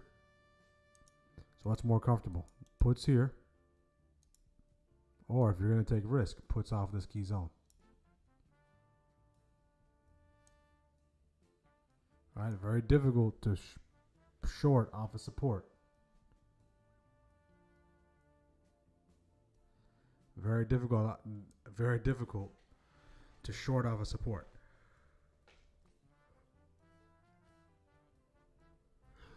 Comment in the chat, you're making me mad not getting these puts. Yeah, there's opportunities to get puts. I mean, opportunities are there. All right. Came into the inflection point, rejected off that key zone, rejected once again. So it's going to require patience on both sides. Whether you're going long, whether you're going short, you have to exercise patience. If you're taking shorts off of support, can it work in your favor? It can, but it's very difficult to have a high win rate in that instance.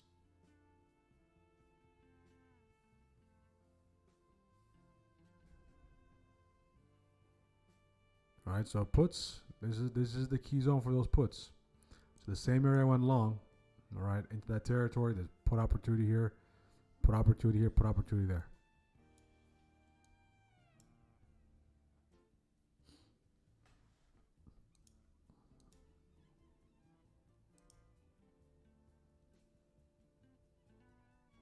I'm still waiting for DJ. Supposedly DJT is supposed to be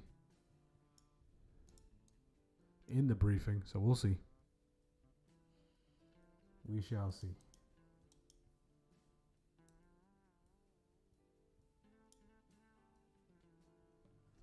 We shall see.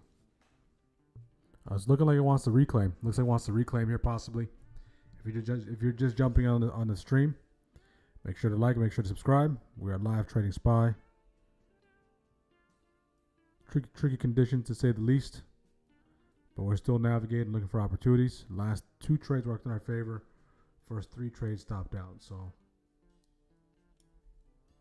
you guys can kind of see where we started, all right, to where we are now.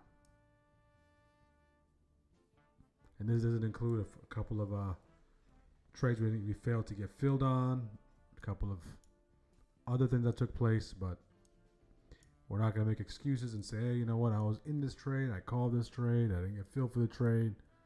Doesn't matter. Were you in? If you were, you have something to show for it. Good. If you don't, it's a good setup. Just make notes of that setup. Even if you didn't get filled, just say, hey, it worked this time. Make notes in your journal, but you were not there. You weren't there for it. So that shouldn't lead you to chasing. It kind of led me to, I wouldn't say chasing, but rushing my entry here. Right, the fact that I did miss that, couldn't get filled here. Okay, if you guys recall, which seemed like an entire day ago, at around 10:47. So go back and rewind and watch the video at that particular time. What we were saying in this juncture here. Okay.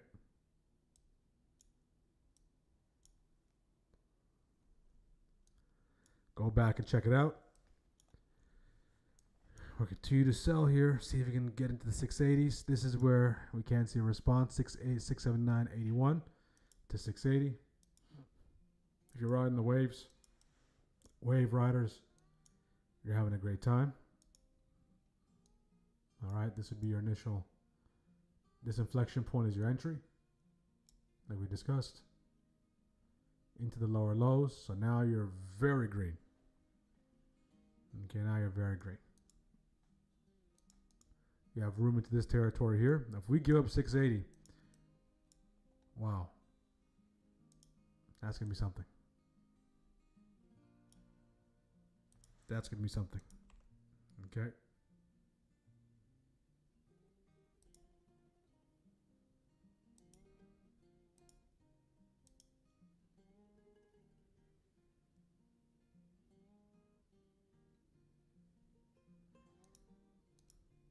And let's see the damage. What kind of damage is this sell-off causing on the bigger picture? What kind of damage is this sell-off causing? Any dip buyers? Anyone buying the dip? Things that can continue to drop. So this is where we are. This is where we are. All right, we'll do a thorough breakdown when we come to the end of the show. All right, I'll give my opinion on the bigger picture. So no respect. We gap down below 9, gap down below the zone, and this is where we are. All right, are we at 3% pullback yet? Not yet. 3%, not yet. Okay, so not at a 3% pullback quite yet. 3% has to be adjusted is right here. Okay, rough estimate. So 3% is there. 5% is here. Okay. 10% is all the way here. So on and so forth. So it has not been 3% quite yet. But below the 20 MA. We have the structural break, textbook pattern, break the support, gap down. Okay, 4-hour candle looks ominous. Let's take a look at the 4-hour.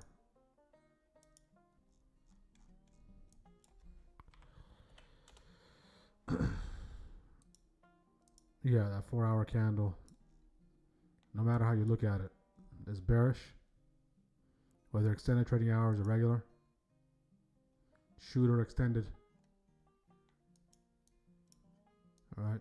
So, but we're at this critical area, guys. So these lows,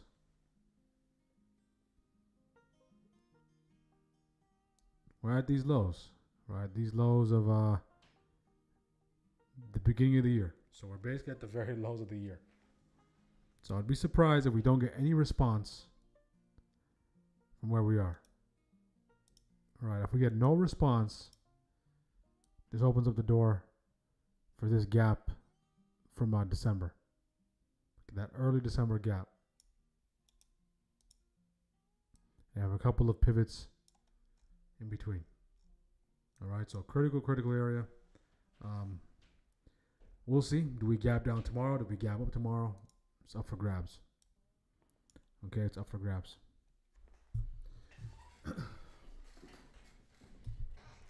Yes, also I have the 675, 671 level where the December lows are. If they both close 679, opening 675, 670. Tomorrow hold 680, maybe a bounce back. Just I can see that as well as a bounce. Okay, another leg of selling here. Do you guys see the level 2? Folks on YouTube, do you guys see the level 2? Okay, when you're seeing price come into levels, pay close attention to the time and sale. When it starts to speed up, and look at the level 2. All right, that's the reason why I put it on the screen. So you can start to see the amount of orders that are coming in certain areas. The amount of orders coming in certain areas. Wow, it's a complete breakdown here. If we violate this key zone, guys, this is a strong sell-off. We're going all the way to PML.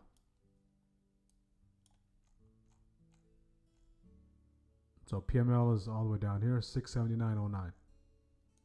Interestingly enough, the way I have my PML, we're still within PML and PMH. That just goes to show you how wide the range was from pre-market. How wide the range was from pre-market.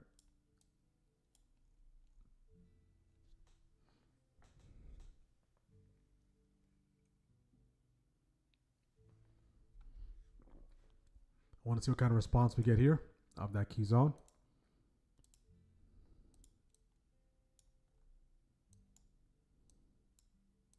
Q's inside on the 5.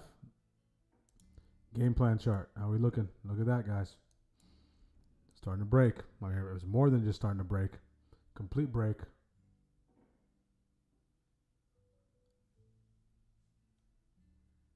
Complete break.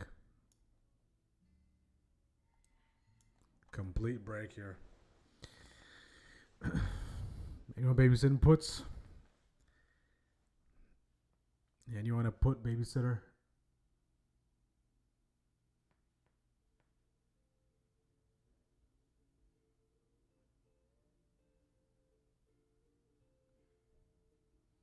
So if you were beholden to the game plan, you had that support on your chart. The break of that support was a tell. Break of that support was a tell. All you have to do is wait for that break of that support. Easier said than done. Okay, but that was it.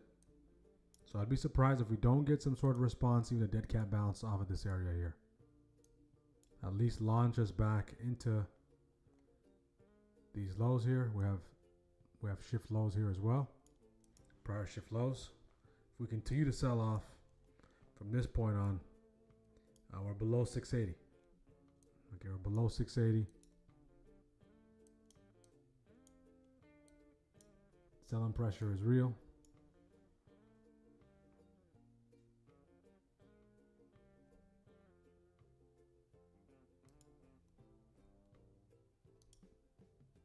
Yep, nice little break. Out on my ES no runners. Good, good, good.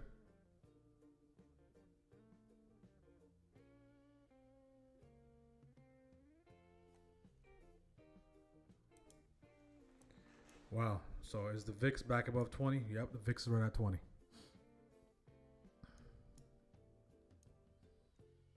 So this is our real sell-off of the year. Our first sell-off, we wiped out all the gains from 2 weeks. So the market is back to being orange red currently. We wiped out all those gains in 2 weeks.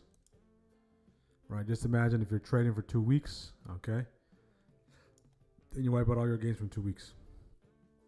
That's what happened that's what happened to the market. So on the year, again, it's still early. On the yearly, the market is red. On the quarterly, market is red. On the weekly, market is red. On the daily, market is red. 28% put. Beautiful job. All right. So especially if you're up here, if you took it up there, those puts, you're doing well. If you took the break of the support, right, you had the confidence to take it here. High risk entry. You're getting compensated, of course. We have the luxury of hindsight to determine it. Break below 680, break below 679.81.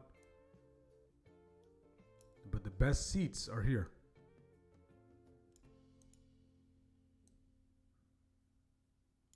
Whatever you do, don't chase. Okay, don't chase. It's midday.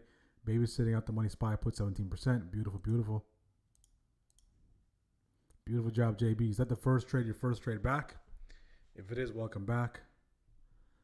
OG, angry face. You don't have any, I thought you had puts OG 2K. No puts.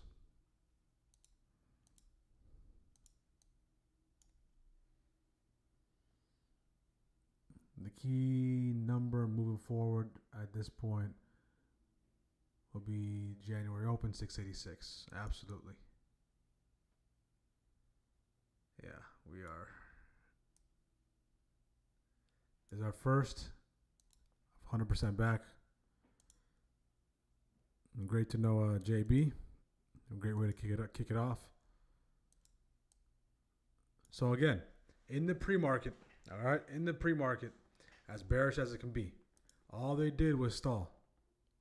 All the algos just stalled. Okay, I think I have it on the pre-market game plan chart here.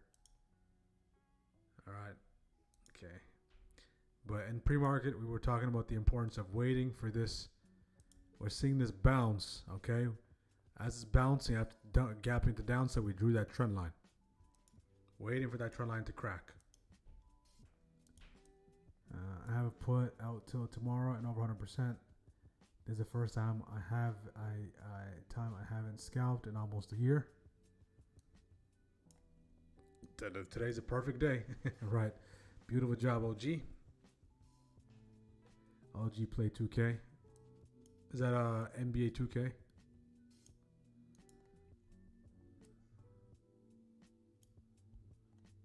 %48 for JB, 17% for Lynn.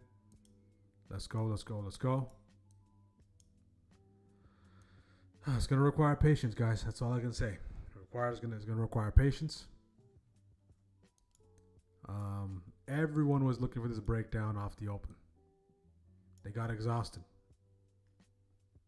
All right, this threw a wrench into the equation. After this, it's very difficult to adopt being short. All right, and then we break down there, and we chop around some more. We break down there, and now look at this. Look at this rejection.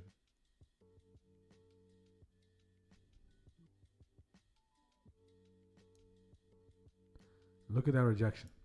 And the market is in sell-off mode, guys. The market is in sell-off mode. Our first sell-off of the year.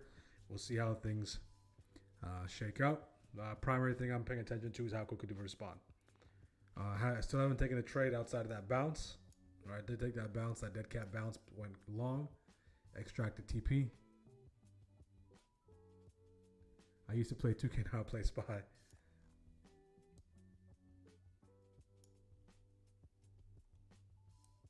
Yeah, I was pretty good at 2K back in the days. Like NBA 2K.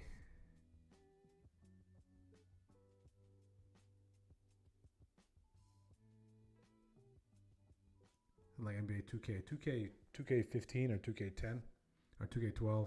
That area. 10 to 12 to 15. Even, but it's been years. Even NBA 2K5. But back then, NBA Live was better than 2K for the ones who play basketball games.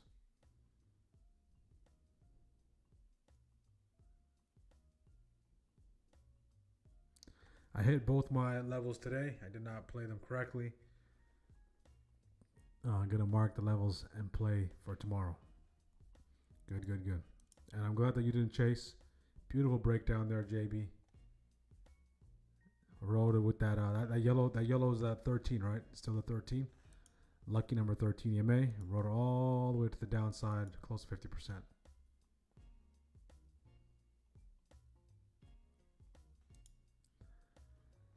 All right, full sell-off mode. Okay, full sell-off mode. You can see, SPY, Qs, synchronized selling only took half the day to take place. Where's my? Okay, the press conference didn't take place yet. The Qs selling off, synchronized selling. The Dow synchronized selling, and we're seeing the IW is starting to sell off as well, but the uptrend is still intact.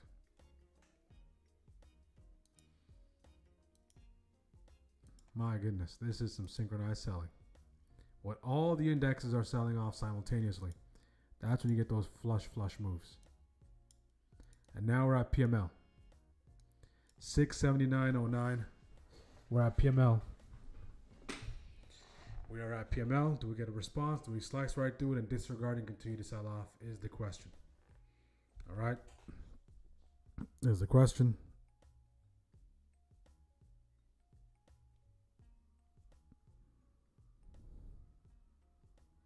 Wow.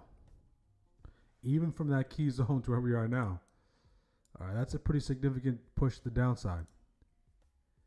That's a pretty significant push. That's about 66 cents.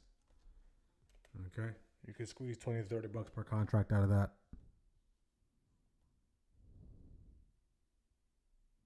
Let's get the likes up on YouTube, guys. Smash the like button. Make sure to subscribe. We're live every single day.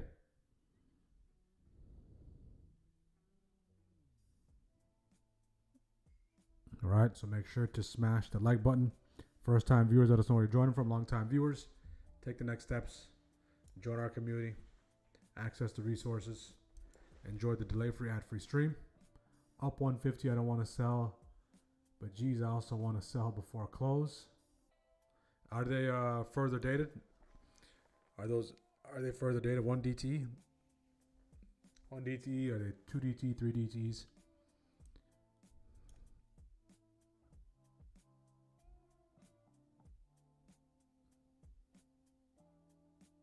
It's time when I take profit line, I'm breaking my rules.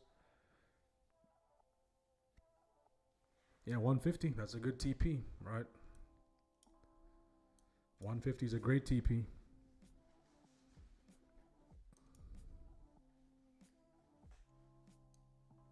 If you're looking to get more, the question you have to ask yourself is, how much of that 150 are you willing to give up for an extra XYZ? So are you willing to give up 50% of the 150 to get an extra 50%?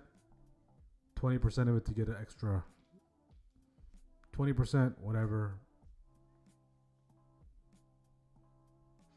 you may think is the appropriate way to manage it, just manage it.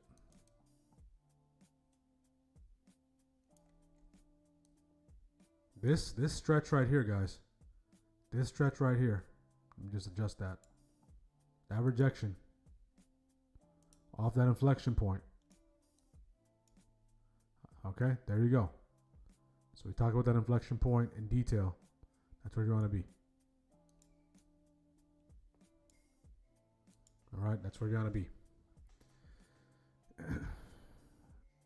So supposedly the president has a press briefing. I'm still waiting for that. Take a look at CNBC.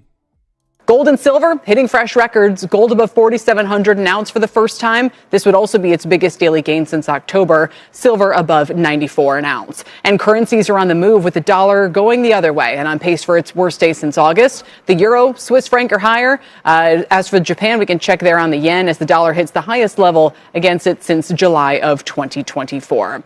And stocks are on pace for their worst day since mid-December. But my next guest says geopolitical crises often present buying opportunities. Ed Yardeni is here. He's president at Yardeni Research. And Ed, lest anyone think you're glossing over this, I think you guys gave a more detailed take on this than almost anyone's I've seen so far. So all of that said, why are you still sanguine about how equities should perform here?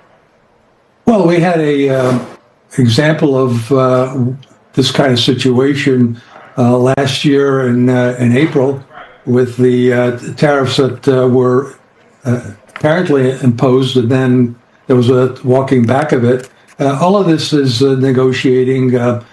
Kelly, if you were active in New York City real estate, you would see kind of the background that Trump came from, where there's a lot of shouting and screaming going on and bullying between developers and people who do zoning and contractors and the labor unions.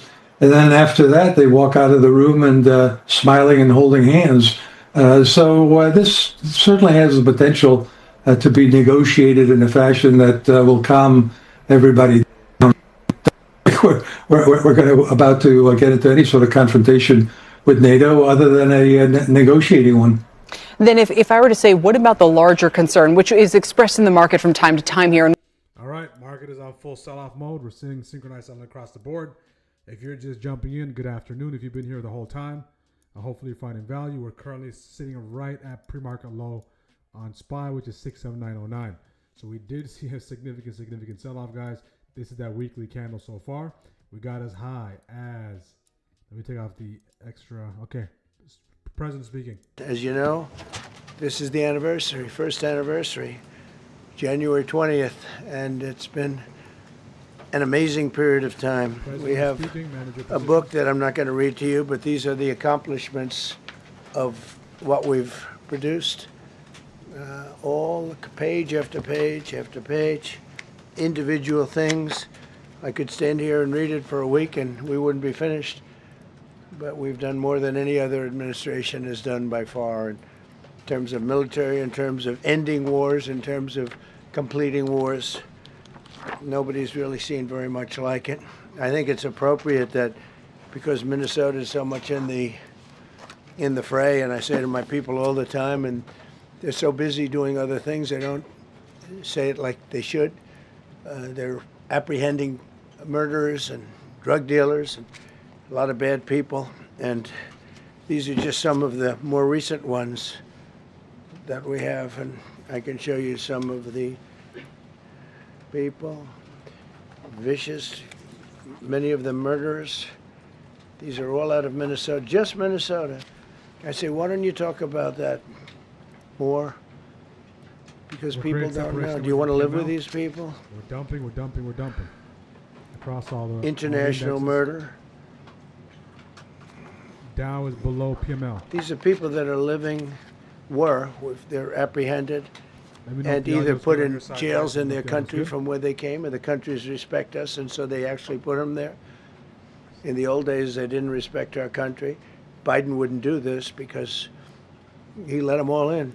You know, if you didn't have open border policies of Biden, none of this, all of the time that we spend talking about Minnesota and everything else, most of them are coming from out of the country. And it's been caused by a previous administrator. Look at this, one after one. Boy, these are rough characters. These are all criminal, illegal aliens that, in many cases, they're murderers, they're drug lords, drug dealers, they're the mentally insane. There's some of them who are brutal killers, they're mentally insane. They're killers, but they're insane. These are just in Minnesota. In California, it's worse. In other states, it's worse. Now, Minnesota, the crime is incredible. The financial crimes are incredible. And the problem is because of the agitators and insurrectionists, whatever you want, troublemakers, but they're paid agitators and insurrectionists. Nobody talks about the fact that $19 billion at a minimum is missing in Minnesota, given to a large degree by Somalians. They've taken it. Somalians, can you imagine? And they don't do it. A lot of very low IQ people, they don't do it. Other people work it out, and they get them money, and they go out and buy Mercedes-Benzes, and they come from here, they have no money. They never had money. They never had a life. They never had a government. They never had a country, because there's basically no country. Somalia is not even a country. They don't have anything that resembles a country. And if it is a country, it's considered just about the worst in the world. They come here and they become rich and they don't have a job. I was told that Ilhan Omar is worth $30 million. She never had a job. She's a crooked congressman. So here is another one. And I have, oh, by the way, we just took out, these are all what ICE is doing. And it's a dangerous job. These are rough people. Weapons. This one here is very bad.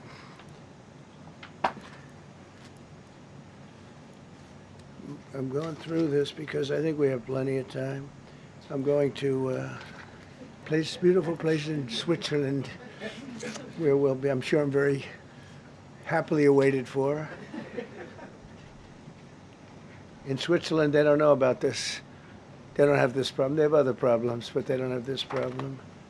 Look, killed somebody. Look, and these are rough people. These are not, this was all allowed into our country through open borders. These dumbest policies, you know, men and women's sports is dumb. But to me, having an open border for the world to come in, drug dealers and prisoners, Venezuela, as an example, opened their prisons into the United States. That's why one of the reasons I felt so strongly against Venezuela. Now I'm loving Venezuela. They've been working with us so well. It's been so nice.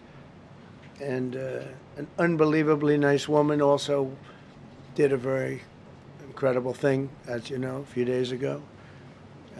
We're talking to her, and maybe we can get her involved in some way. I'd love to be able to do that.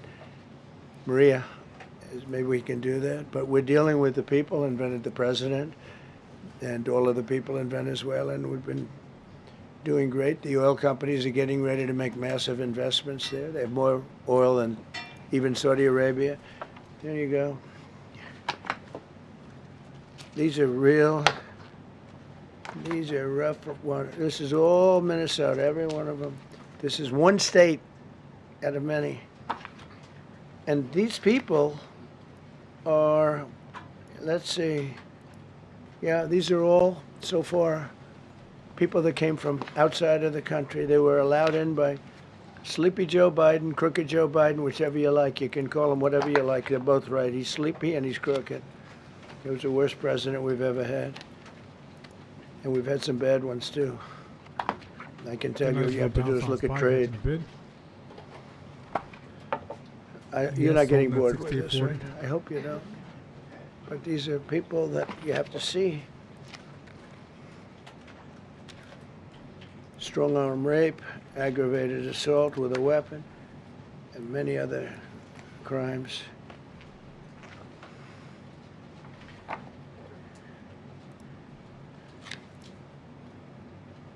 Gang member, known as one of the toughest people around. These are tough people. We're bouncing into that pre-market low. We have that sell block right there as well.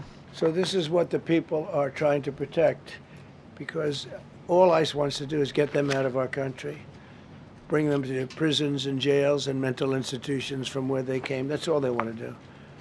They're patriots, and they have to be abused by guys like Don Lemon, who's a loser, lightweight. I saw him the way he walked in that church. It was terrible. I have such respect for that pastor. He was so calm. He was so nice. He was just accosted. So What they retrace, did reject, or reclaim in that here. church was horrible yesterday. Look at it here. 24 convictions. 24 times convicted. They're not charges, these are convictions. So he comes from outside the country. Do you think he's going to be good here? We got to bounce across all the indexes. Here, right? It doesn't work that way. It's a man murder. It's one of many. One of many. All they want to do is get him out. They want to take him out of our country. And we're met with paid agitators and insurrectionists, troublemakers. They're paid. You know, when the woman was shot, and I felt terribly about that. And I understand both sides of it. Break back below those lows. When she was shot, there was another woman that was screaming shame, shame, shame, shame, right? You saw it. So loud. Like a professional opera singer. She was so loud and so professional. She wasn't a woman that was hurt, like, oh, my heart's injured. She was a professional. We need to break below that 1 minute candle flow. Shame. She's screaming, shame, shame. I said, that's not a normal person. That's a professional. These are professional agitators and professional people that want to see our country do badly. But that's not happening because we have the hottest country anywhere in the world, despite this stuff. Look at this. See if you get a hold there. All top of the line criminals. They're not going to be good. They're not going to be well behaved here. I could do thousands. Right there. We had over 3,000 in the last fairly short while. Just in Minnesota. What's the number, Carol? 10,000. 10,000 criminals arrested in Minnesota alone. 10,000 criminals. And these are serious criminals. Now, how can a place with 10,000 criminals, how can you have a state? TP or need to. And yet they're fighting us. I like that guy. Keeps nodding to me. You agree with me, I guess. I like him. I don't know who he is, but I like him. He keeps nodding. He says, you're right. He's obviously a little on the right side, maybe. Down to runners. See if they continue to push lower. These are rough ones. So this, we just took this off a stack. We have many stacks like this. Like I could go 30 times. Breakdown. I want to see if you get a complete breakdown. No close back above here. No close back above that pre-market low.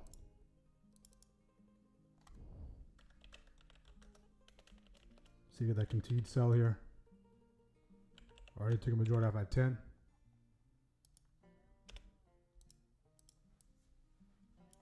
See if you get that continued flush. I want that 5 minute to start to fade.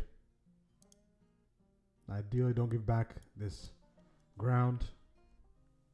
Don't give back ground.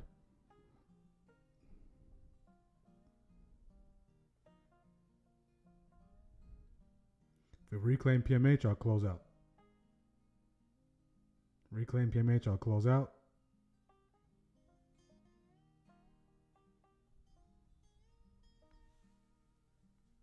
VIX is going south.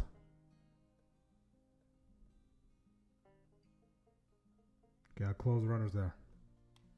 So stopped out on those runners. It's getting very volatile here.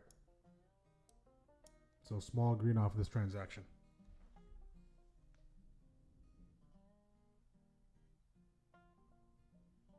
Wanted to see if there was some follow through the downside, but no real follow through there. If we continue to reject, if we go wick back lower and we can't get past that PMH, there can be another opportunity. But the thing is, we're sold off. Everything is starting to kind of bounce. We're starting to see the Qs bounce. We're starting to see the Dow bounce. We're starting to see a handful of names bounce. And that'll be my last trade of the day. All right, last trade of the day. Don't want to be here all day. In and out, in and out, in and out. And I'll end it there. So I did get stopped out on the runners for double digits on that impulsive push to the upside, but took a majority off at 10.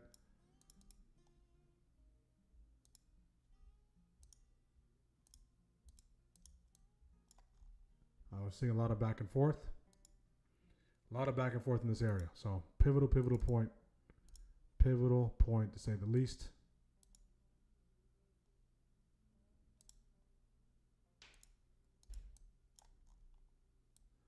some great opportunities. So this was a nice catch to the downside. These two nice rejections to the downside. Even the breakdown, this breakdown here played beautifully. Again, less than 3 minutes of work here. Still doesn't get closed back above that PML.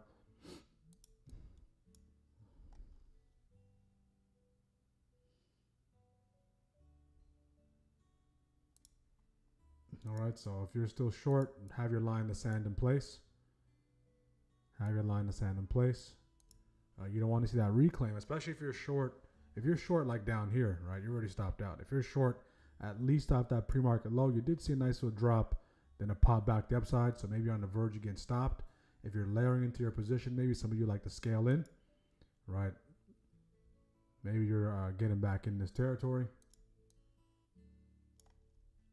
But I do have to be a little more patient on my entry going into the remainder of the week, right? Just being a little more patient on the entry would tremendously help.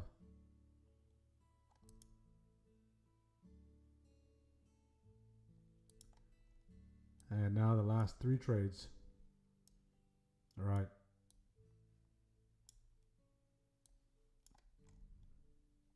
Right. Worked in our favor. First 3 didn't work in our favor. Okay, so we'll look to wrap it up in a few minutes. Let's take a listen. If we do get a major reaction, that's what I want to catch, provide to you guys. If we continue to chop around, then there's nothing there. We'll just sign off. All right, let's continue to listen. And America's book. Keywords we're looking for is tariffs. All right, is China. Is anything related to the market? As far as anything related to any political unrest we may be seeing internally. Domestically, I don't think that should have too much impact on what goes on the charts. But the keywords you want to listen to is tariffs, geopolitical words, right? Any keywords related to the geopolitical situation, Iran, of course, Venezuela, those kind of keywords. Right. So let's take a listen. In the old days, if you had good numbers, they'd lower interest rates, or they wouldn't do anything. Here, they try and kill it. They always try and kill success. Over the last 20, 25 years, that's the way. In the old days, if you had good numbers, the market would go through the roof. Today, if you have good numbers, the market goes down. But by the way, we've had the best stock market in history, the best 401ks in history, and we inherited a mess. The numbers that we inherited were way up, and now we brought them, almost all of them, way down. We brought them way down. I mean, I'm not getting... maybe I have the bad public relations people, but we're not getting it across. We inherited high numbers and we brought them way down. And look at gasoline. They have places in the country now, $1.99 a gallon. $1.99, $2.30, $2.50. I guess the average now they're saying is $2.31. I mean, he was at $4.50 and $5 for periods of time. And he went back to the Trump formula, but he didn't do it properly, and he really went back to parts of it because you would have had $8 gasoline if they didn't. Acquired 300 shares of SPY M today, under $8 per share. Congratulations, Hero. If we get a larger pullback, I'm ready to purchase more. Plan to eventually be writing calls in portfolio. Very, very smart. Great job. Congratulations. That's something that all of us traders have to do as well. Okay, start participating on the higher time frame, long term as well. Not only the intraday, right? Long term, swing trade, leaps, everything on all sides. All right, so great job, Hero, and congratulations on grabbing those shares.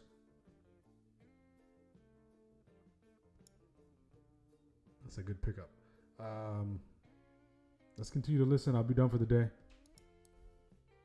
So end of the day, small green, slightly break-even territory. Let's see how the rest of the chat did.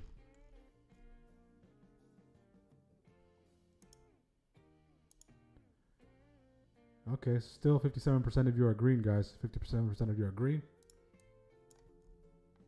Going into tomorrow. Right, just being a little more patient on my end will do tremendous things. I like the way I manage risk. this opportunity. Maybe I could have done a better job capitalizing off of it, of course, in hindsight. But I do like the way I did end up responding. Right? In the beginning, we got stopped out a few times. If you recall, the browser completely crashes. That builds internal frustration. Okay? Internal frustration. And again, if I take 4 losses in a row, I got them done. Or I'll just wrap it up. Right? Just come back the next day. So this was it. So this trade took it. If I get stopped out in this case, back to downside, I'm done for the day. So this kind of propelled us to start rebuilding a small base, taking profits where we need to, here, and then eventually here. All right. Again, the position, the trade continues to push the downside. So some things I'm looking to go back and just make those adjustments. Not next week, tomorrow. 1, being a little more patient. 2, patient from the standpoint of the entry. Right, patient from the standpoint of the entry. I already have the patience to wait for the setup. I'm getting much better at that. But patience to wait for the entries can be critical. Going into this week. Right? But the setups are the setups, guys. The setups are the setups. They're going to do what they do. It's a matter of, can we get ourselves together and put ourselves in position to capitalize on what the setups do. All right, so again, hopefully you guys found value. We'll continue to listen. We'll be done for the day.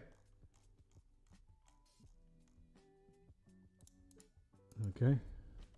If you're done for the day, type done in the chat.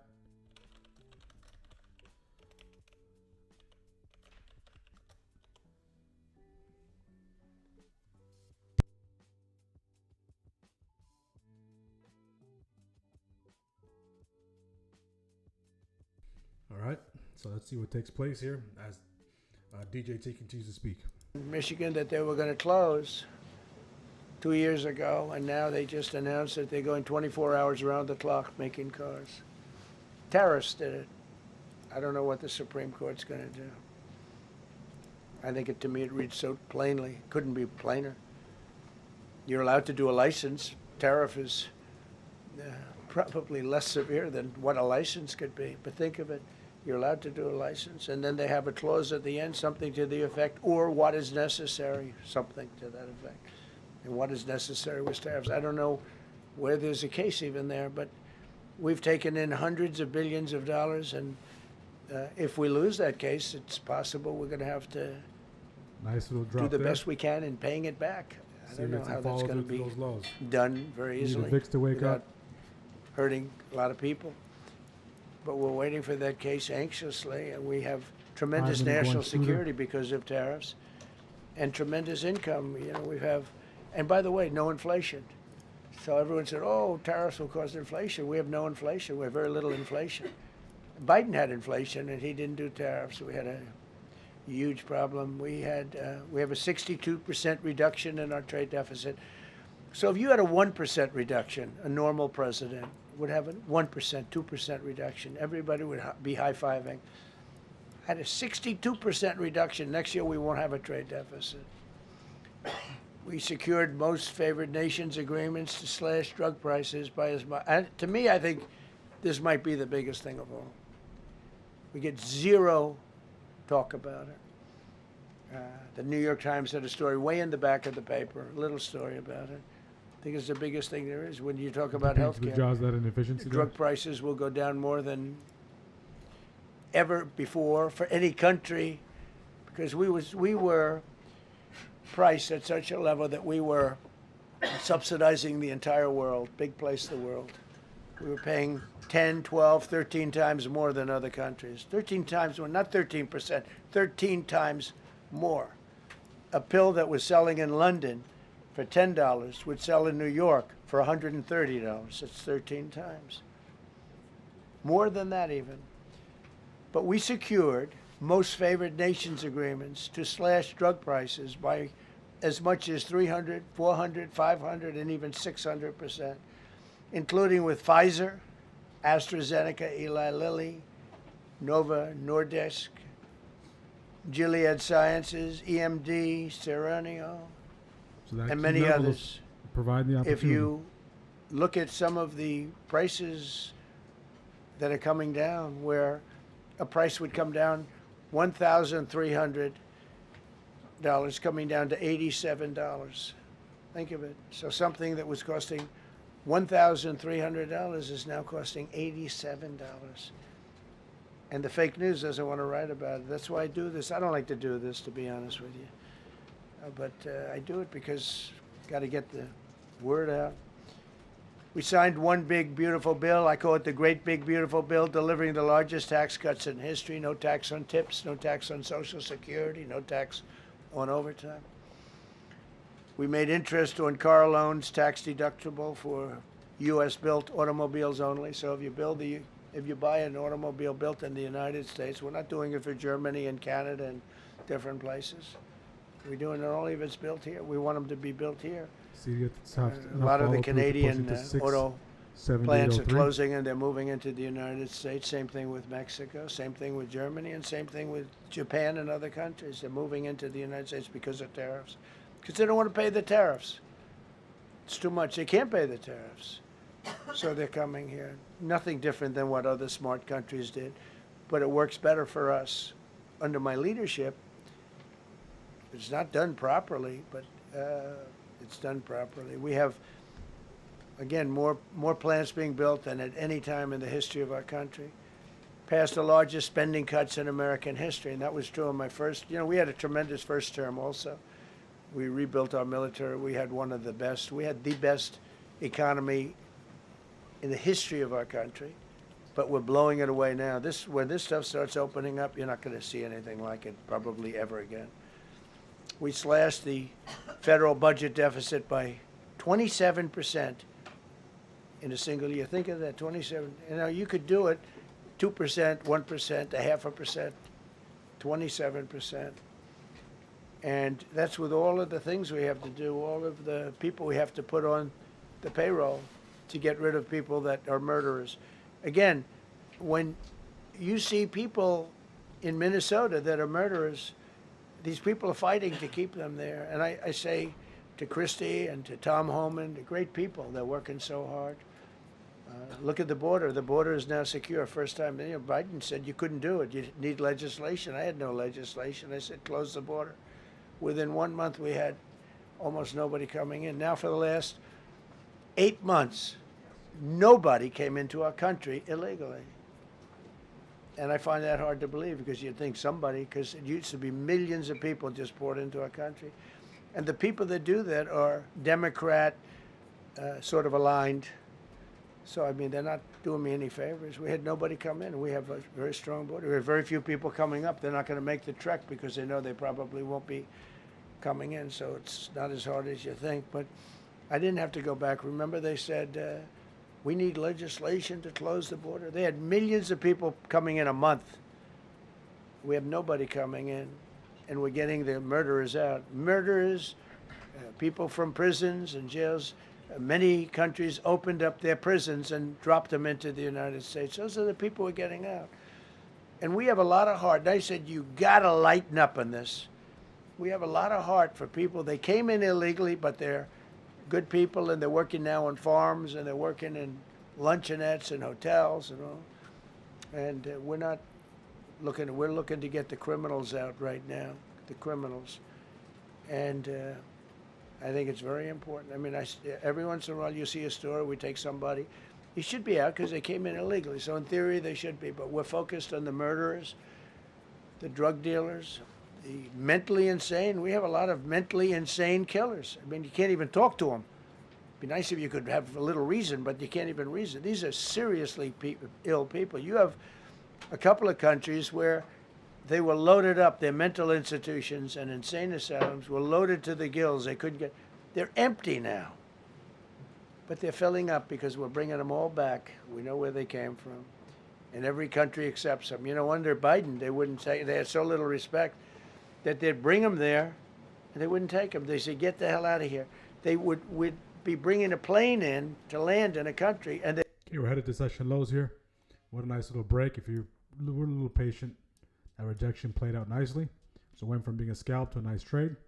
We're still trading below those waves. Waves are still waving on the 1. Nice rejection at that PML, I should say. So since we've been down since the DJT, the president, has been speaking, we've been pushing to the downside. So we initially dropped. Of course, we popped, came into that key level, and continued to drop. And now we're headed towards the session lows, which is 678.03. And the Qs are also headed to those session lows. The Dow is trying to head to those session lows. And IWM had a nice little push to the upside and is pulling back slightly as well. So the Qs and SPY are on a race to get to their lows. Qs and SPY are on a race to get to their lows. Let's see which one goes to their lows first. Let's see which one goes to the lows first. It gets to the lows first. We'll see.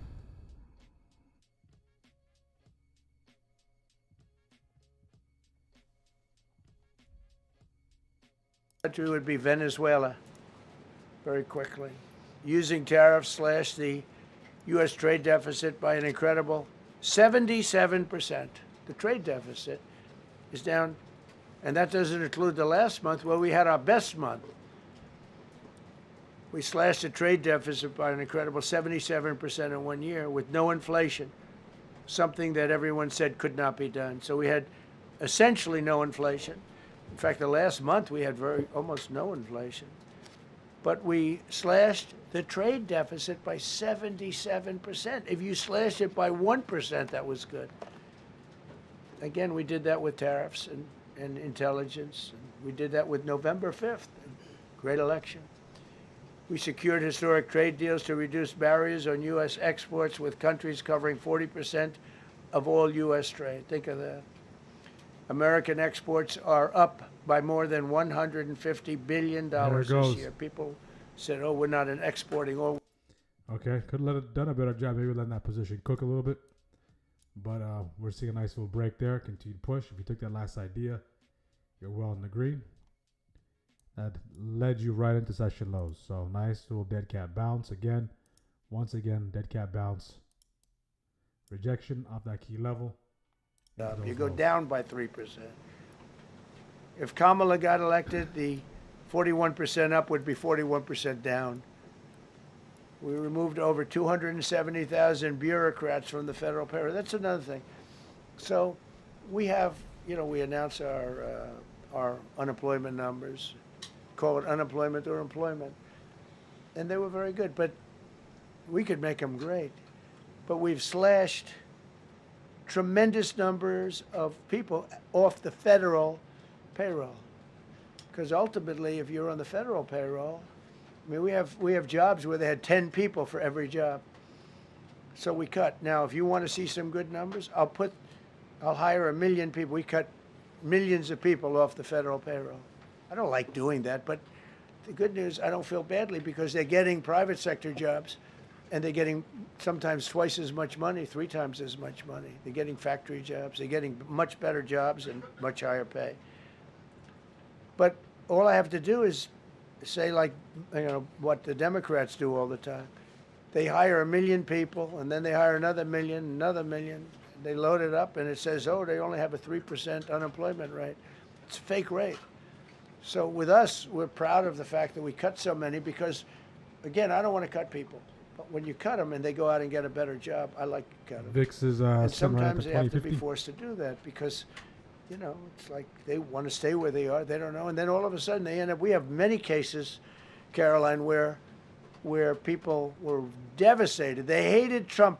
I got caught from my very boring federal job where they had, again, sometimes 10 people to do one job.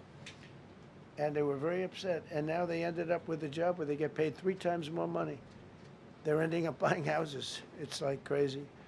So they went from not liking me to liking me a lot because it's hard to get. We need people. We need people. It's one of the reasons. I mean, when you have good people in the farm or good people in hotels and everything else, we want to work with them as much as we can. Under Biden, 1 out of 4 jobs added was a government job. Think of that. So 25% of the jobs added. That's when you know that, that's 25% of the jobs aren't real jobs. But again, I could do that. I could add 2 million jobs right now, would have an unemployed. I could say just hire some more people. I do the opposite. I say get rid of everybody that's unnecessary because that's the way you make America great again. When you have all these jobs where people are sitting around doing nothing and they get a lot of money by the government. It's no good. But that's what the Democrats do. They show, we were at 4% unemployment. That's a good number. But they just add jobs, or they would never cut jobs. Under Trump, 100% of all new jobs created have been in the private sector. Think of that. Not 1% has gone to federal. So under Biden, 1 out of 4 was a government job. Under Trump, 100% of the new jobs created, 100% came from the private sector. That's how you make your country wealthy and strong and good. We inherited the worst border in history and turned it into the strongest border in history. Illegal crossings have plummeted to the lowest level ever recorded, down 99.999%. That means down 100%. 99.99. Now, I want to find out who that one person is. For 8 months in a row, zero, and these are government numbers, these are not my numbers. For 8 months in a row, 0 illegal aliens were admitted to our country. 0. Nobody came in, unless they came in legally. We have a big process for having people come in legally, by the way. A lot of people are coming in legally. They have to prove they love our country. They have to prove that they're not going to need welfare. A lot of things they have to prove. For the first time in 50 years, we are now seeing reverse migration, where because we're getting all of these illegal people out. People that came in illegally, in many cases, they're criminals in many, many cases. Remember when they used to say that the people that come into our country as immigrants are very nice people, they're wonderful people, they don't commit crime. No, they make our criminals look like babies. They make our Hells Angels look like the sweetest people on earth. The Hells Angels are now considered a nice, high-quality person. I like the Hells Angels. They voted for me. They protected me, actually, believe it or not. But they make our criminals look like babies. These are some of the most vicious people anywhere in the world. They came from the Congo. The prisons, I know the Congo because I ended the war with the Congo and Rwanda. Tough group, very tough group. They came from prisons in the Congo. It's sitting right at these session Some lows. of the Qs continue to toughest, sell off. meanest people you'll ever meet. Thank you very much. They allowed them to come into America. These are tough people. Before my election, 100% of net job creation was going to foreign migrants. Since my inauguration, 100% of the net jobs created have gone to American-born citizens. That's a big thing. In other words, we're now taking care of our people. 100% of net jobs created have gone to the American-born people. Before that, we didn't care. Designated Tren de Aragua, MS-13, and the Mexican drug cartels. Early signs of reversal above 678.30. 5-minute hammer break. 5-minute / doji. To do that on land. The land is much easier, actually. Water is incredible. We did that on the water so that when you do it on the land, they don't go to the water. Nobody's going into the boat business right now, I can tell you. 97% down drugs coming in by water. Think of it, 97%. Nobody ever heard of that before, 90. They heard 2%, 1%. It went up 2%.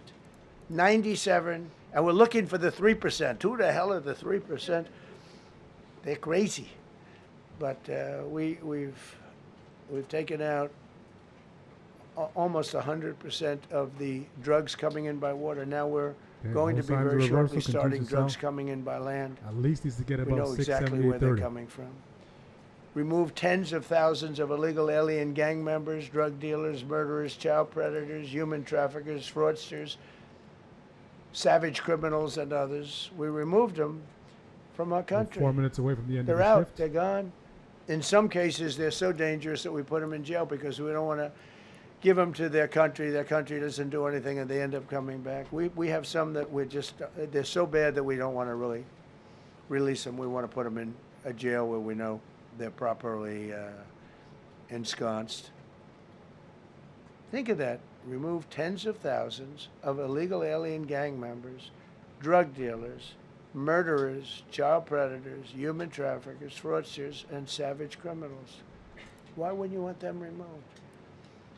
The reason is because these are insurrectionists that are doing this work. And, you know, they're going to make mistakes sometimes. ICE is going to be too rough with somebody, or, you know, they're dealing with rough people. They're going to make a mistake. Sometimes it can happen. We feel terribly. I felt horribly when I was told that the young woman who was had the tragedy. It's a tragedy. It's a horrible thing. Everybody would say, ICE would say the same thing. But when I learned her parents and her father in particular I hope he still is, but I don't know, was a tremendous Trump fan. He was all for Trump, loved Trump. And, you know, it's terrible. I was told that by a lot of people. They said, oh, he loves you. He was I hope he still feels that way. I don't know. It's a hard situation. But her father was a tremendous, and parents were tremendous Trump fans. It's so sad. It just happens. It's terrible. Halted all refugee admissions to the United States, including from Somalia, which is a terrible, terrible place, another dangerous place. And we also stopped the pirates because they get the same treatment as the drug boats. So in Somalia, the Somalians, you know what they're good at? That's about the only thing they're good at is they're good at pirating ships at sea, big ships. So you have a huge oil tanker with millions of gallons, millions of barrels of oil. And if it gets hit by a big weapon, the whole thing blows up. And they don't want to fight, because if they do, they're told by their insurance companies, do not hand over the ship. And they're not allowed to have any guns on the ship. They're literally, you have these massive ships being taken over by a Somalian small boat with a big weapon. VIX is about to get into that. Because if they hit the side of the ship can blow up. I mean, you talk about a blow up. Okay, it's already 2:30, guys. We're going to wrap it up here soon. I just want to see if the market ends up reacting. Post-press conference, if this ends up going all the way past 3 o'clock, we're going to have to end it. Trying to extend it for as long as possible. We did see a nice sell-off, nice retrace, reject at that level. Let's see if we can catch a bid going into the end of the shift and start pushing back the upside and potentially putting some pressure on this resistance here. They don't know what the hell happened. But all of a sudden, there are no pirates at sea. Do you notice? We haven't had a boat taken in a little while. Came out of Somalia, really corrupt place. It's not a country. They don't have government. They don't have anything. I always hate to see this. Ilan Omar, she comes from Somalia, a backward country, probably the worst country. They say it's the worst country in the world, if it's a country. I don't even think it's a country. There's no organization, no anything. They don't have police. They don't have military. They don't have anything. They just have people running around, killing each other and trying to pirate ships. But she'll come here, comes, and then she wants to tell us how to run our country. The Constitution says that I am entitled to this. I can't stand her. Terminated all taxpayer-funded benefits for illegal aliens and kicked 275,000 illegals off of Social Security. They were illegally getting Social Security. 275,000. Grab those lows prior to pushing higher. I'm telling you, it's not that this is pleasurable, but if I were an elected president, this country was going to be destroyed quickly, very quickly. I think within a year, if you had Kamala or a Joe type. I mean, Joe was a disaster, but if you had Kamala, he was the replacement. I was up by like 25 points on Joe, and they said, hey, let's get somebody else. This never happened. Well, the Dow dumping as well. Everything's dumping once again. Maybe another leg lower here, guys. We'll see. The closer we get to these lows, the more interested I am in risk reward back the upside. So if I'm looking to go short one more time, it's off of a key level. This was the last idea up here. And now we're breaking below session lows and continue to push lower. Synchronized selling here. All the indexes selling off. Another leg to the downside. My goodness, guys. My goodness. So we're grabbing first shifts, these shifts lows. If we can reclaim that, there can be a potential high risk push back up. Risk reward. Those calls are dirt cheap in relation to those puts. I'm done for the day anyways. Let's continue to listen and then we'll wrap it up shortly. I call it the Gulf of Trump, but I thought that I would be killed if I did that. I wanted to do it. I wanted to. My people work so hard. Sir, I don't think it'll look too good. I'm telling you, it's a good thing. And it'll be hotter than ever, I said.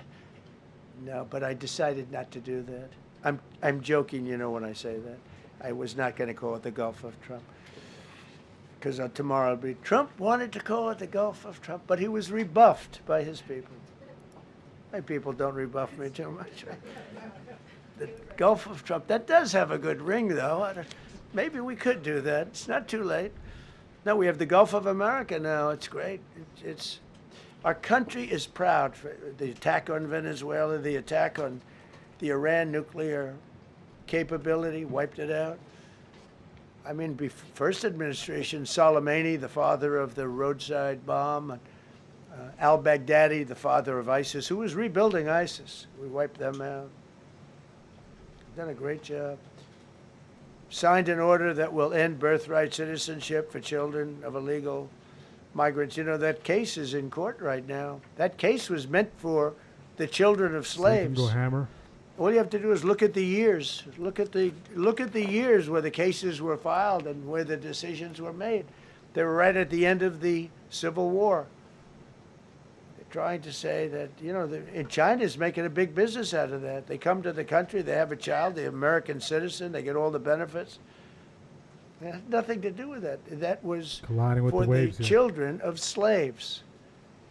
And I hope the Supreme Court so rules. Designated fentanyl as a weapon of mass destruction. It is. We lost, I believe, 300,000 people last year. 220% for OG in the chat on YouTube. Congrats on those puts. Stadiums 5 times. It's not even believable. I mean, you could be in a war and you wouldn't lose that many people. So we designated fentanyl a weapon of mass destruction. Conducted numerous successful military strikes against narco-terrorists operating in our hemisphere, including the water strikes. Drugs brought in by ocean. So I told you that recapture these lows. I mean, close to 100%. Put pressure on that resistance, or it's hard to get continue to push somebody to pilot those boats. Very hard. They have to be people that don't watch television, don't read the news. Next key level we is just blew up their 646. Facility. They had a docking facility where the drugs were stored. And now we have a great relationship with Venezuela. We're getting along fantastically with the leadership in Venezuela, so we wouldn't have to do that. This was done before the attack. But we captured and brought to justice the outlaw dictator of Venezuela, Nicolas Maduro, who, through drugs, killed millions of people in our country. Tremendous drug dealer. Also sent millions of people into our country, including Tren de Aragua, the worst gang. They say it's the worst gang in the world. They took over parts of Colorado. They just take the apartment building. They just took it away. Just took it away like we're here. They cut the hand off one man because he called the police. Who called the police? I did. You took my apartment from me. Boom, no hand. This is what they sent us. Restoring law and order, new category. D.C. and Memphis, federal task forces deployed massive numbers of federal law enforcement officers and National Guard to restore safety. Crime down in D.C. is almost down to nothing. D.C. was a very, very dangerous place, and I think you probably know better than I do. I have a lot of people in the media thanked me for that, but some of them found it hard to thank me. But, you know, D.C. is now, look how beautiful. D.C. is now, you can walk right from here to a restaurant, right through the center of town. You can be with your child, with your loved one, with your lover. Your lover's not going to be killed anymore, so you can act like a real lover. But you can walk right through the middle of the town, and D.C. is beautiful again, too. You notice we took all the fences down, almost all, the rest are coming down. got the graffiti all off. National Guard's been amazing. You know, we didn't tell them to do that. That's not their job description. But they were picking up garbage and everything. We break they were below great. 677. And I don't know. To me, a town, it looks better when you have military people. These are big, strong guys, are bad guys. Look at them and they say, we're not going to mess around. But what they don't know is that we took over 2,000 people out, permanently out of D.C. These were career criminals. But I feel much better seeing those people there. I went in a couple of times and had dinner in D.C. I walked right down the middle of the street. I felt very safe. A year ago, I couldn't have done that. I would have been crazy to have done that. Secret Service wouldn't let me do it. They weren't thrilled anyway, I will tell you. It wasn't like they were thrilled, but we did it, and it was great. So you get a reclaim of 6. But D.C. is a great thing. We have shift low grab. Virtually no crime in D.C. anymore. And before we did this move, it was. And we could do the same thing with Chicago. You know, we brought Chicago down 25%, even though we just had a minimal crew there. We brought Wisconsin down. We brought Minnesota down, way down, even though everything's a fight, you know, because they want to keep those people that are lying on the floor. They want to keep those people in Minnesota, but they really don't. I don't think the real people of Minnesota, very corrupt place, and the elections are totally corrupt. I feel I won it all 3 times. Nobody's won that state since Richard Nixon. It's a rigged state. And the Somalians vote as one group, even if they're not citizens, and they vote as one group, and, you know, you get 600,000 votes against you. They all ought to get the hell out of here. They're bad for our country. Nationwide achieved the largest reduction in violent crime on record. So this just came out. Nationwide, over the last 11 months, achieved the largest reduction in violent crime on record, including the largest one-year drop in murders ever recorded. Almost 2,000 lives were saved. That's despite the fact that we took in criminals under the leadership of the Democrats and Joe Biden. Okay, let's see if we can start to reverse here. Is down by 100,000 vehicles nationwide. That's another nationwide. The motor vehicle theft was out of control, and now it's very much in control. It was down by more than 100,000 vehicles to a record low. Began the process of eliminating cashless bail policies across the nation. Back You got to get rid of your sanctuary cities, and I hope 678.06. So grab those lows, it's starting to go the other way. Grab those lows, starting to go the other way. they hold criminals. We're not going to pay. They can sue us, and maybe they'll win, but we're not giving money to sanctuary cities anymore as of the beginning of the month. We began the process of eliminating the cashless bail. Well, cashless bail is where it all started. It's a disaster. And then other places. I don't know if it started in New York. I remember it starting in New York. So if somebody comes in, murders somebody. So that's a textbook grab of those lows. Chop, chop, chop. Push back the upside. See if the 5 minute can start to reverse now. We have a new 5 minute candle as well. We're finally back above those waves. The only key level that we really have to mess to really work with at this point is PML, shift low 676.88, and of course 676.46. Those are the only areas. If you took this back the upside, congratulations. You should see about 20% plus depending on your entry. Right? If you didn't take notes, this shift low grab takes place during the day, midday. That's a textbook setup. So guys, any questions? If you have any questions, let me know. If not, we're going to wrap it up here at 3 o'clock. We're going to continue to listen. I'm not saying much. I'm just looking up for keywords. And now it looks like we're headed back the other way. Let's see how far we can make it. For us to really shift this structure, we need to get back above NC. We need to get back above that PML at that 679.09. So this idea, again, you could have took it. I was able to squeeze 10 out of it. And of course, this one right here, back the upside, textbook grab of those lows. All right. So lots and lots of opportunities, but the main thing is patience. Patience is key, right? Having that patience is going to be critical, and waiting is going to be critical as well. Big building, big, powerful building. It loomed over the park, actually. Look at that. She said, well, people that are very sick are in that building. I said, boy, I used to always look at that building and I'd see This big building, big tall building. It loomed over the park. It was sort of, now that I think, it was a pretty unfriendly sight. Just like But that. I'll never forget. I don't know if it's still there. Back in. Because they got rid of most of them, the Democrats in New York, they took them down, and the people live on the streets now. That's why you have a lot of the people in California and other places, they live in the streets. They took the mental institutions down. They're expensive. But I'd say, why does that building have those bars? Boy, it wasn't normal. You're used to looking at like a window. But this one, you're looking at all this steel, vicious steel, tiny windows, bars all over the place. Nobody was getting out. It's called a mental institution. That was an insane. All right, we'll look to wrap it up here in a few minutes. If you have any questions, put your question in the chat. We did start off the day, getting stopped out 3 times. We had one more shot left to take a loss. Right, that loss, we decided to allocate here. Right, allocate risk, worked in our favor, and last trade worked in our favor. So key takeaways for myself going to tomorrow, being a little more patient. That would tremendously help. But I did like the way I did manage risk. So put in the chat what are the things you did right and things you can look to improve.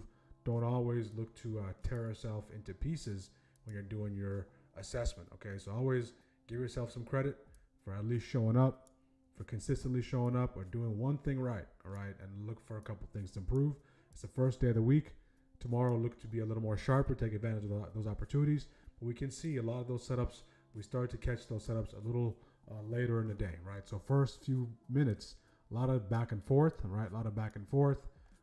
If you just judge the day based on this, based on the first hour, you'll have no idea what was coming unless you had a good perspective of the bigger picture, right? So very, very important that you do understand that. And some beautiful opportunities. So we can't blame the market and say it's not giving us the opportunities. It's giving us opportunities. And those opportunities coincide with the things that we look for every day. Some of the best. This was a nice dump here rejection at the PML in conjunction with that sell block. This is a nice rejection here as well. Critical inflection point. Retrace reject was long here. We get that break, comes back into it, rejects twice, completely breaks down, sells off, and violates the zone. No buyer step in. This primarily started from here, guys. This primarily started from this initial break up here. Once we start to break here, we started to chop around for some time. They chopped out a lot of traders in this area who were, whether they were long or short, especially the folks that are trading those zeros in this territory. If you're trading the bigger picture, maybe a week out, for Friday's contracts, Monday's contracts, at minimum Wednesday's contracts, maybe you can get a good chunk of this push to the downside. Okay? Any questions? If not, we'll wrap it up here. Any power hour? Probably not today, guys. No power hour today. We did go from 9:30 a.m. all the way till now. If you want us to go to power hour, if you want us to extend the stream, we need to get the likes up. It's going to be on everyone on YouTube to cooperate and get the likes. All right. So if there's a demand for that, we'll go power hour. But today we'll wrap it up at 3 o'clock. Any other questions? Let me know how you guys did so far. Okay, folks on YouTube, let me know how you guys did. And we'll go over how to join our community shortly here. And then we'll look to wrap it up. TQQ puts work for me. A beautiful job. A new twist trading options on TQQ and SQQ. Good. So triple leverage Qs and inverse Q.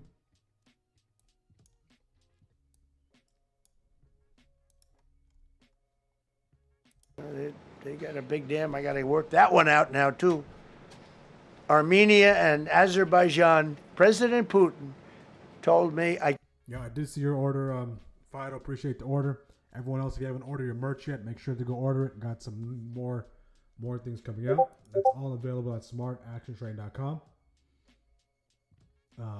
Smartactiontrade.com. If you want to join our community, that's available, guys. We have the technical bundle. With the technical bundle, technical only, you get access to the Discord, but you don't have access to the premium delay-free, ad-free video, okay? Google Meets. You can use the YouTube in conjunction with that. For the premium, you have access to the entire server. Use the code WAP, all caps. I am migrating to a different back-end provider. So again, I can do this discount as we migrate to the different provider. If you're looking to access the premium for the entire year, one payment for 12 months, this is the steal of the year. There's probably going to be the best $399, $400 you spend all year. All right, you can easily spend that on groceries, okay? But this can really put you in position to take advantage of the opportunities, be properly trained. You get to trade side by side with me every day, pre-market, coaching call whenever you need it. Think of that as a lifeline. The next boot camp, you have access to that. One payment for the entire month. Speaking of the merch is available. Get your mugs, get your t-shirt, get your hats, and post it in the Discord, post it anywhere when you do receive your stuff, okay? So that's all available. We'll get more shirts going, more shirts with our taglines. Again, look good, feel good, trade good. As far as courses are concerned, boot camp, getting started boot camp will be coming up January 31st. Sign up for that. The ones who did take the boot camp a couple of weeks ago, you should have access via email to the Google Classroom. Everything's available there. Everyone else who's looking to purchase the course, the 5-hour Against Our Day Trading course, this is mandatory. If you're a beginner, mandatory, intermediate, mandatory, because this really goes over everything and covers all the holes. All right, this 5 hours jam-packed with information, and will give you a strong foundational understanding of what it takes to be a trader, and it gives you the tools, it gives you the knowledge for you to start playing the game. All right, so if you're a brand new beginner, there's a framework in here that you want to follow before you start funding your account and taking a bunch of trades. All right, so very, very important that you do invest in yourself. All right, and eventually those investments that you make in yourself will start paying off. They'll start paying dividend. All right, so multiple ways to join the community. All those links are pinned in the chat, in the description. They're also on the screen, QR codes on the screen if you want to join. Let's highlight some of our team members, and then we'll wrap it up. Good to be back. Always good to trade with you 100%. JB, welcome back. JB is one of our captains. He's been with us for a long time. Always post charts, post those patterns. He's able to recognize those patterns fairly quickly, and you always post in the chat. Let's take a look at some names. Yep, that mug is coming. Beautiful. We're gonna have to get that picture. PML. Okay, so 680. So a lot of you did your work early, 31% there. So by no means has January been easy. So if you're red on January, or if you were red the first 2 weeks and you're pulling back today, right? The next 3-4 days is going to be a reflection of what type of trader you are. Now, what kind of human you are, okay? This has nothing to do with what kind of human you are, but what kind of trader you are. All right, so everything you learn up at this point, you're going to use everything you know to bounce back. If you're in the green, continue to make those adjustments. Continue to be sharp. If you're in the red, same thing. You got to make those adjustments. If you're break even, if you're close to that territory, as long as you're managing risk, you can find it. You can fight another day. 17%, beautiful job there. So 50% of our chat is still green, and it's split between red and break even. Green, okay. Tenacity trading prop firm down for the day. Okay, you'll bounce back, Firefly. I know you'll bounce back. Make those proper adjustments. 20% there, 15% there. Okay. Minus 50, minus 10. Okay. Okay, nice there as well. So this is the reality of trading. So I'd like to sit here and say, hey, you know what? Our whole team is going to be green every single day, 252 days out of the year.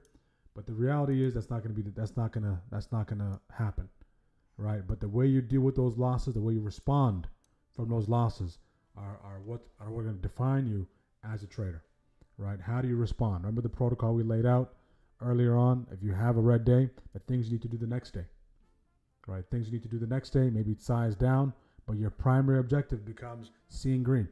If it means you take one trade and you're green, just for your psychology, you can wrap it up.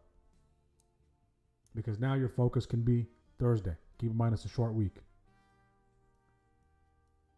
All right? Primary objective is just survive, then you can thrive.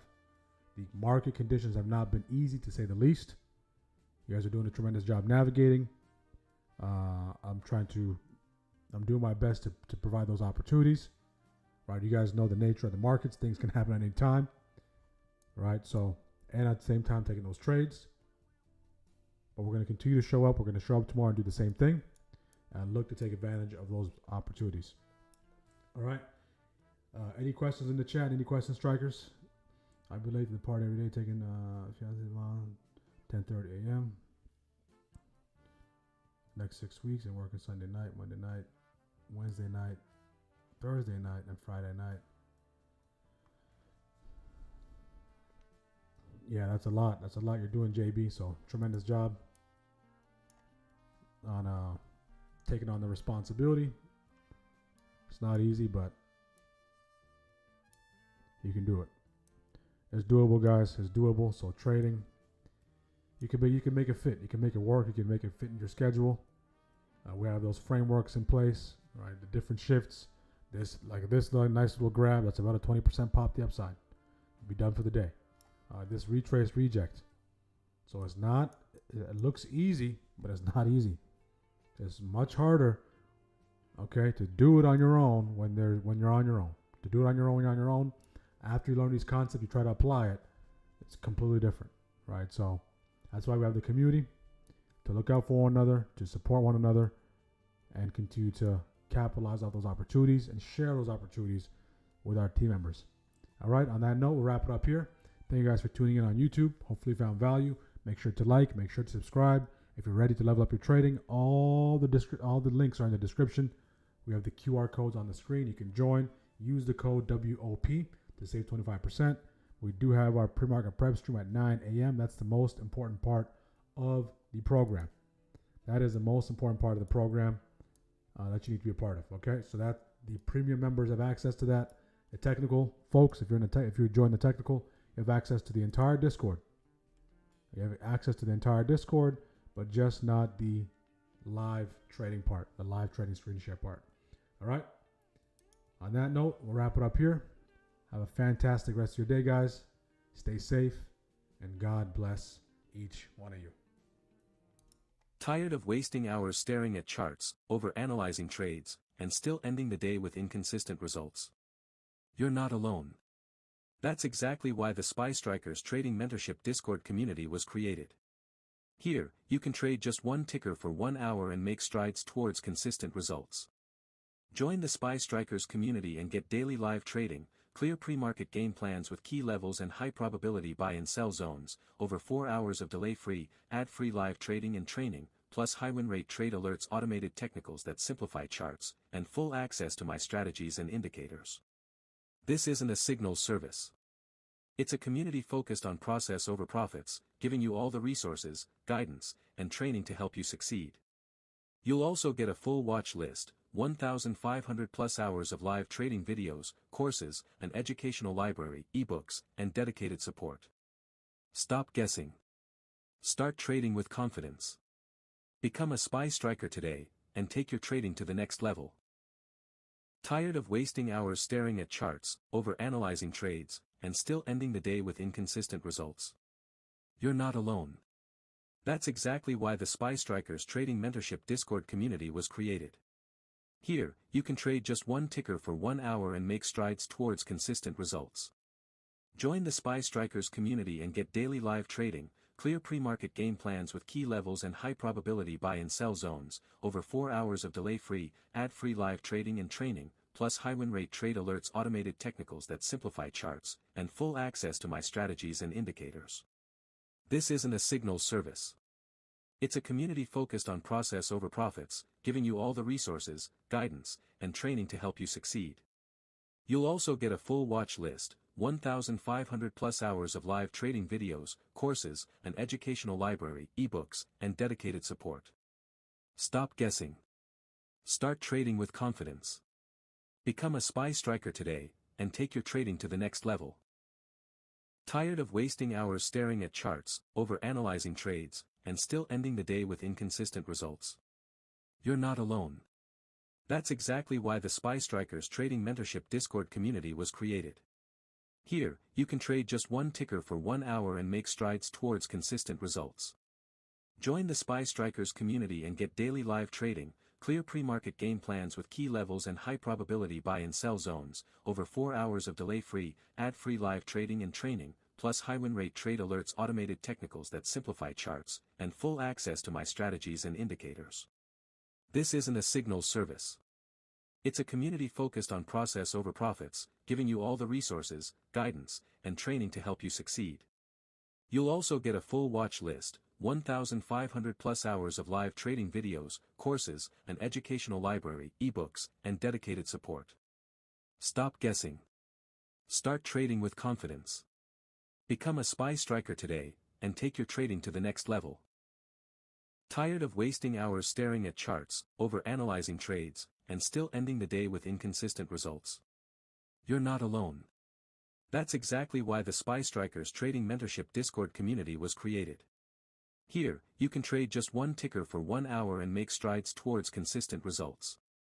Join the SPY Strikers community and get daily live trading, clear pre-market game plans with key levels and high probability buy and sell zones, over 4 hours of delay-free, ad-free live trading and training, plus high win rate trade alerts, automated technicals that simplify charts, and full access to my strategies and indicators. This isn't a signals service. It's a community focused on process over profits, giving you all the resources, guidance, and training to help you succeed. You'll also get a full watch list, 1,500 plus hours of live trading videos, courses, an educational library, ebooks, and dedicated support. Stop guessing. Start trading with confidence. Become a SPY striker today, and take your trading to the next level. Tired of wasting hours staring at charts, over-analyzing trades, and still ending the day with inconsistent results?